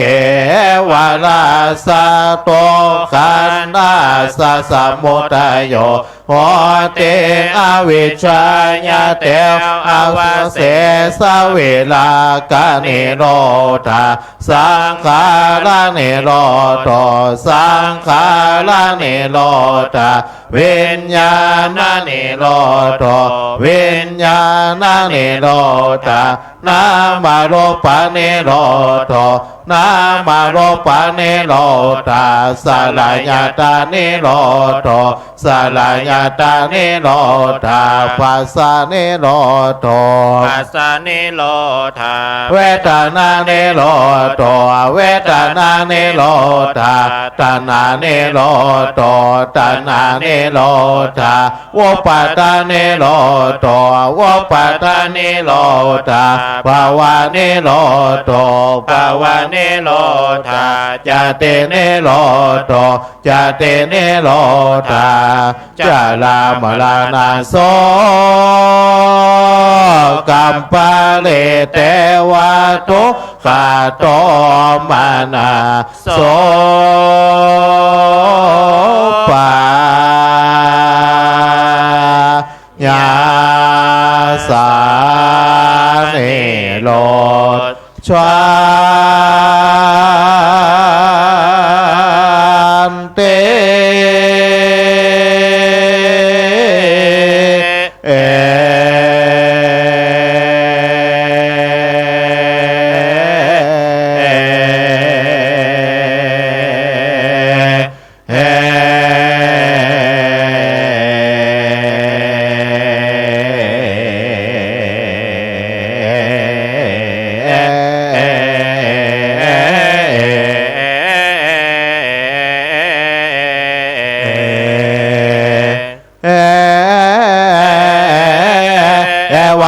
วัตสะเกวาลาสะทุกขันตาสะเนโรโทโหเตสะเปวัตาปนโตสังขาราอนิจจาสะเปสังขาราทุกขาสะเปสังขาราอนัตตาเต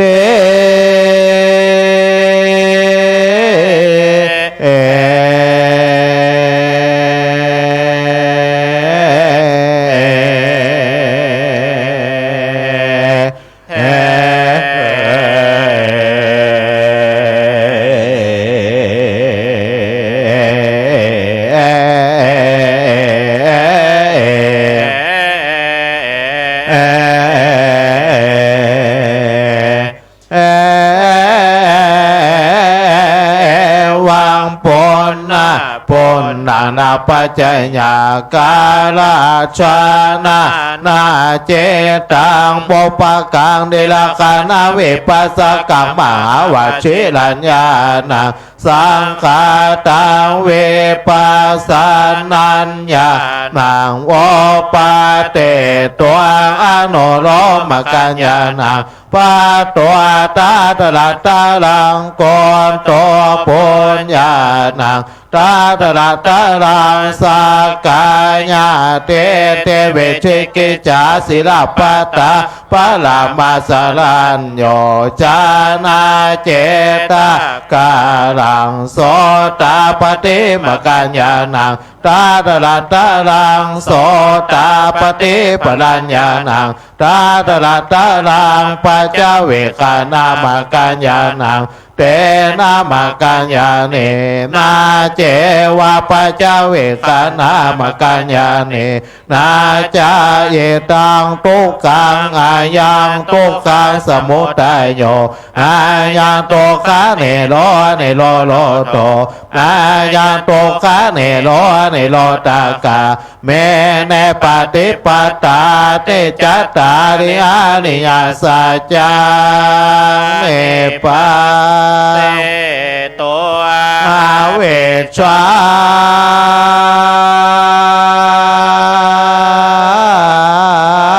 นิตัวปุณนาเลอวติลักนาสังการาลัมมานังเวปัสสนัญญาณังโอปะเตตัวอนุโลมกัญญาณังปะตัวตาตระตะลังโวตานัญญาณังตาตระตะลังกามาลากาปัญญาปาตาโนกาลังสาเสตากาเมมกัญญาณังตาตระตะลังสาเสตากาเมปัญญาณังตาตระตะลังปัจจเวคานามกัญญาณังเตนะมกัญญาเนนาเจวะปัจจเวคานามกัญญาเนนาจาเยตังทุกขังอายังทุกขังสมุทัยโยอายังทุกขังเนโลโทอายังทุกขังเนโลตากาเมเนปฏิปตาติจัตตาริอานิยาสัจจังเนปาเตตัวอาเวชวา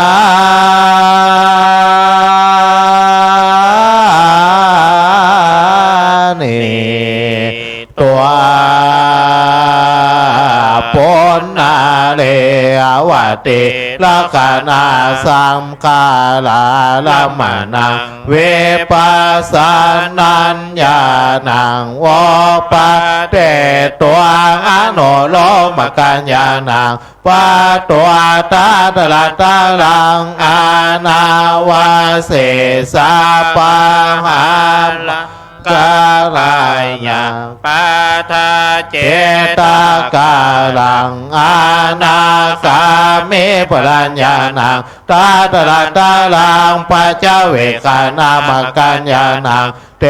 นะมะกัญญาเนนาเจวะปัจจเวกานามะกัญญาเนนาจาเยตังทุกขังอายังทุกขสมุทัยโยอายาทุกขเนโรโลโทอายาทุกขเนโรตากาเมเนปฏิปตาติจัตตาริอานิยสัจจาเนปัจเจตัวอาวิชชา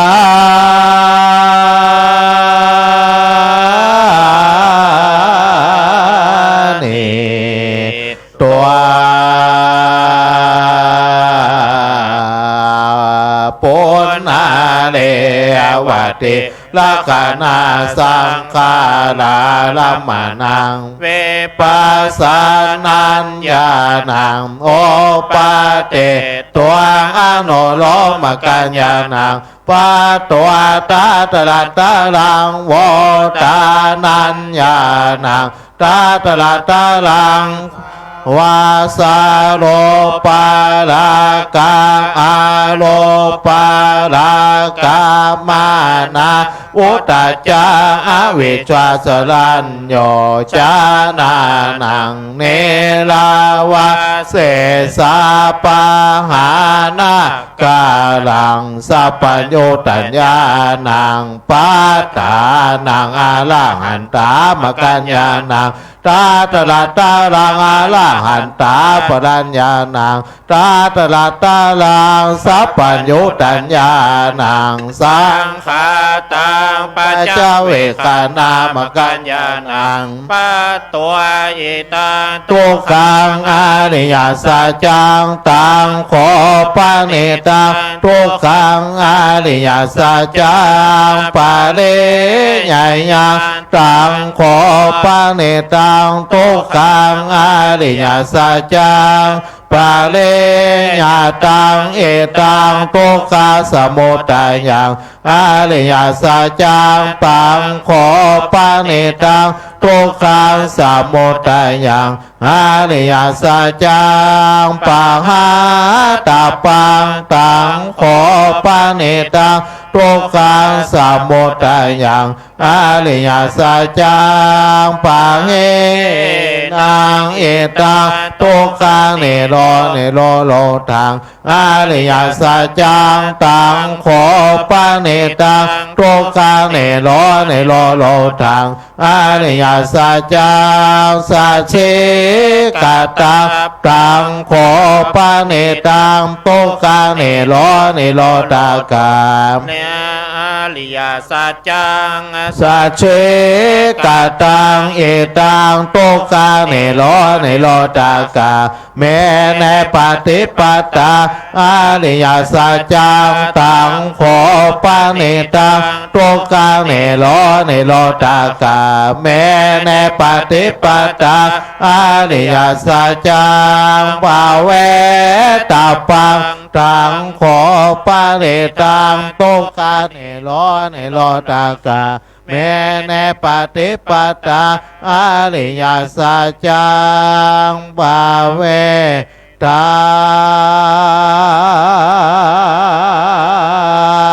เต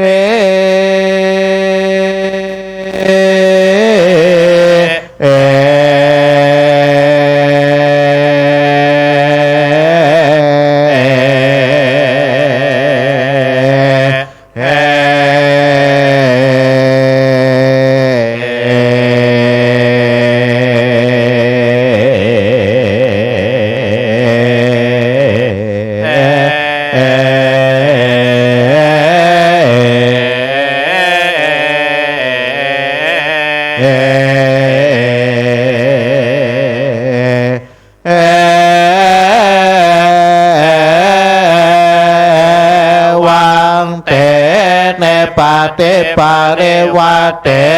นาตัวตาสากาเลนะโสวิโสเตนายาทาโพตังญาณาตาสานังสังฆาเตนะ มากัญญาเนนาเจวะปัจจเวคานามากัญญาเนนาจาจัตตาริงานิยาสัจจาเนปัจเชตัวอาเวชวา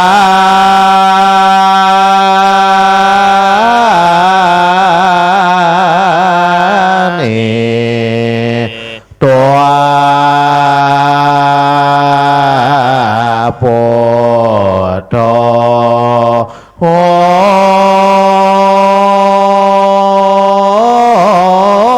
ตัวสเตวะเกโลเกสัมมาลาเกสัพพมมาเกสัพพมานิยาปัจจายาสเตวามโนสายาอาโนตารังสัมมาสัมโพธิอาภิสัมโพตัวปัจจายาเส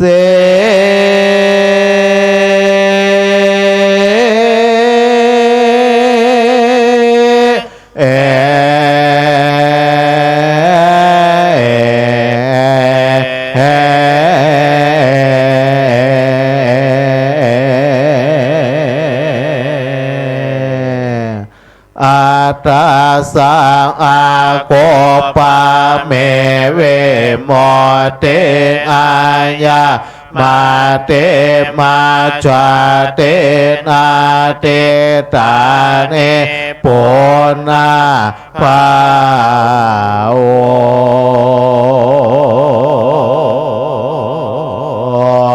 เต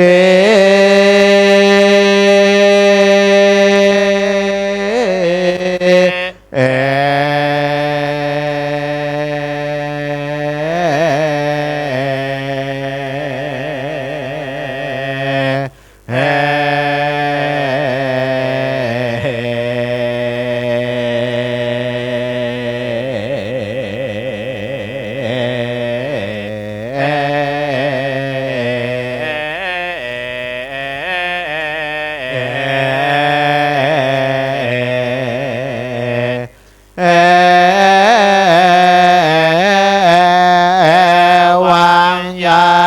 นาทัสสะนังโอตาปะเตงโสตโตปะลังตาสามิงเยวะโพธิปัลลาลา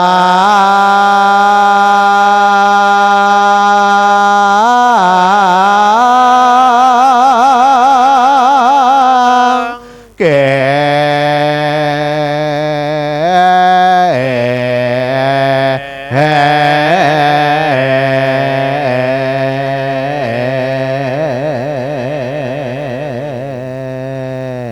อาเนกาจาเต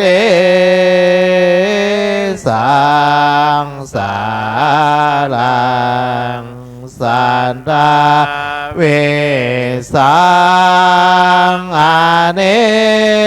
ปิสังกาหากาลังกาเวสันโต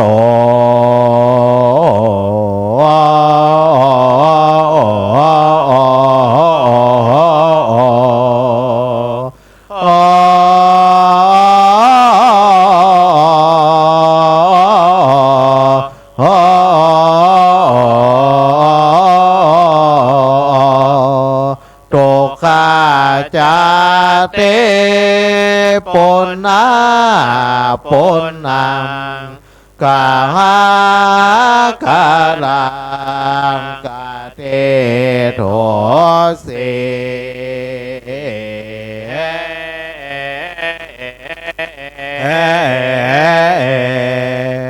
เ เอ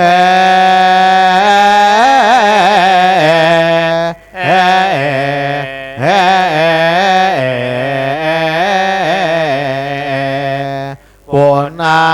เกหังนากังอาเสสัพพะเตปะโสปะปะกะกังอาโก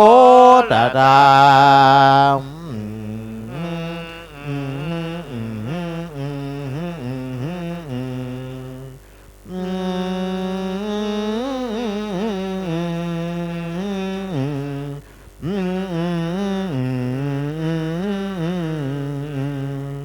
เวสังขาตังเวสังขาลากาตังเจตังตัณหานังกายายามาจากายามาจากาเตเอเตนะสัจจาวาเจนะโหโตเตใจยามังใจยามังใจยามังกาลัง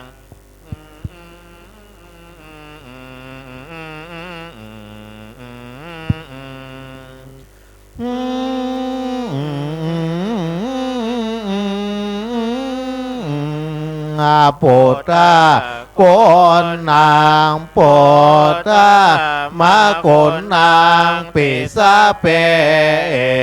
เต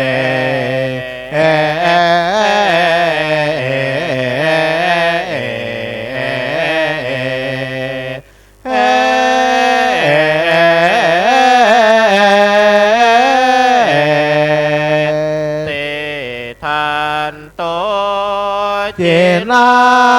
ปิมปานาปิมปานาปิมปาปาเล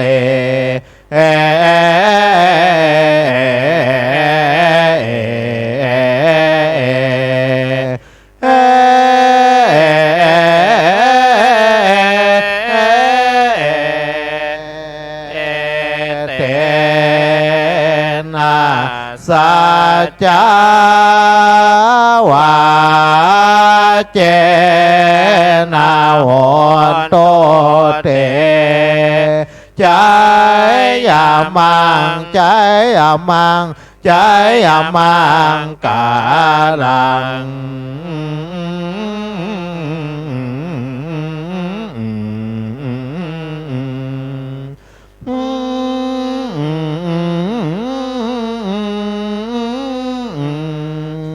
ธรรมะโกนนางธรรมะมาโกนนางปิสะเปเต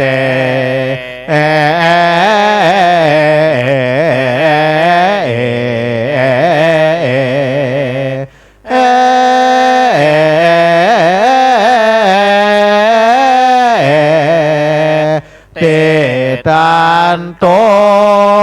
เจนาปิมปานาปิมปานาปิมปาปาเร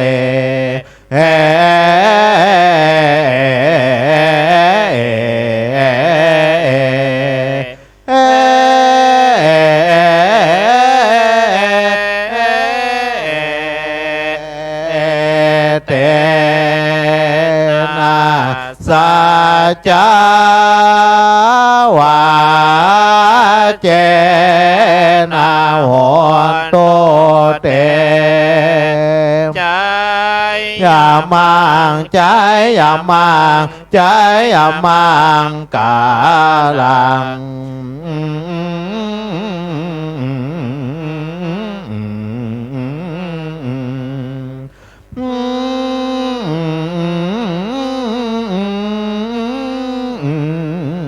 สังฆาโกนนางสังฆามาโกนนางปิสะเปเต เ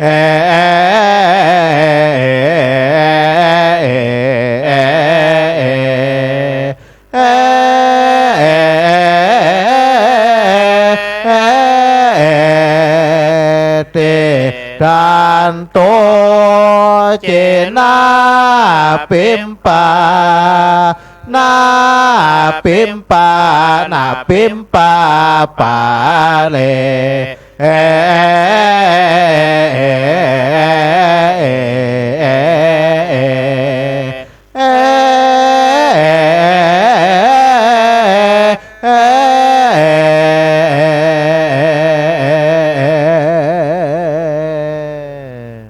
เอาตีกล้องเนอะสาธุจบลงไปคณะศรัทธาสาธุชนในการสวดเบิกวันที่สองอยู่ด้วยกันก่อนนะแถม7 วันก่อนเนอะเจ้าภาพก็หมายมีคุณวุฒิไกรคุณนงเยาว์มูลรอได้รับปวารณาตนเป็นเจ้าภาพวันที่สองโดยคณะสงฆ์วัดศรีเกิดนะครับเจริญปอนปอเอาไปถวายเลยเนอะ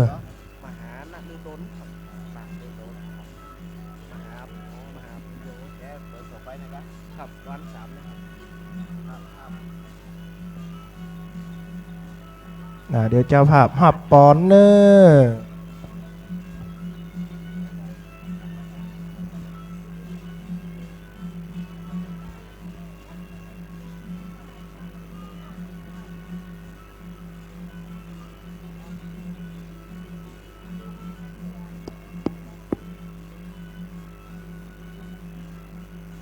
สัพพะโล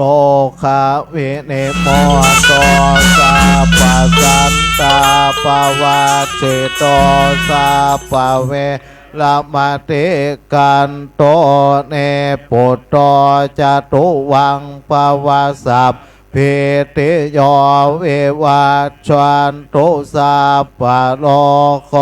วินาศตุมาเตปวัตวันดาลายโยเทคายโกปวังอภิวาทนาเสเลสานิจังจัตตาโลธรรมาวัฏันติอายุวันโนสุขังภาลังสาธุได้หับปอนโดยกันแล้วคณะศรัทธาวันที่สองตัดไสเนคณะสงฆ์วัดศรีเกิดโดยเมตตาธรรมของท่านอาจารย์ท่านพระครูวรเวทอินทพิทักษ์เจ้าวัดศรีเกิดได้เป็นตนเมตตานำคณะสวดเบิกมาเมตตาธรรมในค่ำของคืนวันนี้กราบในเมตตาธรรมโดยความเคารพอย่างสูงนะครับวันต่อไปเนอคณะศรัทธาสาธุชนวันที่3อัตตโคคณะสงฆ์วัดน้ำโท่งหนองกระทิงคณะศรัทธาสาธุชนเจ้าภาพก็มามีคุณแม่ศรีนวลคุณยุพาพรหมพลังคุณธนเดชคุณยุพินทองนิรันดร์รับเป็นเจ้าภาพวันที่3ก่อนอื่นก็ต้องขออนุญาตประชาสัมพันธ์กับบรรดาสาธุชนเนื่องในวันนี้เฮามีงานปล่อยหลวงฉลองสมโภชพระพุทธมิ่งมงคลมุนีศรีเขลางณวัดมิ่งบางมูลเสียงดีคณะศรัทธาสาธุชนได้ยินมันอาจจะไปกองไปไก่ก็ต้องขอสุมาอาภัยกับพี่น้องบ้านไกลเรือนเคียงนะครับเนนานทีมีข้างเนาะมันบ่จะมีถึงวันนะอีบ่อยแม่อดเอาเหี่ยวันหนึ่งเนอะวันนี้เนาะได้ห่วมบุญได้ห่วมกุศลด้วยกันซึ่งคณะศรัทธาสาธุชนเฮามันบ่จะมีหลายมื้อหลายวันเนอะต้องขออนุญาตขอทำความเข้าใจกับบรรดาสาธุชนวันที่3วันต่อไปอัฏฐโขคณะศรัทธาสาธุชนคณะจันเจ้าภาพก็หมายมีตนตัวของคุณแม่ศรีนวลคุณยุพาพรหมพลังคุณธนเดชคุณยุพินทองนิรันดร์คณะสงฆ์วัดน้ำโท่งนะครับโดยได้รับเมตตาธรรมจากท่านพระอาจารย์พระมหานฤดลมหาปัญโยนะครับวัดน้ำโท่งนะครับได้เป็นตนเมตตาในค่ำของคืนวันนี้นะครับ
ตอนในทางท่านพระคุณเจ้าสามเณรเจ้าคณะสวดเบิกวัดนำธงวันที่3พร้อมแล้วกับอาราธนานิมนต์ขอบคุณปัดกล้องกองแนพระครูใหญ่ถุงเบาแป้นศิลป์ถ้าได้ยินเสียงนี้แล้วก็ค่อยๆเบาลงเน้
มนาคตาว าจิสุจาริเต นาสามนาคตามโนสุจาริเต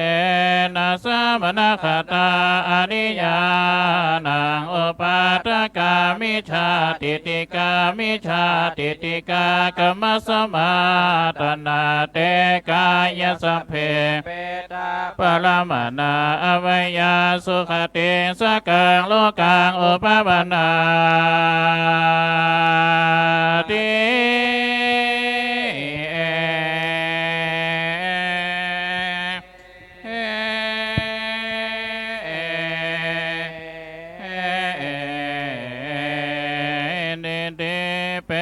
จาคุณนาวิโสเทนะติกันตมโนสเกนะสเตปัจจา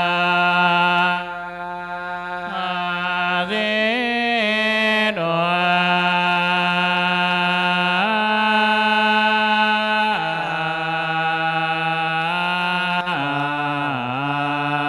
จาวามเนหิเนปณิเตสุวรรณเน ตุขาวเน สุภเตตุกเตยะกากรรมุปเกสเตปัจจานิโน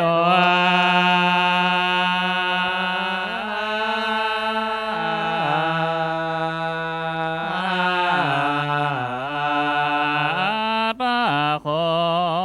โสภาควาตาสะเย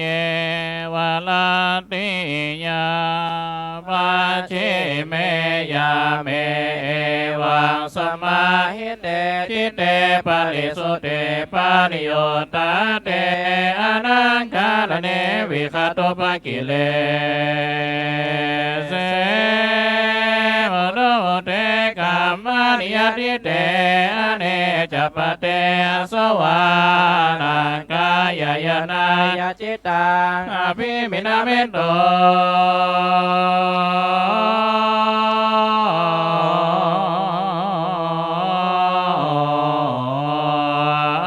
วิจาปัจจยาสังขาราสังขารปัจจยา วิญญาณัง เวนญาณปัจจยา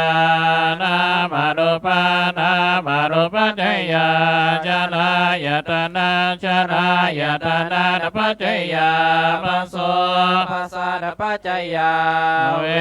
ทนาเวทนาปัจจยาตัณหาตัณหาปัจจยาอุปาทานอุปาทปัจจยาภวภวาปัจจยาจติ จตินปัจจ จยาชลามรณโสกาวาริเทวตุขะโตมนัสสุปายาสาสมวานติ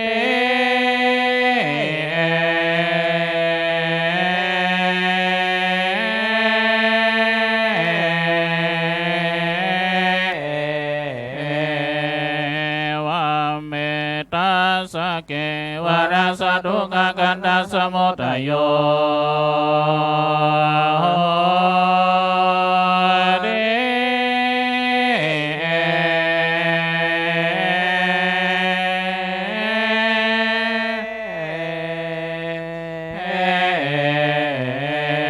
อวิจญาเตวะอวเสสวิลกานิโรธาสังขารนิโรธ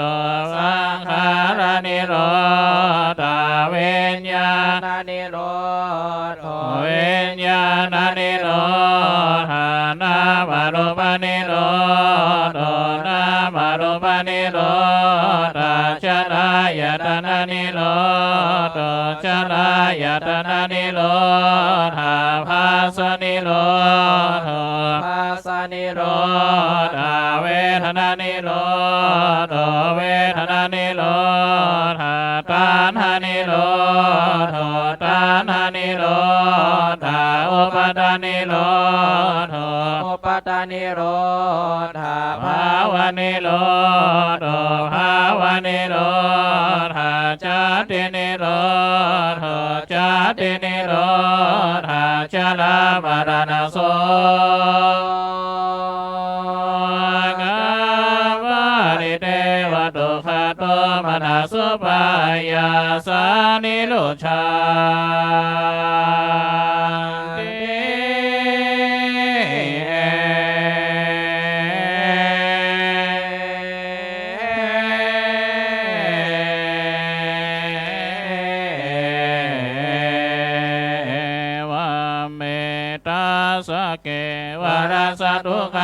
ขัสสะนิโร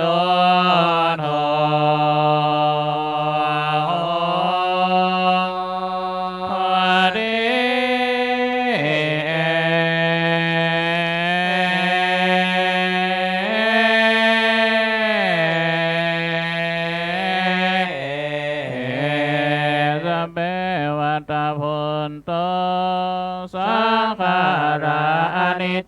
สัพเพสังขาราทุกขสัพเพสังขาราอนัตตา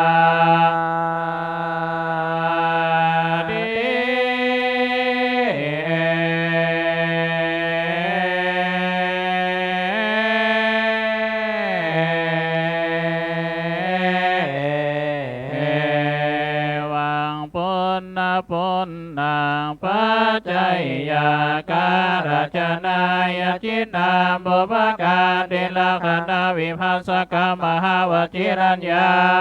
ณสังฆาตังวิปัสสนัญญาณอุปาเดโร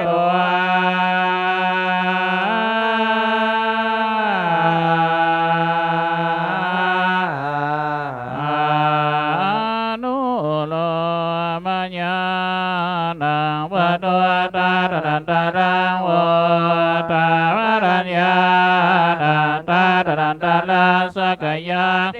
เวเจกิจาศิลปตาปารมาสาสิโยชนะนาเจ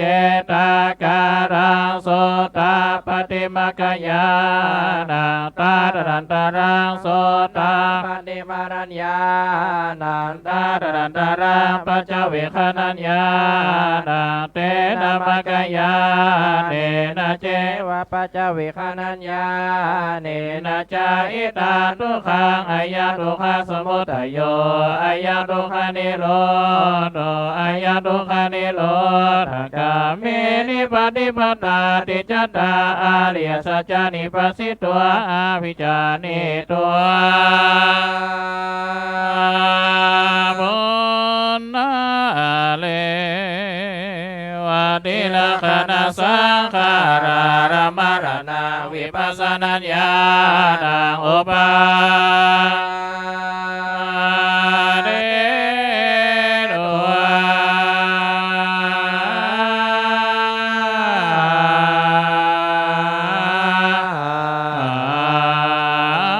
นุโลมญาณังวะโดตาดันตารังโอรัญญาณตาดันตาลาสกามรกาภกาวุตาดโนตาราสกิตากามิมากัญญาณตาดันตารังสกิตากามิภารัญญา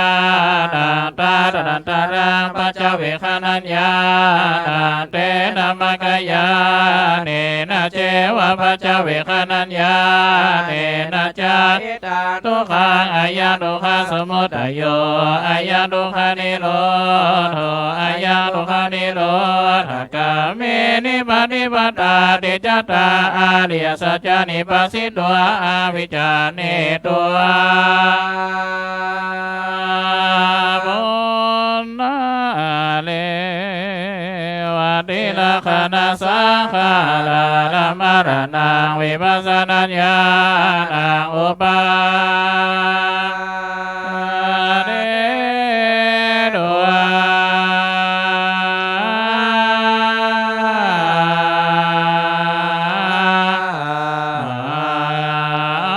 นุโลมญาณังวะโดตารันตารังโวตารัญญาณาตารันตารังอันวเสสกามรกาพยาวัตจิตกรังอนาคมกยาณาตารันตารังอนาคมิภรัญญาณังตารันตารังปัจจเวคนัญญาณาเตนะมกยาเนนะเจวะปัจจเวคนัญญาเนนะจาอิตังทุกขังอายังทุกขสมุทัยโยอายังทุกขนิโรธอายังทุกขนิโร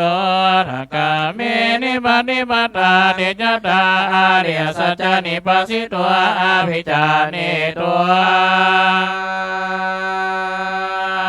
บุ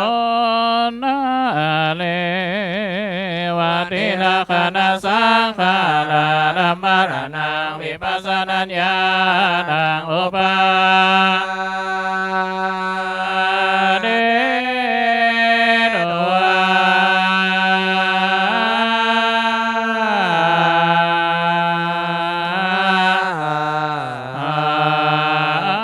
โนนุโลมายานังวะโตตาดันตาดังโอ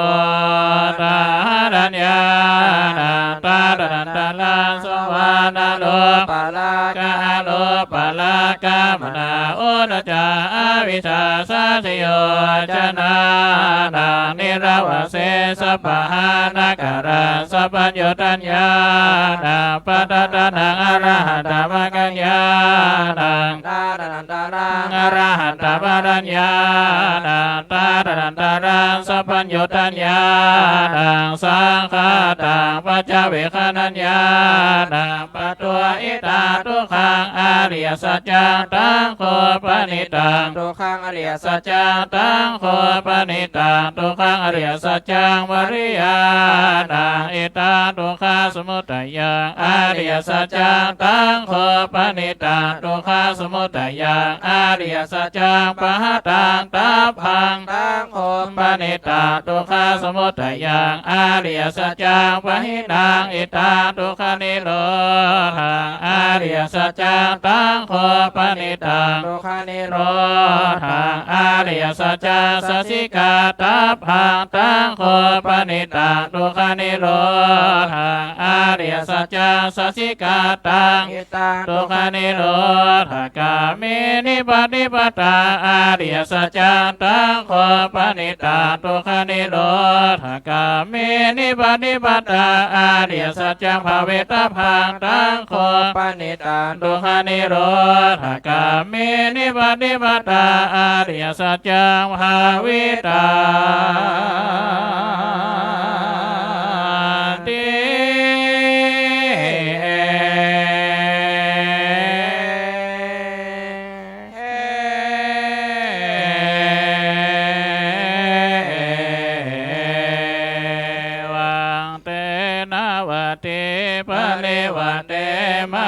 ปเตนะตัวนัสกาเลนะสุวิสุเทนายกาพุตังญาณตัสสนังสังฆาเตนะมะกัญญาเนนะเจวะปัจจเวคขณัญญาเนนะจาตาริอาริยสัจจานิปัสสิตัวอภิจานิตัว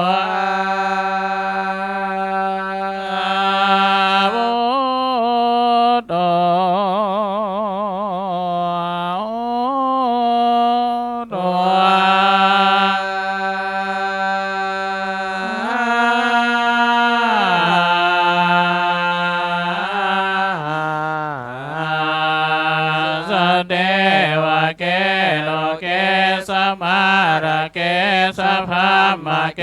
สะสมณพระมณียาปัจจายสัตเทวมนุสายอนุตตราสั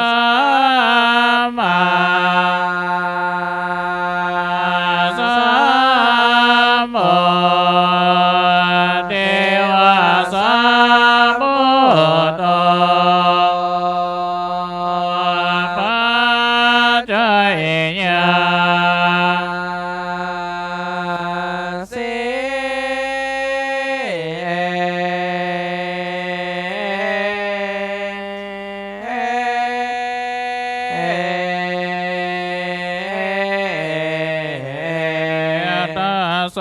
กุมภเมวิโมติอายาติมาจตินาตินตานาปุณาภาว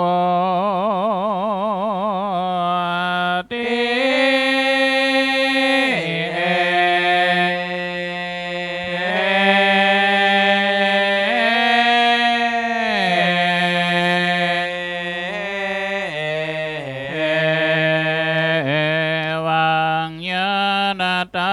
สนังอุตาปฏิโส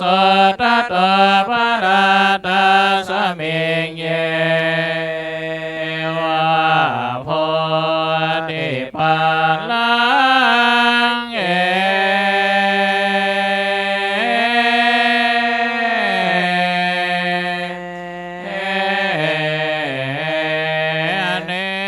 จติสังสารังสันหวิสังวานิกิสังกะหะการังกะเวสันโด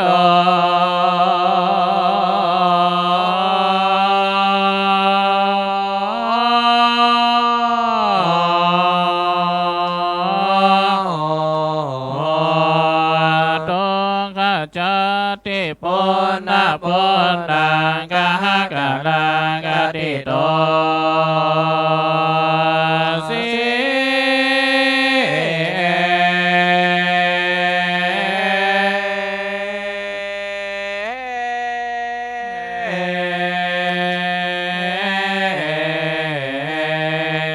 ปุณณเก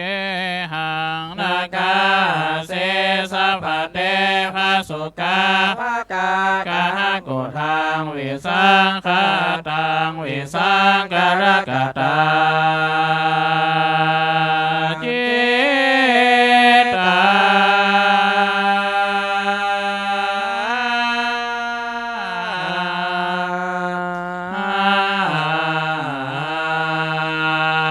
ตานังยามะชากาติ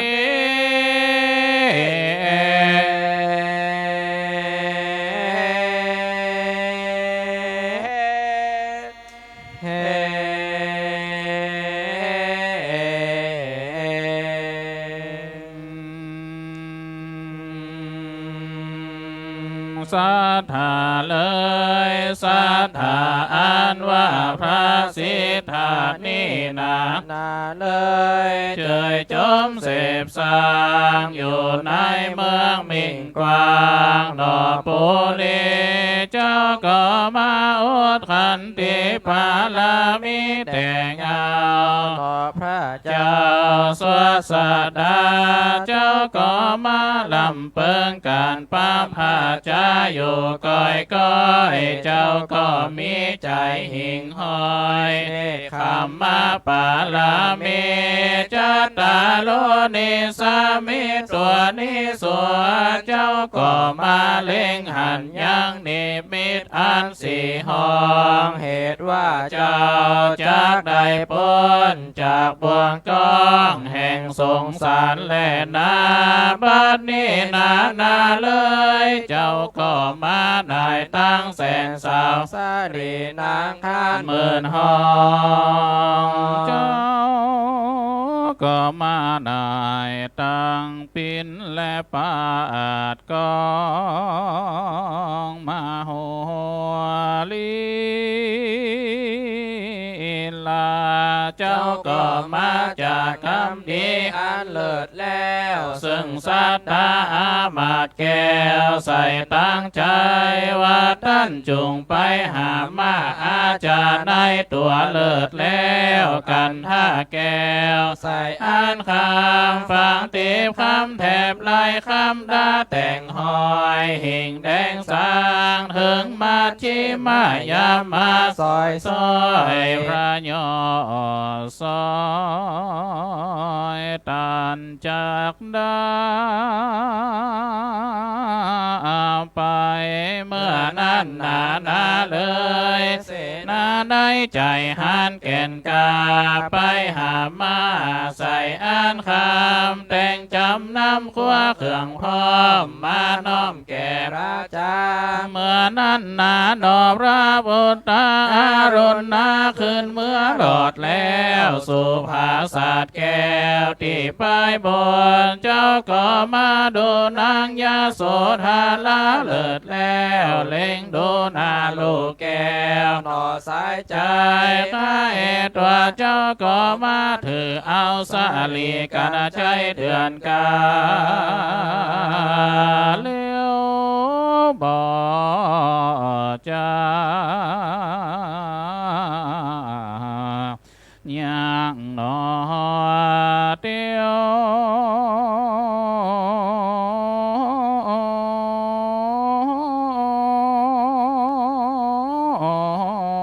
ไว้ไปสู่ สุมาอาจาได้ตัวเลิศแล้วขึ้นสู่หลังมาแก้วจื่นเจยจอเมื่อนั้นนาเลยสาราที่ผู้แก่นกาก็ห่างมาเล่นซ้ำสารอาสรยานตัวเลิศแล้วกันท่าแก้วเพื่อข้าวปอนเด้อก็เด้อมาอ่อนจอนมาอาสาดอนก็มากาตำเสียงวิ่งวอนที่แหนกาบแก๊กวิ่งย่อยนตกซ้ำลงบาสีทอยซ้ำใหญ่น้อยแล่นหกดียามดาวีบิดเบี่ยงใจเจ้าก็มายกย่างย้ายญาตาลา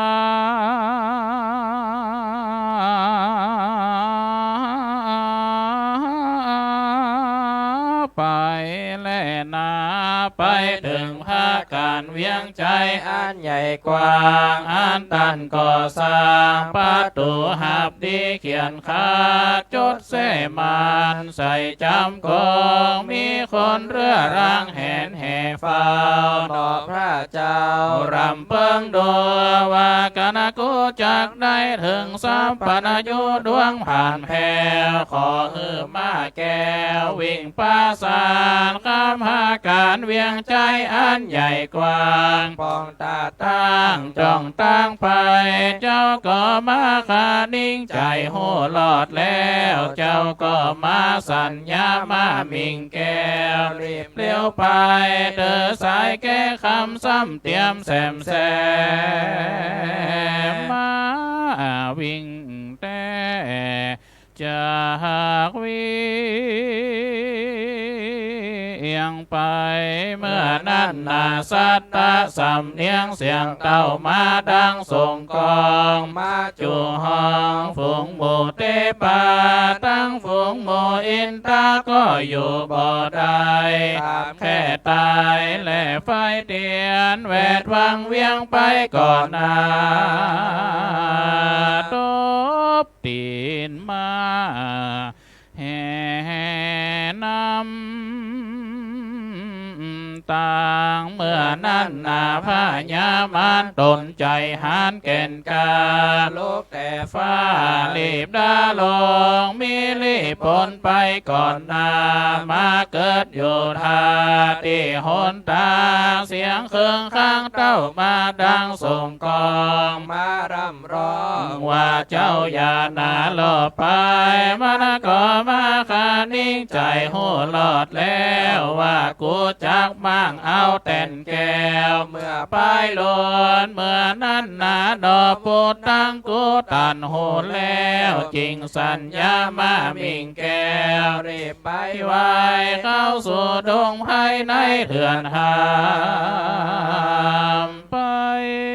ถึงฝั่งแม่น้ำชื่อว่าอาหารน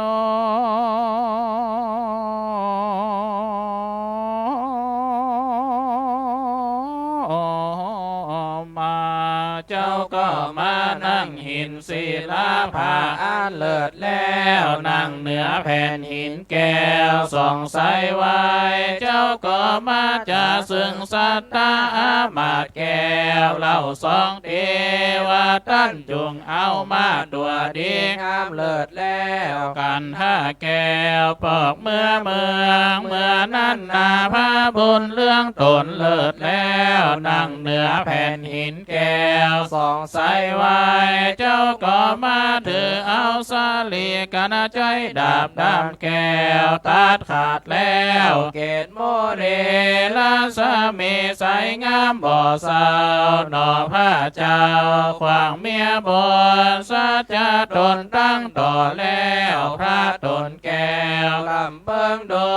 ว่ากันกูจักได้ทานลาดพระยาสาพนายุเลิศแล้วนั่งแต่นแก้วส่องใสยัวผมเกษายาตกลงมาลมตายจุงข้างไว้อย่าล นาเมื่อนั้นนาคนอินตาตันโหนแล้วจริงเธอเอาข้าอุบแก้วรีบลงมารับเอาเกศางามเลิศแล้วเอามือจุดก่อไว้เป็นพระธาตุเกศแก้วที่เมืองเอ็นไปเสาหินที่เมืองตันไทยเป็นที่ไว้และปูจาใส่ยัวงามเลิศแล้วรอดได้ชื่อว่าพระเกศแก้วดุรามาเนตาปนานามาก่อนเกบัดเดียวนี้ก็ยังขามีเล่าแลเด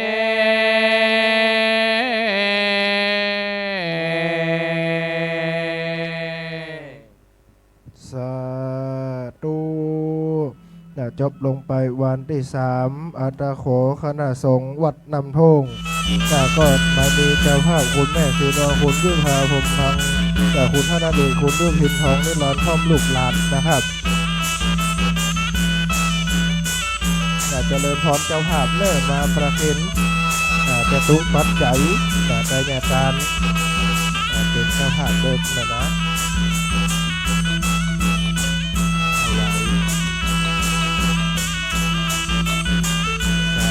ลูกต่อไปแบบตั้งอกตั้งใจเอาป้อนหนังให้ก็ได้แบบเป็นการลูกไฟหนังให้ก็ได้นะแต่ถ้าป้อนเดี๋ยวก่อน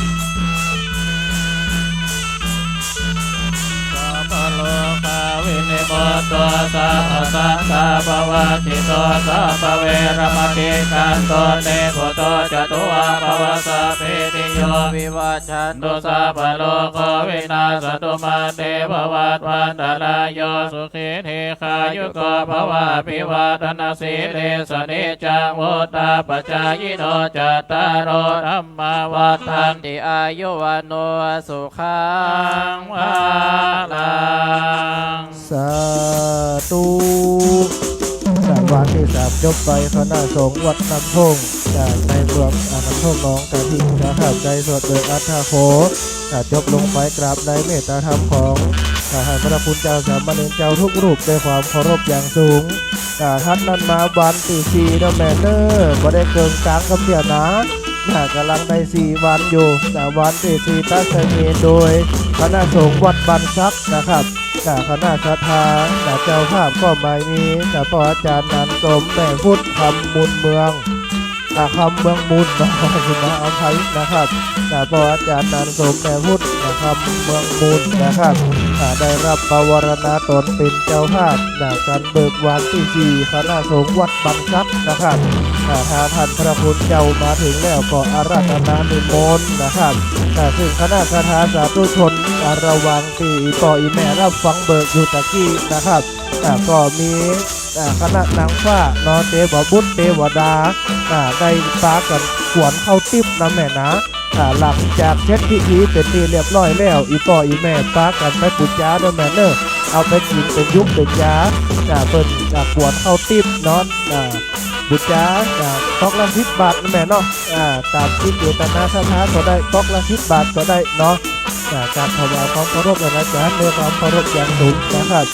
ซึ่งคณะวันที่4นะครับวัดบันซักนะครับโดยเจ้าภาพก็นางสมแม่พุทธคำเมืองมูลนะครับในพิธีพุทธาภิเษกพระพุทธมงคลมุนีศรีเขลางหรือพระเจ้าเศรษฐีหลวงนะครับในคำของคืนวันนี้ใกล้จะเกินกลางละแม่วันที่4ละอดเอาแหม5 วันมาได้เนาะอดเอาแหม5 วันท่องไปละกันเตี้ยนะดังเป็นกู้นุ่เจ้าก่อนเนาะอยู่ด้วยกันเนี่ยก่อนเดียวกันกันพระสงฆ์องค์สามข้าเจ้าวัดบันซักก็จะได้ขึ้นสู่แท่นอาสนะเบิกเนาะได้รับอนุเคราะห์เมตตาจากอาจารย์อนุกูลอาจารย์ดรอนุกูลหรืออาจารย์ติ๊กฟองคือผู้จัดกันเนาะตะกี้ก็นั่งรับอยู่ลายนี่เหมือนนี่ไปไหนบ่ฮู้ละเนาะคณะศรัทธาสาธุชนเนาะปัดกล้องแหนหมอกกองหมอนกองอันตอนมันเดึกละเนาะคือเจ้ากับให้รับศรัทธากับให้ติ๊กบ้านเนาะท่านพระสงฆ์องค์สามพระเจ้าพร้อมแล้วนะครับก็อาราธนานิมนต์เลยนะครับบ่มีอาราธนาเห็นละนะครับเนาะเรื่องนี้เป็นอาราธนาด้วยความเคารพครับ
ตุปกิเล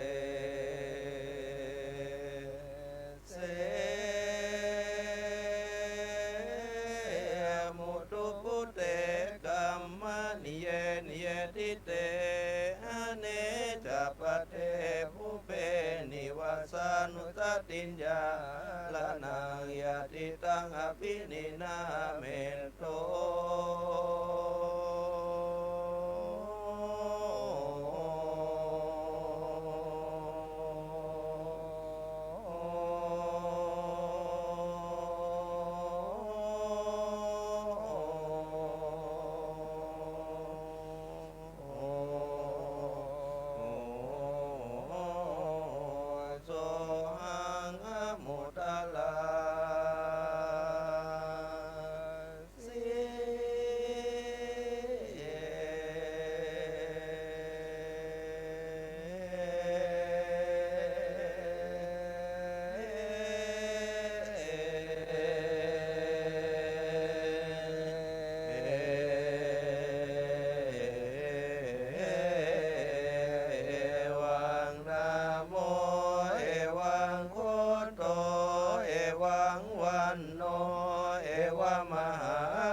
ทุกขปฏิสังเวติเอวมายุปาลิยันโตโสตโตจุโต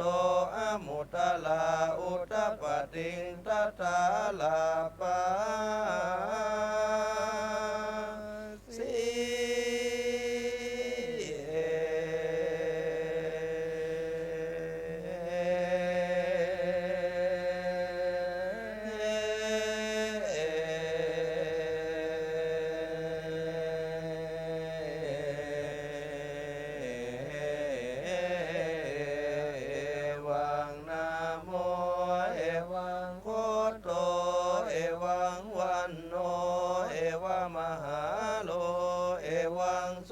ทุกขปฏิสังเวติเอวมายุปาลิยันโต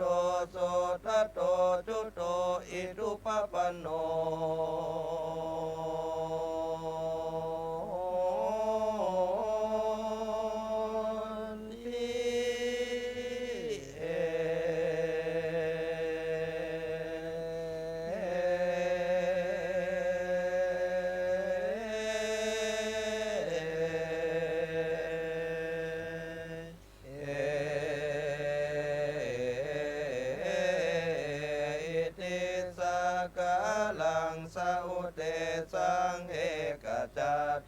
ติกังอเนกวิตังบุเป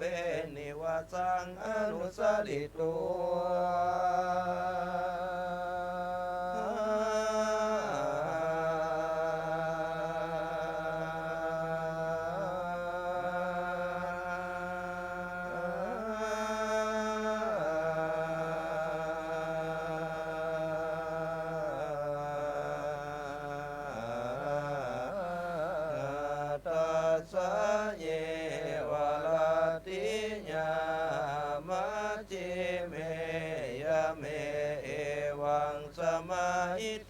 จิเตปาริสุเตปาริโยตา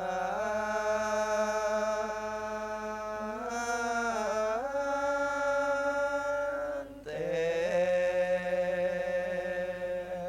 อนังคาลเนวิกาตุปกิเลเสมุตุปุเตกัมมานิเยนิเยติเตอเนจปะเทสัตตานังจุตุปัตตัญญาลานังยะติตังอภินินาเมนโต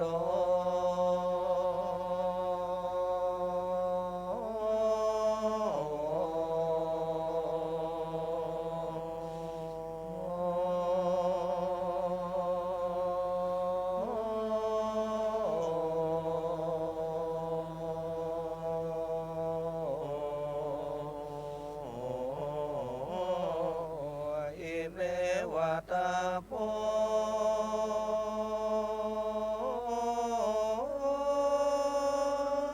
โตสัตตกา ทุจริตเตนะสมณกตา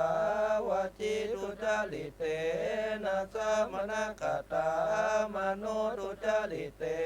นะสมณกตาอริยาลานังอุปวาตกามิจาติติกามิจาติติกามัสมตาลานาเตกายสเปเปตาปลมนาปยังทุกขติมินิปตังมินิยาอุปปันนา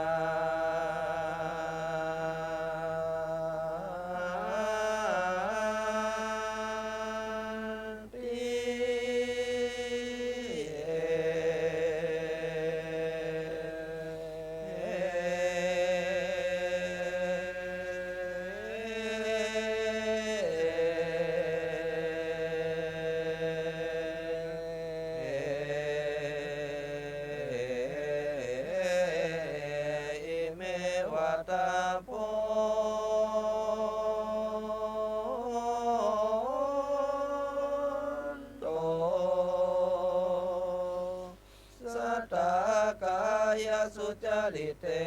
นะสมณกตาวจีสุจริตเตนะสมณกตามโนสุจริตเตนะสมณกตาอริยาลานังอนุปวาตกาสัมมาทิฏฐิกาสัมมาทิฏฐิกามัสมตาลานาเตกายสเปเปตาปรมานาสุขติงสักขังโลกังอุปปันนา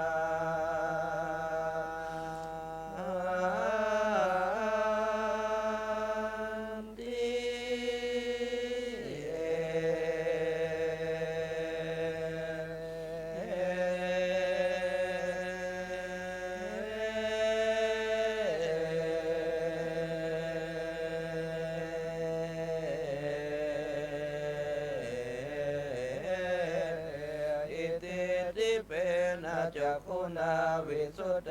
นะติกะเตมนุตเกนะสเตปัสสิตัวจาวมะเนอุปจามะเนหิเนปนิเตสุวันเนทุภวันเนสุกเตทุกเต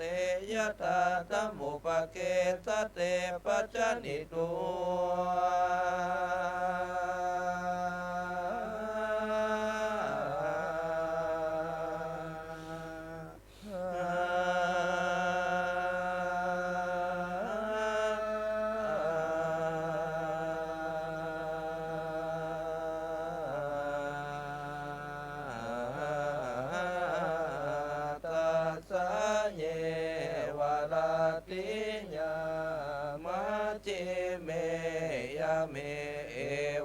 สมาหิเตติเตปาริสุเตปาริโย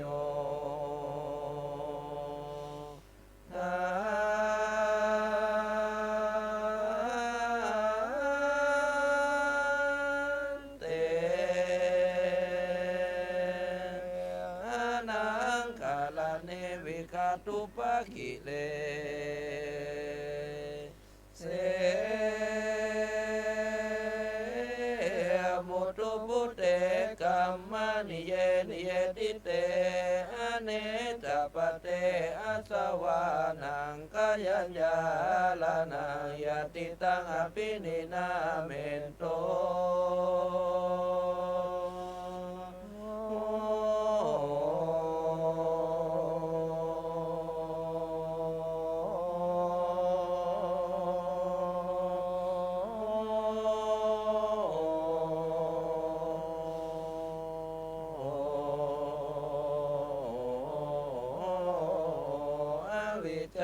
ปัจจยาสังขารา สังขารปัจจยาวิญญาณังวิญญาณปัจจยานามารูปังนามารูปัจจยาสลายตนังสลายตนาปัจจยาปัสโส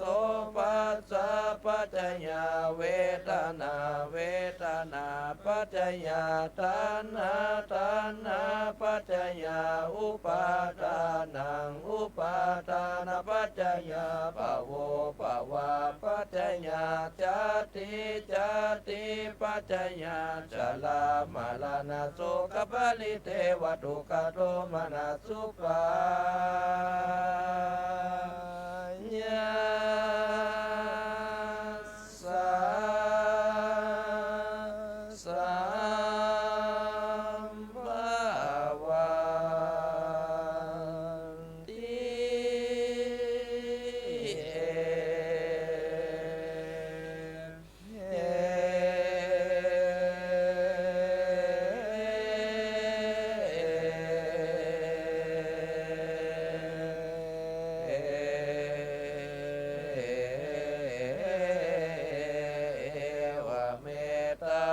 เก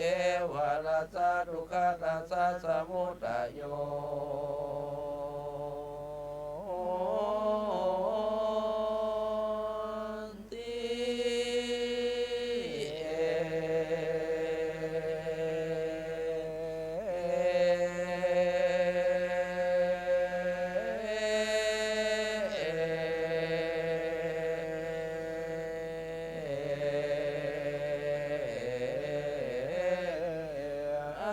จายเต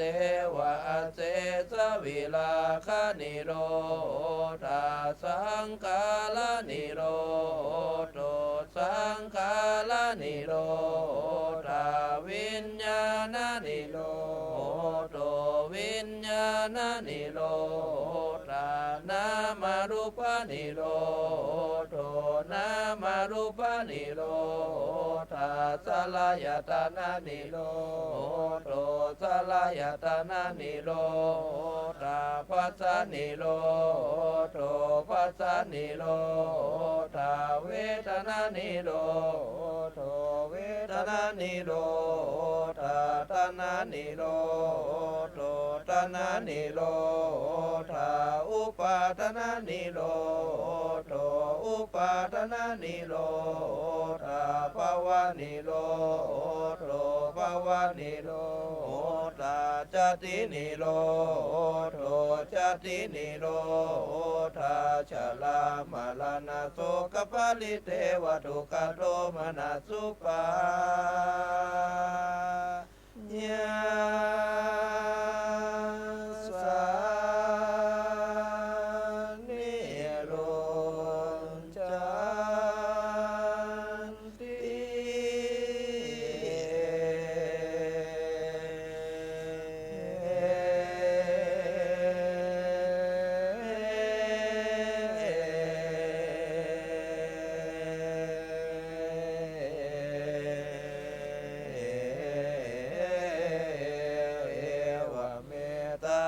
เก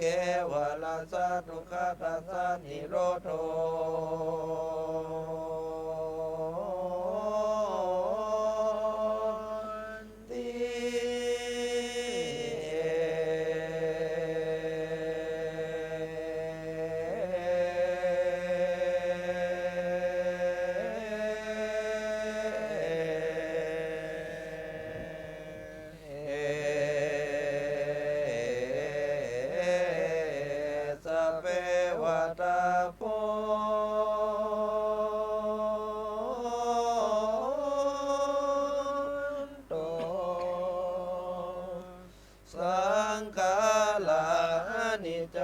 สัพเพสังขาราทุกขาสัพเพสังขาราอนัตตา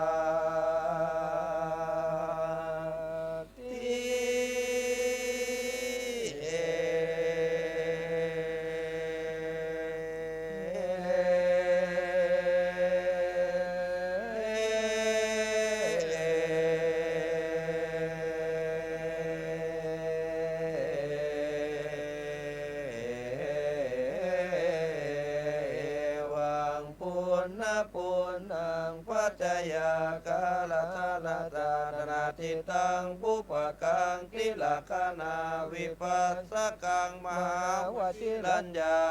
ลนังสังคตังวิปัสสนัญญาลนังอุปาเทตัวอนุโลมัญญาลนังตัตนันตลังโคตปุญญาลนังตัตนันตลังสกายติวิจิกิจาทิลปตาปลมาจจัญโยจนาเจตกาลังโสต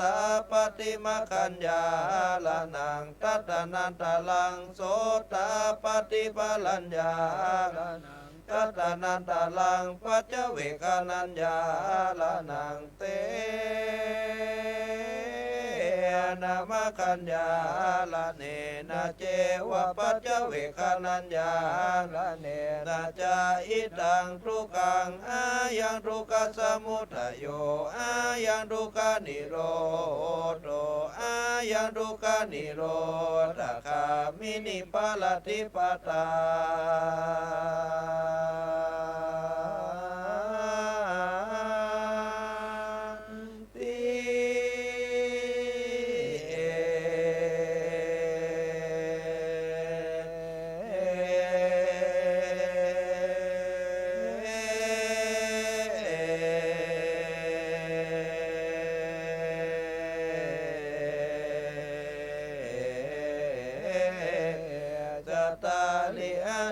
สัจจานิปัสสิตัว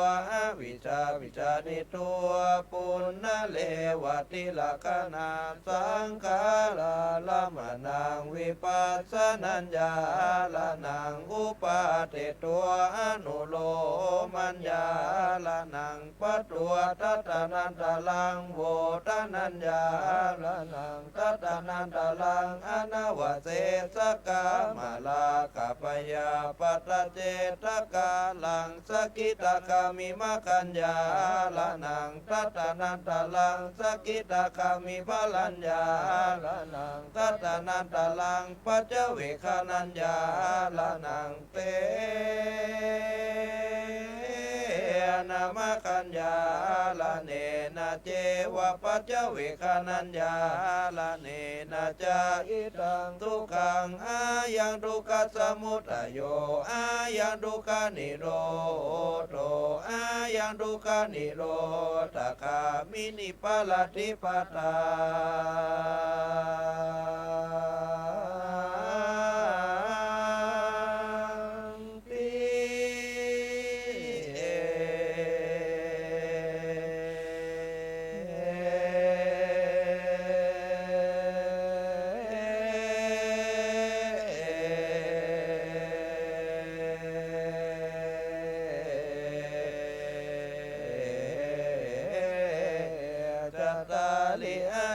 สัจจานิปัสสิตัววิชาวิชานิตัวปุณณเลวติลกนาสังขาราละมะนังวิปัสสนัญญาละนังอุปาเทตัวอนุโลมัญญาละนังปัตตัวตัตนันตลังโวตนัญญา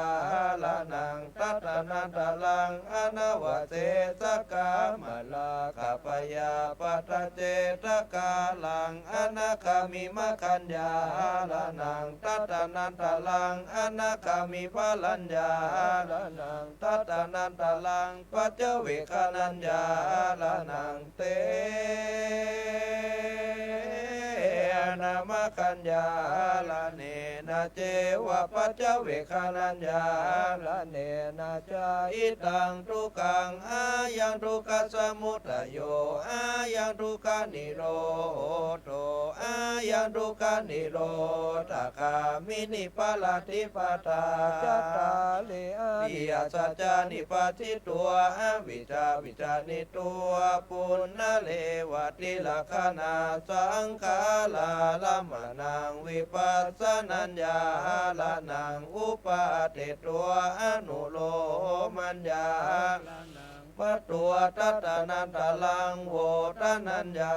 ละนังตัตนันตลังสวาสนาลุปลาคาลุปลาคามานาอุตจาอวิจจาจะจันโยชนะนังนิลาวเสสปหานกาลังสปัญญุตัญญาละนังปัตตานังอรหันตามกัญญาละนังตัตนันตลังอรหันตาปลัญญาละนังตัตนันตลังสปัญญุตัญญาละนังสังฆาตังปัจเจเวคนัญญา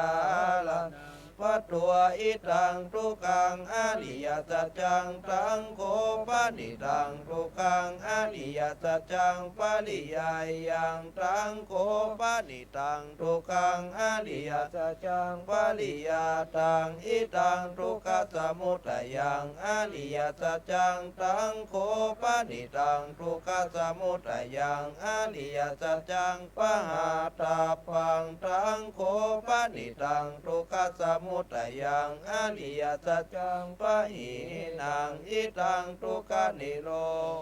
ธังอริยสัจจังตังโคปนิตังทุกขานิโร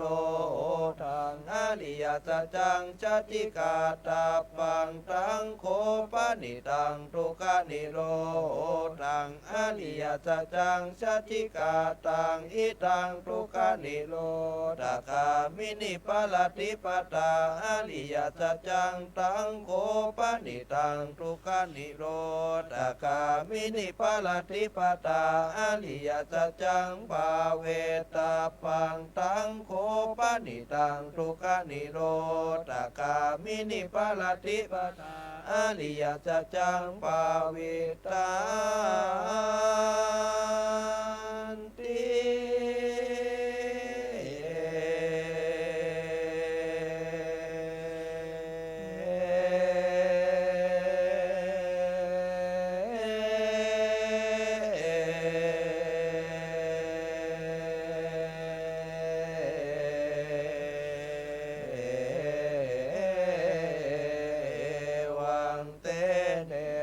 ติปาลิวะเต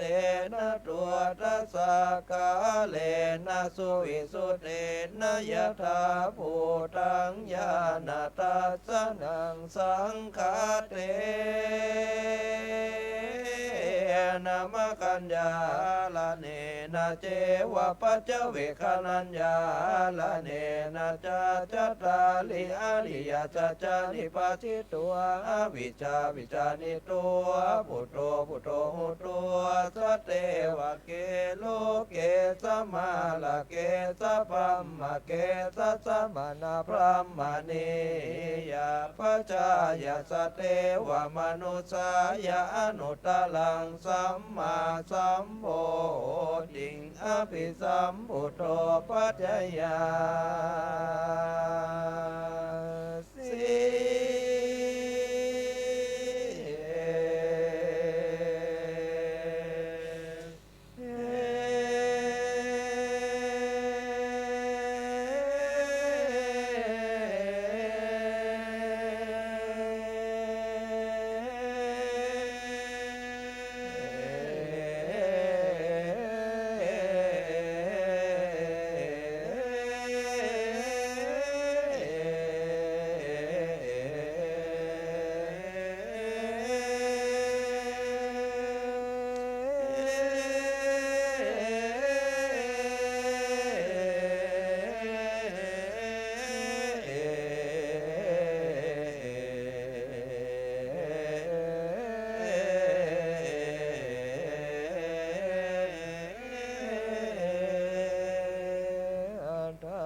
กุปะเมวิมุตติอายามันติมาชาตินาทิตาเนปุณณาภาโว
ติปัลลังเก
สาธุจบลงไปคณะสัทธาสาธุชนได้รับฟังเบิกในวันที่4ตาไซญีคณะสงฆ์วัดบันซักซึ่งไม่มีเจ้าภาพก็ตนตัวของพระอาจารย์นันสมแม่พุทธคำเมืองมูลนะครับก็เจริญพรโยมปอเนอะโยมปอนั้นตะกี้หันอยู่ด้านข้างนี่ยังอยู่ก็จะได้เรียนเชิญอีปอแหมข้างหนึ่งนะครับ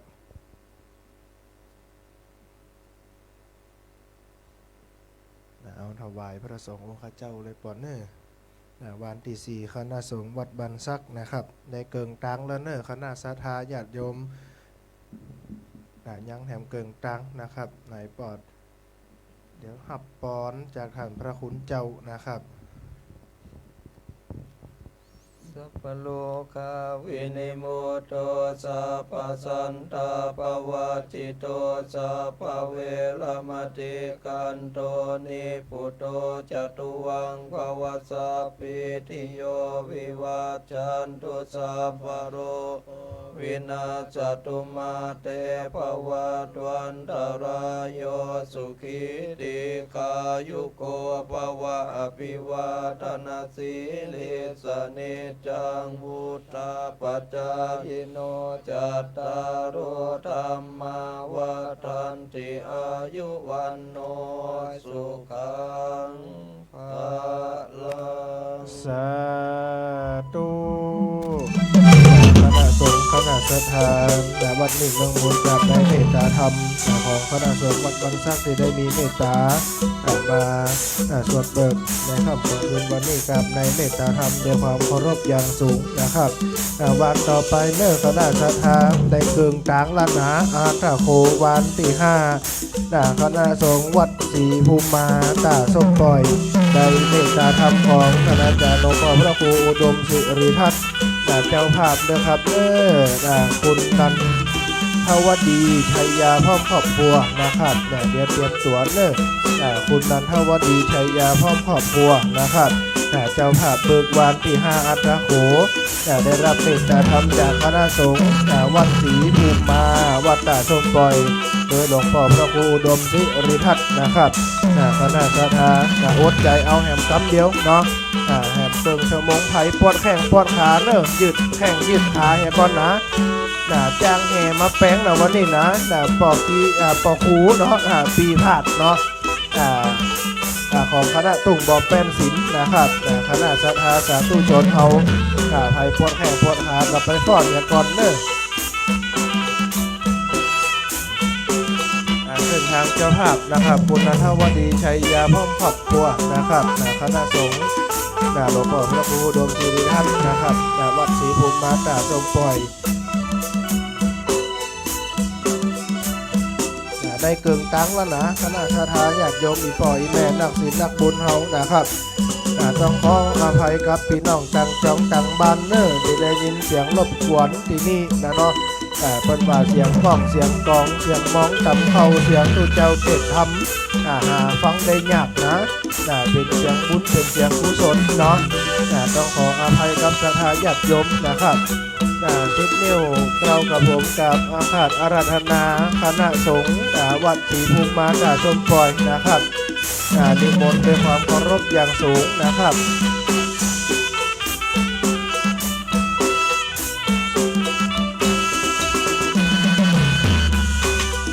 ผ่อนยืนผ่อนก็ได้นะแม่ผ่อนอยู่บนนี่ก็ได้นะ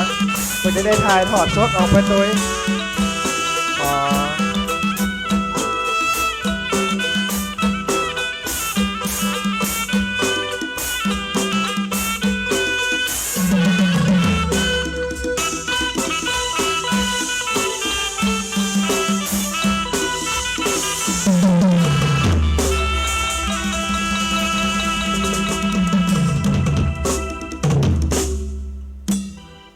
ขอบคุณเสียงปัดกล้องกองแนของคณะรุ่งบ่อแปนศิลป์นะครับตะกี้เปิ่นนอนอยู่ทางฝั่งลูกจัดเลี้ยวเนาะบ่อกองตูเจ้าอายุวันโนสุขังพลังในกับลูกแฮเลยขอบคุณในเสียงปีกล้องกองแนนะครับคณะสงฆ์เบิกวันที่5นะครับอัตราโขคณะสงฆ์วัดศรีภูมิมาหลวงพ่อพระครูอุดมศิริทัศน์นะครับ ได้เมตตาธรรมนำคณะสงฆ์สวดเบิกในวันนี้นะครับเนาะการสวดเบิกนะครับคณะศรัทธาสาธุชนวัตถุประสงค์ในการสวดเบิกของเฮาก็สวดในงานสมโภชพระพุทธรูปนะครับเพื่อเป็นการเบิกเนตรของพระพุทธรูปที่สร้างขึ้นมาใหม่หรือตั้งล้านนาของเฮาเป็นห้องว่าการอบรมสมโภชหรือว่าเปิดไขตาพระเจ้าเนาะมักนิยมสวดในงานประเวณี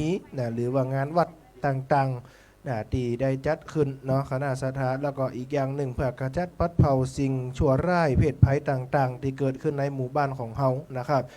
วันนี้ได้วันนี้ได้รับเมตตาธรรมจากท่านอาจารย์พระครูดมศิริทัศน์นะครับกราบอาราธนาด้วยความเคารพครับ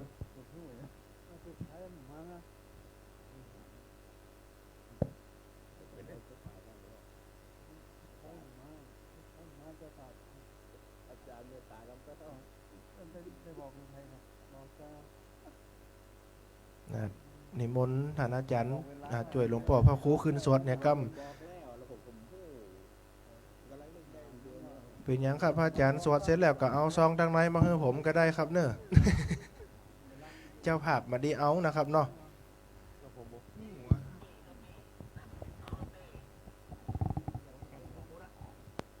เอาขึ้นหวานก่อนก็ได้ครับเลยไม่รู้ใช้มาหวาน8ก็ได้ครับ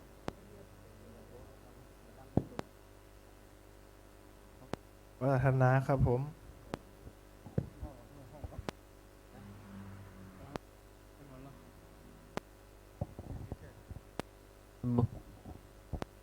ปี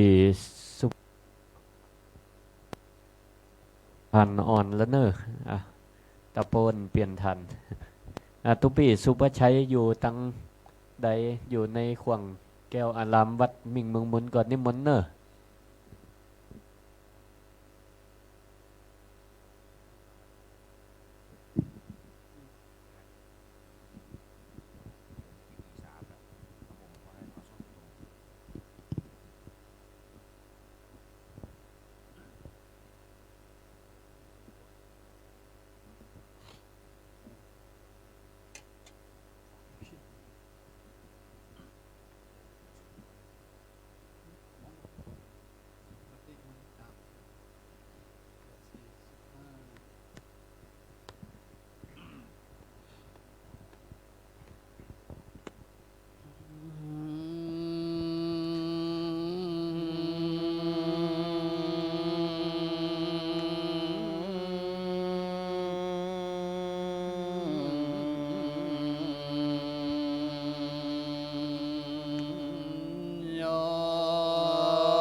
จิเม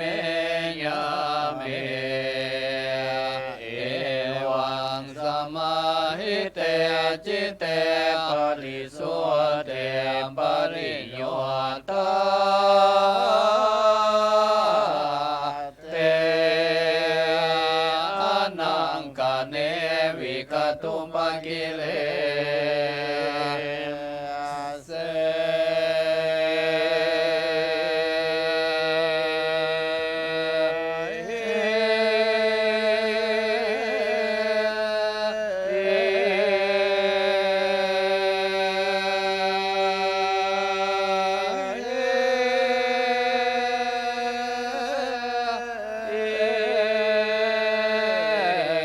มุตตุพุเตกัมมานิติเตนิจจปเตสตานังจุตุปัมปะตัญญานายะจิตังอภินินาเมโต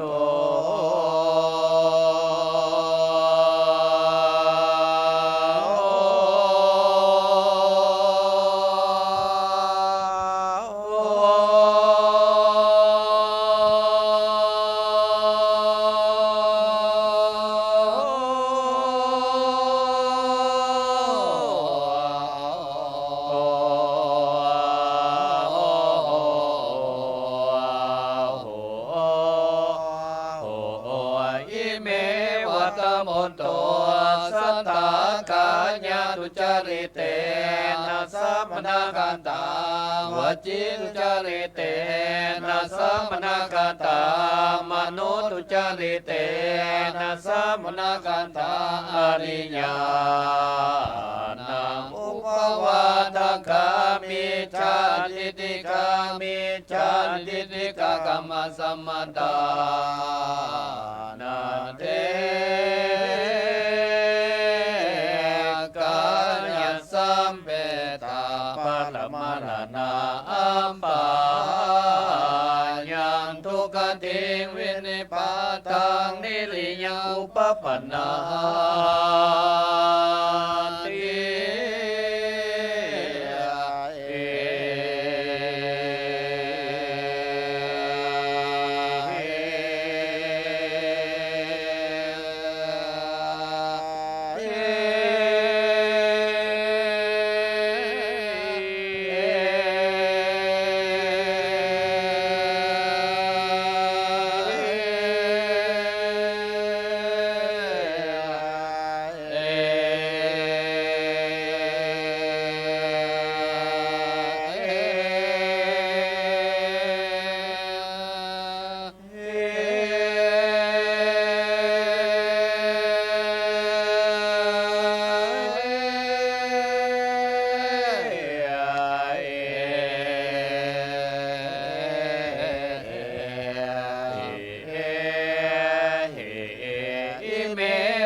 ปนาวัตบนโต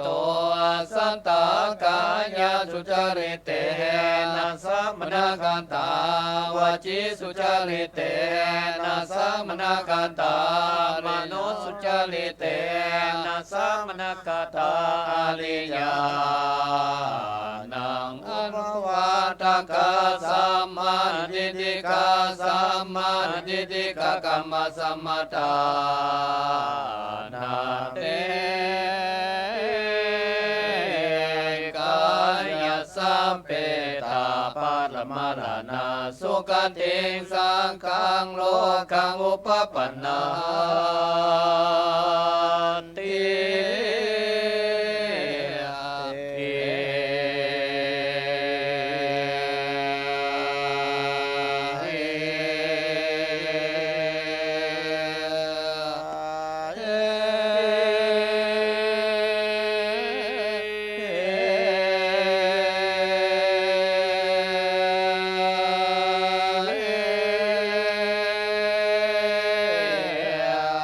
เอ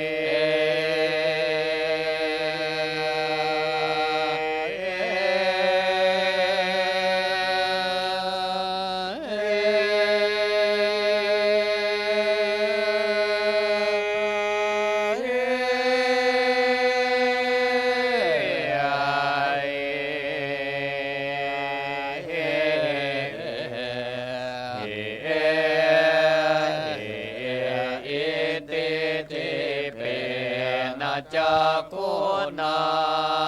ภิกษุเตอติกันตามอนุสเกนะสเต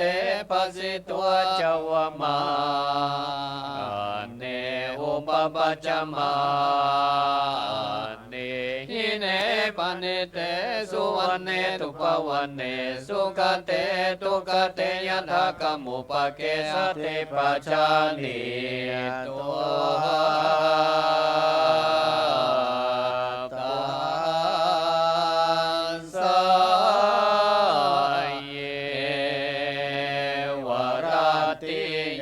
ปัจฉิเมยาเมเอวังสมาหิเตจิเตปะริสุเทปะริโยตาเตอนังกะเนวิกตุปกิเล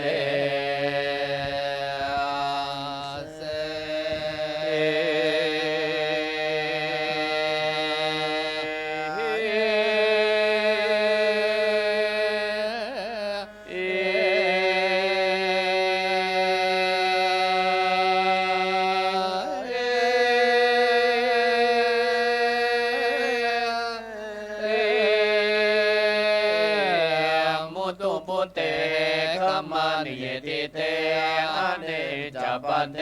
อาสวานังขยายานายจิตังวิปัสสนาจิตังอภินินาเมโต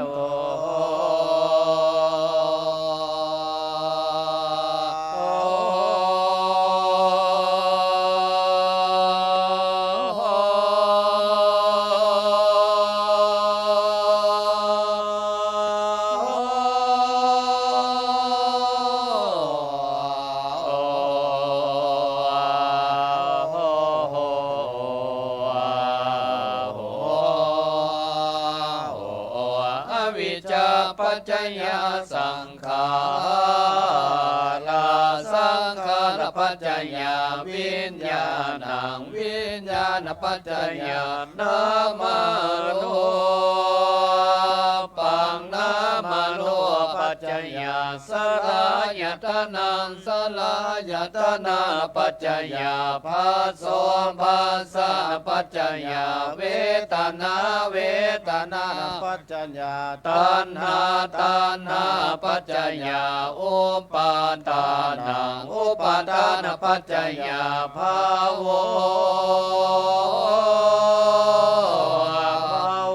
ปัจจยจติจติปัจจยจรามรณะโสกปริเทวตุกโตมนัสสุปา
สเกวรัสสะทุกขขันธสมุทัยโย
จายเต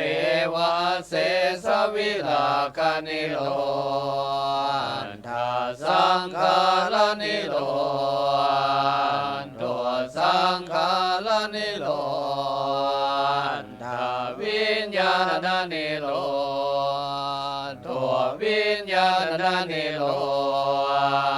ทานามาโลปานิโลตัวนามาโลปานิโลทาสลายตนะนิโล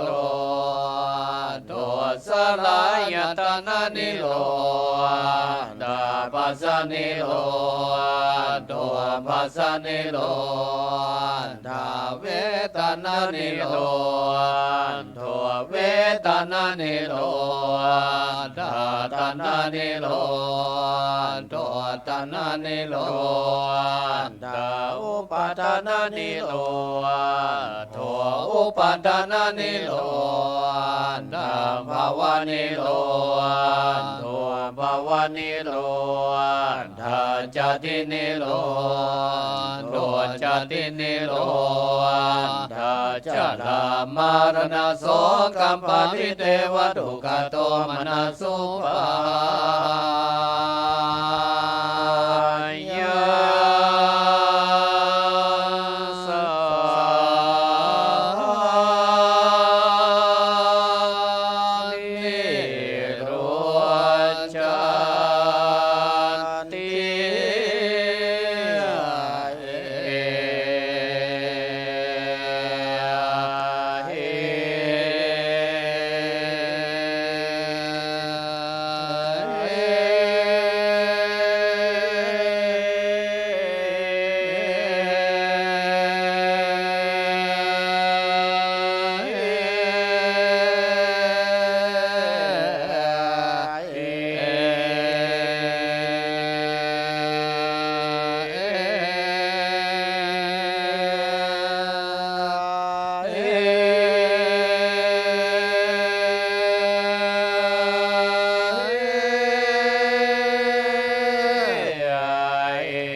สเก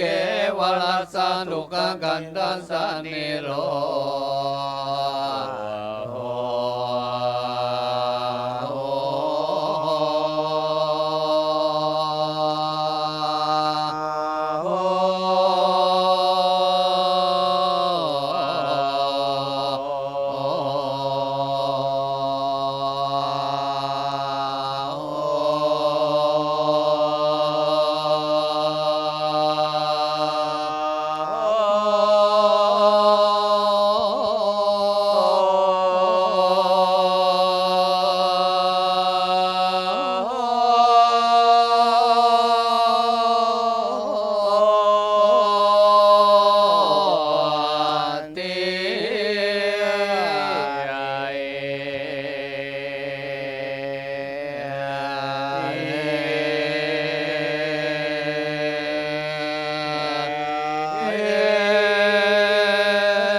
ตบนตัวสังขา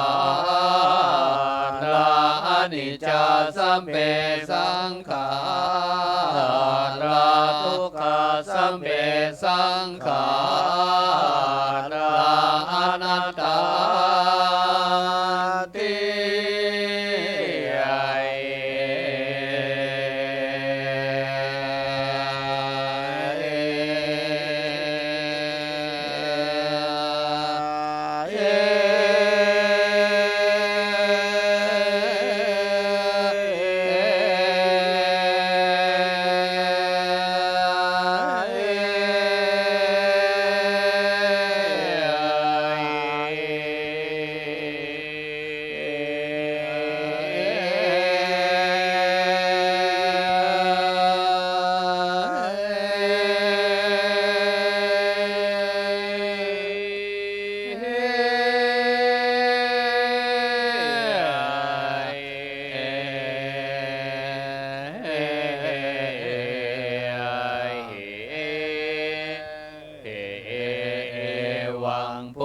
ปุณณังปัจจยากา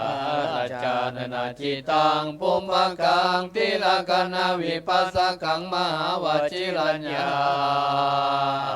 นังสังฆาตังวิปัสสนาญานังอุปาเทตัวอนุโลมายานังปันตัวทัตนันตาลังโวราปุญญานังทัตนันตาลังสกายาติทิวิจิกิจฉาสิลัมปันตาปรมาสัสสัญโยอาชนะเสตกะลังโสนตามปันติมากัญญานังทัตนันตาลังโสนตามปันติมาลัญญานังทัตนันตาลังปัจจเวกนายานังเตนามกัญญาเนนะเจวะปัจจเวกนายาเนนะใจตทุกขังอายังทุกขสมุทัยโยอายังทุกขนิโรธอายังทุกขนิโรธกามินิปฏิปตาติจันตาริอริยสัจจาปัสสิตัวมิจานิตัว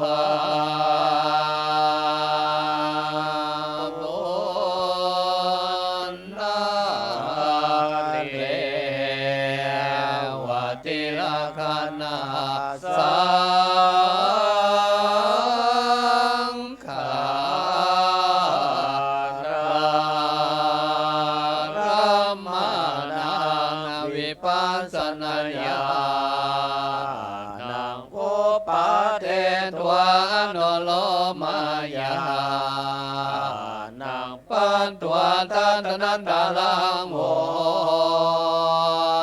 นทานายานังทัตนันตาลังสวาสานโลภลากะโลภลากะมนาอุทจจาอวิชชาสัสสัญโยอัญชนานังนิลาวะเสสัมปหานกาลังสัมปัญโยตญาณังปาตถานังอรหันตามกัญญานันทัตนันตาลังอรหันตามลายานันทัตนันตาลังสัพพัญโยตัญญานังสังฆาตังปัญจเวคานายานังปันตัวอิตังทุกขังอริยสัจจังตังโคปนิตังทุกขังอริยสัจจังปริญญายังตังโคปนิตังทุกขังอริยสัจจังปริญญาตังอิตังทุกขังสมุทัยยังอริยสัจจังตังโคปนิตังทุกขังสมุทัยยังอริยสัจจังปะหาตปันตังโคปนิตังทุกขังสมุทัยยังอริยสัจจังปะเหนาหิตังทุกขานิโรธทังอริยสัจจังตังโคปนิตังทุกขานิโรธทังอริยสัจจังสัจจิกาตปังตังโคปนิตังทุกขานิโรธทังอริยสัจจังสัจจิกาตังอิตังทุกขานิโรธกามินิปฏิปตาอริยสัจจังตังโคปนิตังทุกขานิโรธกามินิปฏิปตาอริยสัจจังภาเวตปันตังโคปนิตังทุกขานิโรธกามินิปฏิปตาอริยสัจจังภาวิตันติ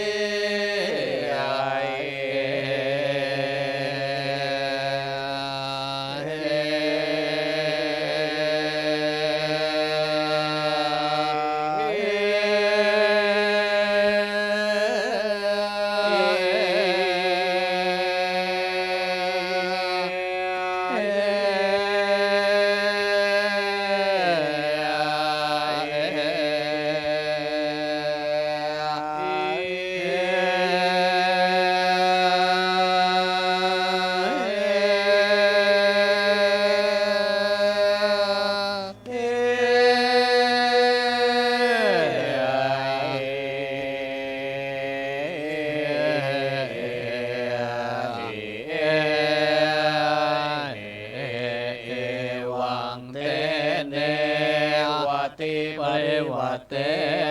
นะตัวตัสสะกาเลนะสุวิสุทเตนะยะถาภูตังญาณทัสสนังสังฆาเตนะมะกัญญาเนนะเจวะปัจจาเวกัณหายา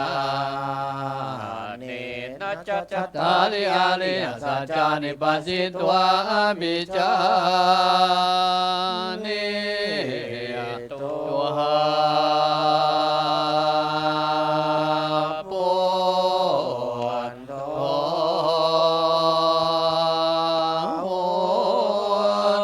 ตัวหาสันเทวะเกโลเกสัมมาลาเกสัพพะมะเกสัสสะมณพรามานิยาปัจจยาสเทวมนุสายานุตลังสัมมาสัมโพธิอภิสัมปุตโตปัจจยา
ปัลลังตัสเม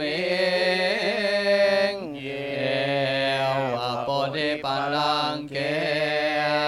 อิมังอุตนังเนสิเออเนกจาติสังสารังสันตาปิสังอเนปิสังกหากาลังเวสันโตทุกขาจติปุณณปุณณังกากาลกาทิโท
เต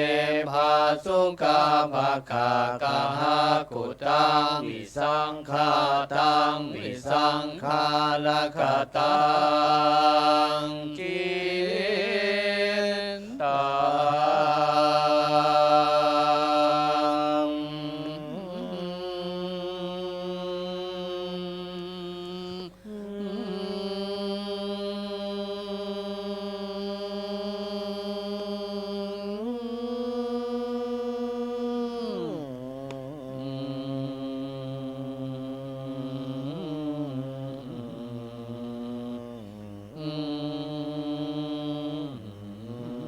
สานานังกัญญมาจากาติ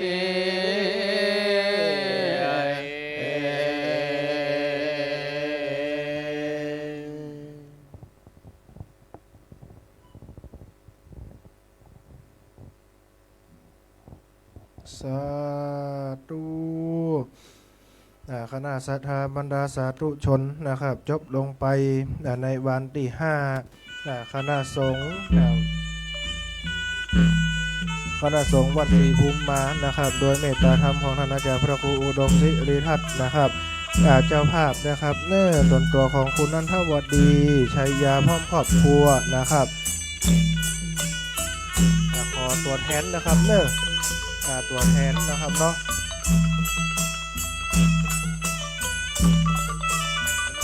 ตัวแทนถวายแทนท่านเจ้าภาพกรรมนะครับ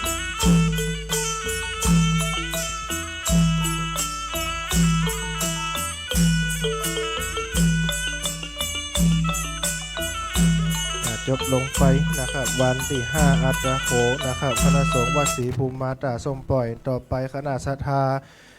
ก็เตรียมหับป้อนนะครับเน้อ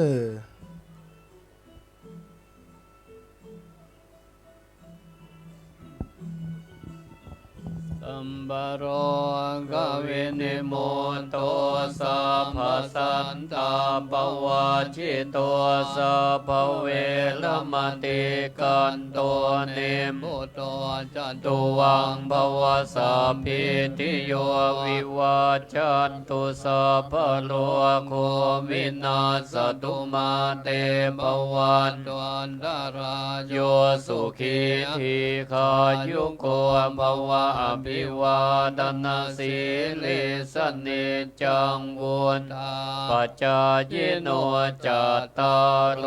ธัมมาวันตันติอายุวันโนสุขังภลังสาธุวันต่อไปเนอวันที่6ตัดไซเยนะครับคณะสงฆ์วัดพระธาตุเสด็จนะครับเนเจ้าภาพนะครับก็มามีคุณพ่อสุนทรวานิชมงคลพร้อมครอบครัวนะครับได้ปวารณาตนรับเป็นเจ้าภาพในการสวดเบิกวันที่6นะครับตัดไซเยวัดพระธาตุเสด็จนะครับ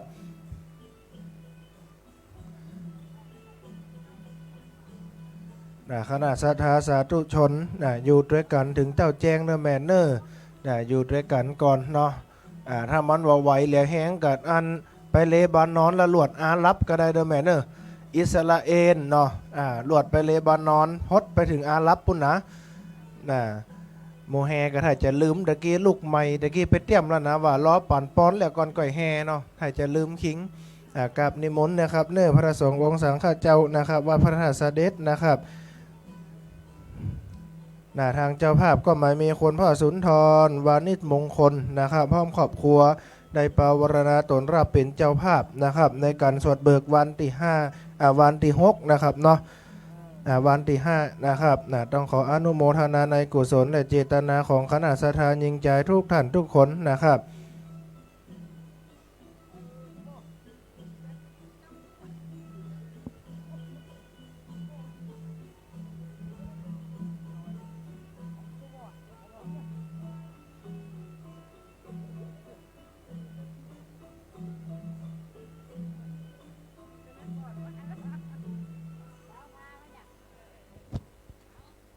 ขอบคุณปัดกล่องกองแหนปอครูใหญ่จากหลวงบ่อแป้นนะครับเน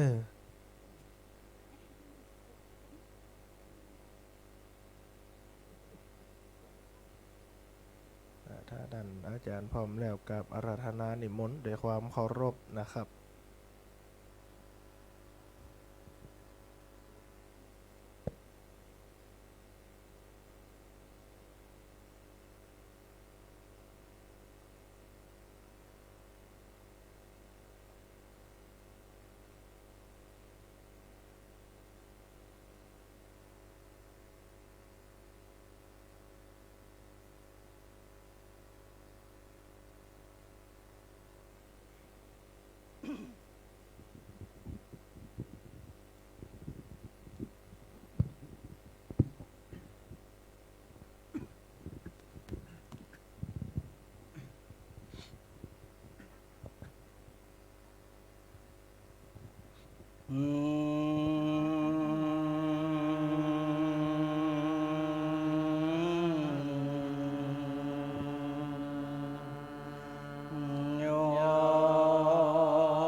ตุปะกิเลเสโพธวุตเต ปุเปเทวาสานุสติยาญาญาตินาภินินามิโตโสอังโมดาสิ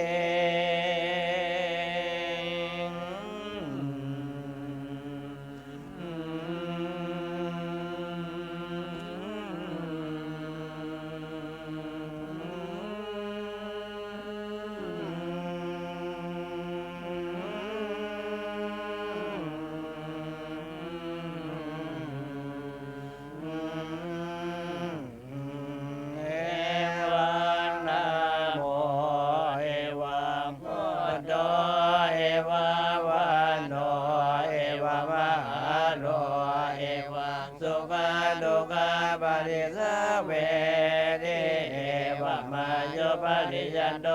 สุตโดสุโดเอโดวะปะโน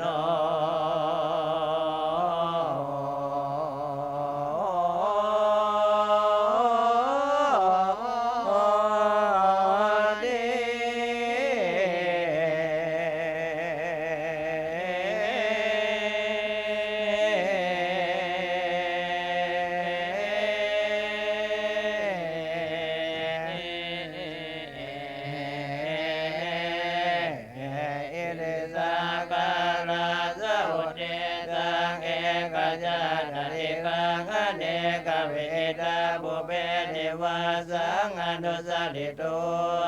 ดันสาเยวาราเดยาพุทธิเมยาเมเอวาสมาหิเดทิเดปาริโสเดปาริโยดาเดอนาคาเดวิกตุปกิเลเสมุตโวเดกัมมาริยติเดอเนจปะเดสัตตานาจุตปัฏญานาญาติตาภินิดามิโตเอเมวัตตาปุตโตสัตตากายสุจริตเตนะสัมมนกัตตาวาจิตุจริตเตนะสัมมนกัตตามโนสุจริตเตนะสัมมนกัตตาเรญาณังอุปวัตตกามิจาริติกามิจาริติกามัสสมดาดาเดกายาสะเบดาปรมาลดังอปัญญาทุกขเทวิริปาดังวิริยะอุปปดา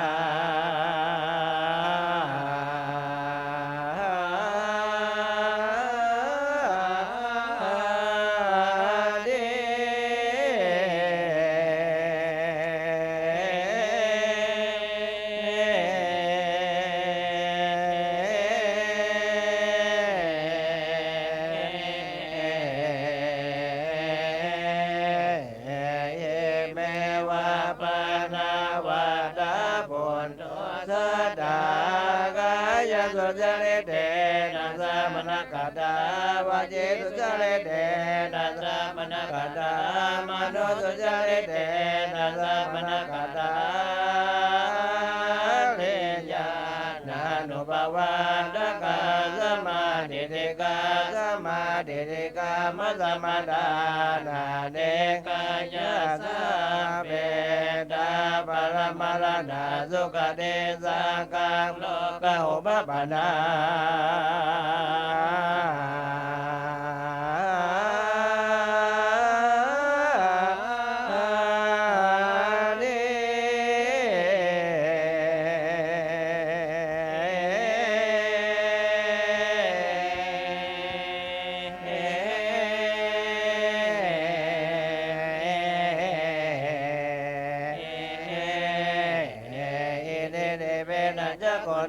วิสุเดนะอธิการดามานุสเกนะสเตปฏิตัวจวามา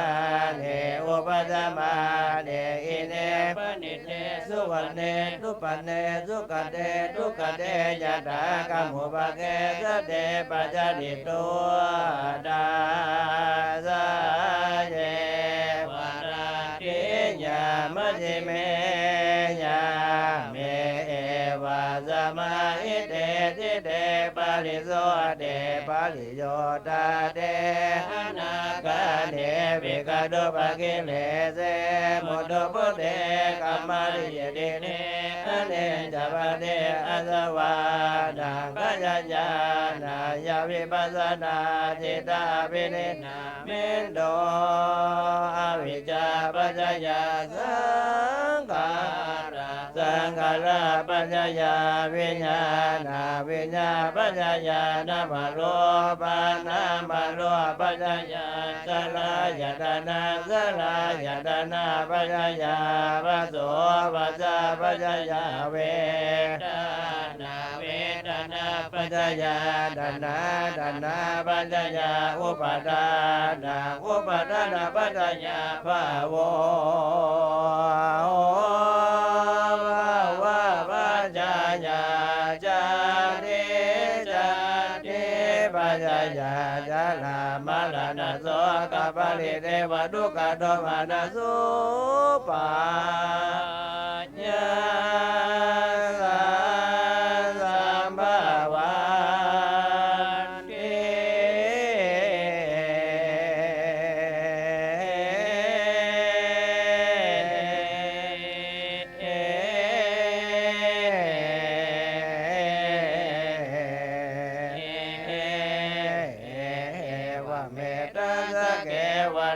ทุกขกัลสะสมุทัยโย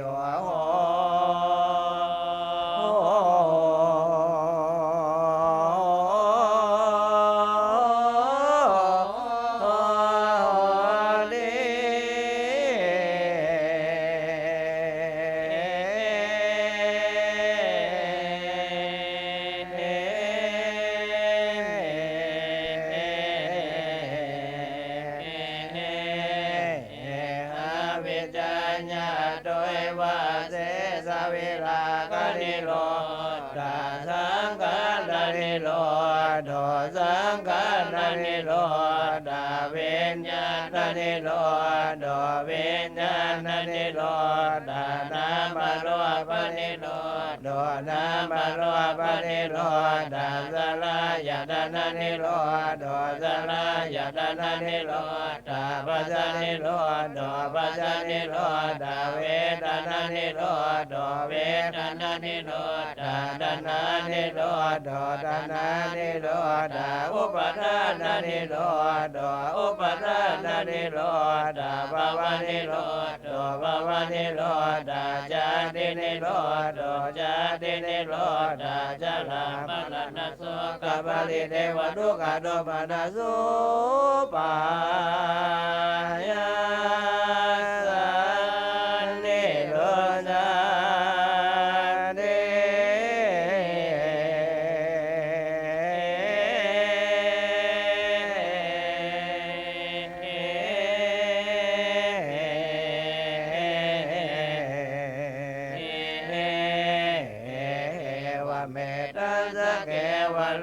ทุกขขันธสันนิโรธโห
นิรกนาวิปัสสกา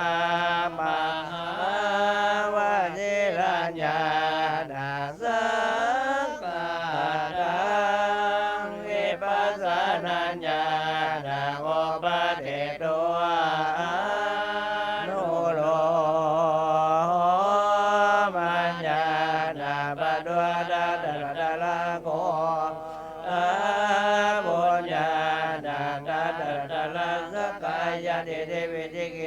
จิรปดาปรมาสัจโยจันเสตกาลังโสดาปฏิภกัญญานังตาตะลังโสดาปฏิภกัญญานังตาตะลังปัจจเวกนัญญานาเตนะมะกัญญาเนนะเจวะปัจจเวกนัญญาเนนะจาอิดาทุกขาอายะทุกขสมุทัยโยอายะทุกขนิโรธอายะทุกขนิโรธากามินิปฏิปทาจิตตจาริอริยสัจจิปัสสิตัวอวิชชานิตัวปุ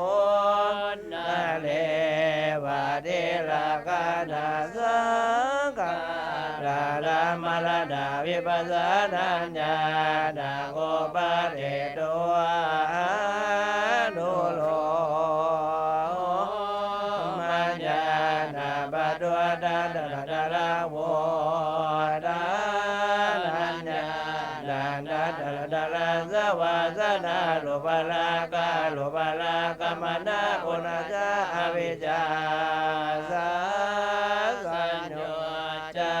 นานานิรปเสสะปะหานะกาลาสะปัญโยตัญญานาปัตตาดา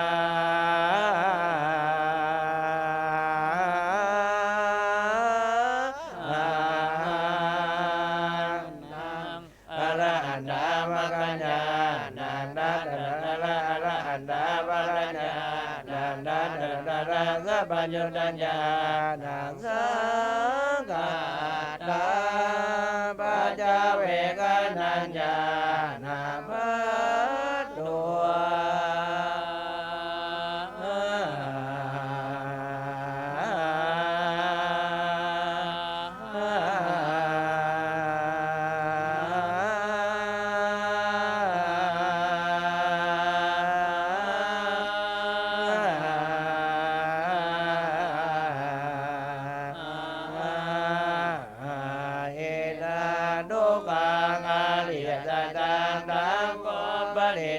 ทุกขังอริยสัจปริยายอย่างดังขอปฏิตาทุกขังอริยสัจปริยายได้เหตุทุกขสมุทัยอย่างอริยสัจดังขอปฏิตาทุกขังสมุทัยอย่างอริยสัจปาตปาดังขอปฏิตาทุกขังสมุทัยอย่างอริยสัจปะหินได้เหตุทุกขนิโร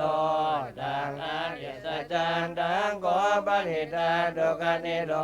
ธดังอริยสัจสัจจิกตปันดังขอปฏิตาทุกขนิโร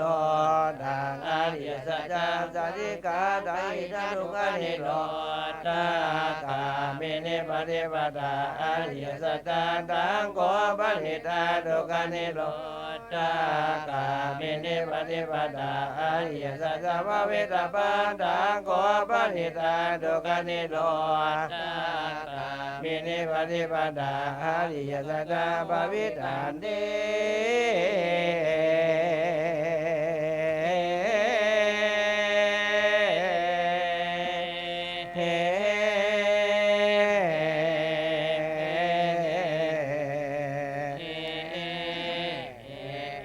วันเดเนวันเดปาริวันเดนาตวะทัสสะกาเลนะโสเวโสเดนะยะตาปุตตัญญานาทัสสะทัสสังฆาเตนะมะกัญญาเดนะเจวะปัจจเวกนัญญาเดนะจาจัตตาริอริยสัจนิปัสสิตัวอวิชชานิตัวปุตโตอุตโตสัตเทวะเตโลเกสมาลาเกสะโพมาเกสะสมณพรามาเดยาปัจจายสัตเทวมนุสสายังอนุตตรังสัมมา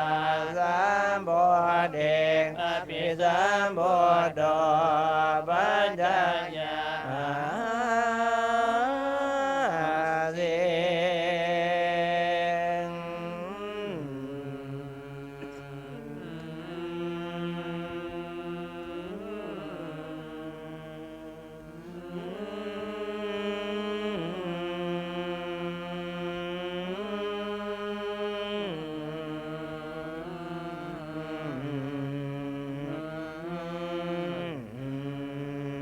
านดัสสะกุปปะเมเวโมเดอายาบันเดบัสสะเดนาเดตาเดปุณะปะโว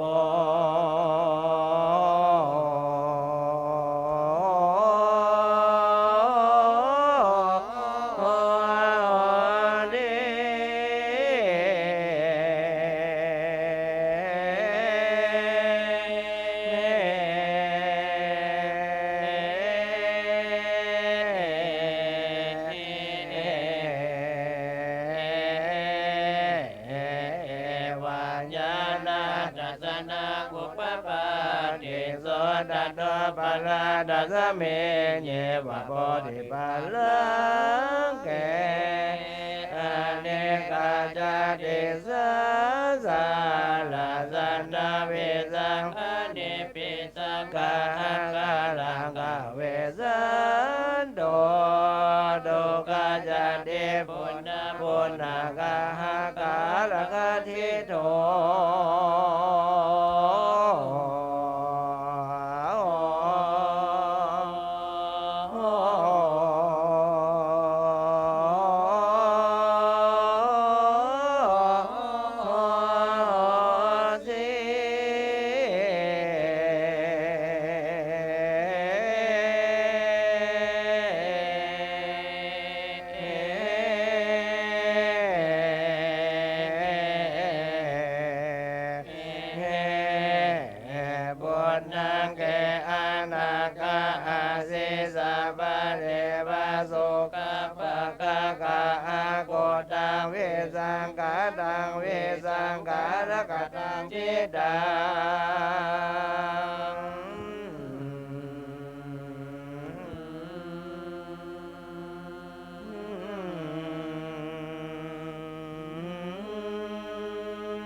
มาสกาเล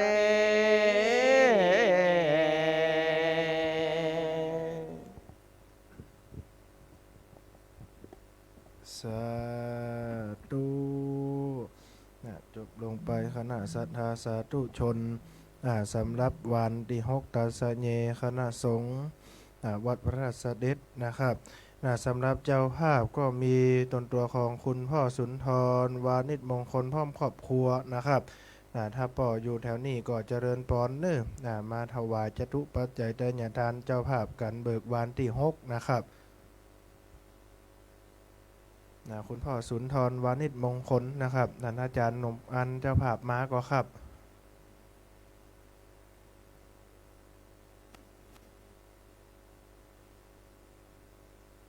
เจ้าภาพมาก็ครับ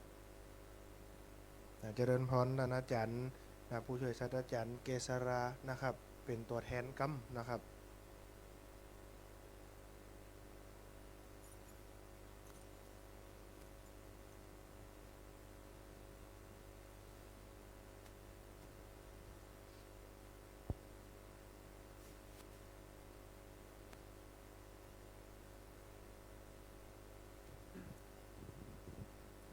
สา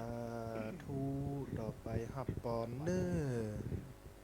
สัพพโลกาเวเนโมโตสัพพสันดาปวาสิโตสัพพเวลมณีกันโตเนปุโตจตุวังปวัสสะปิติโยวิวัตสันโตสัพพโลกวินาสันโตมาเดภวันวันลายโยสุขิติกายุโกภวะอภิวาทนาสิริสนิจังพุทธปัจจายิโน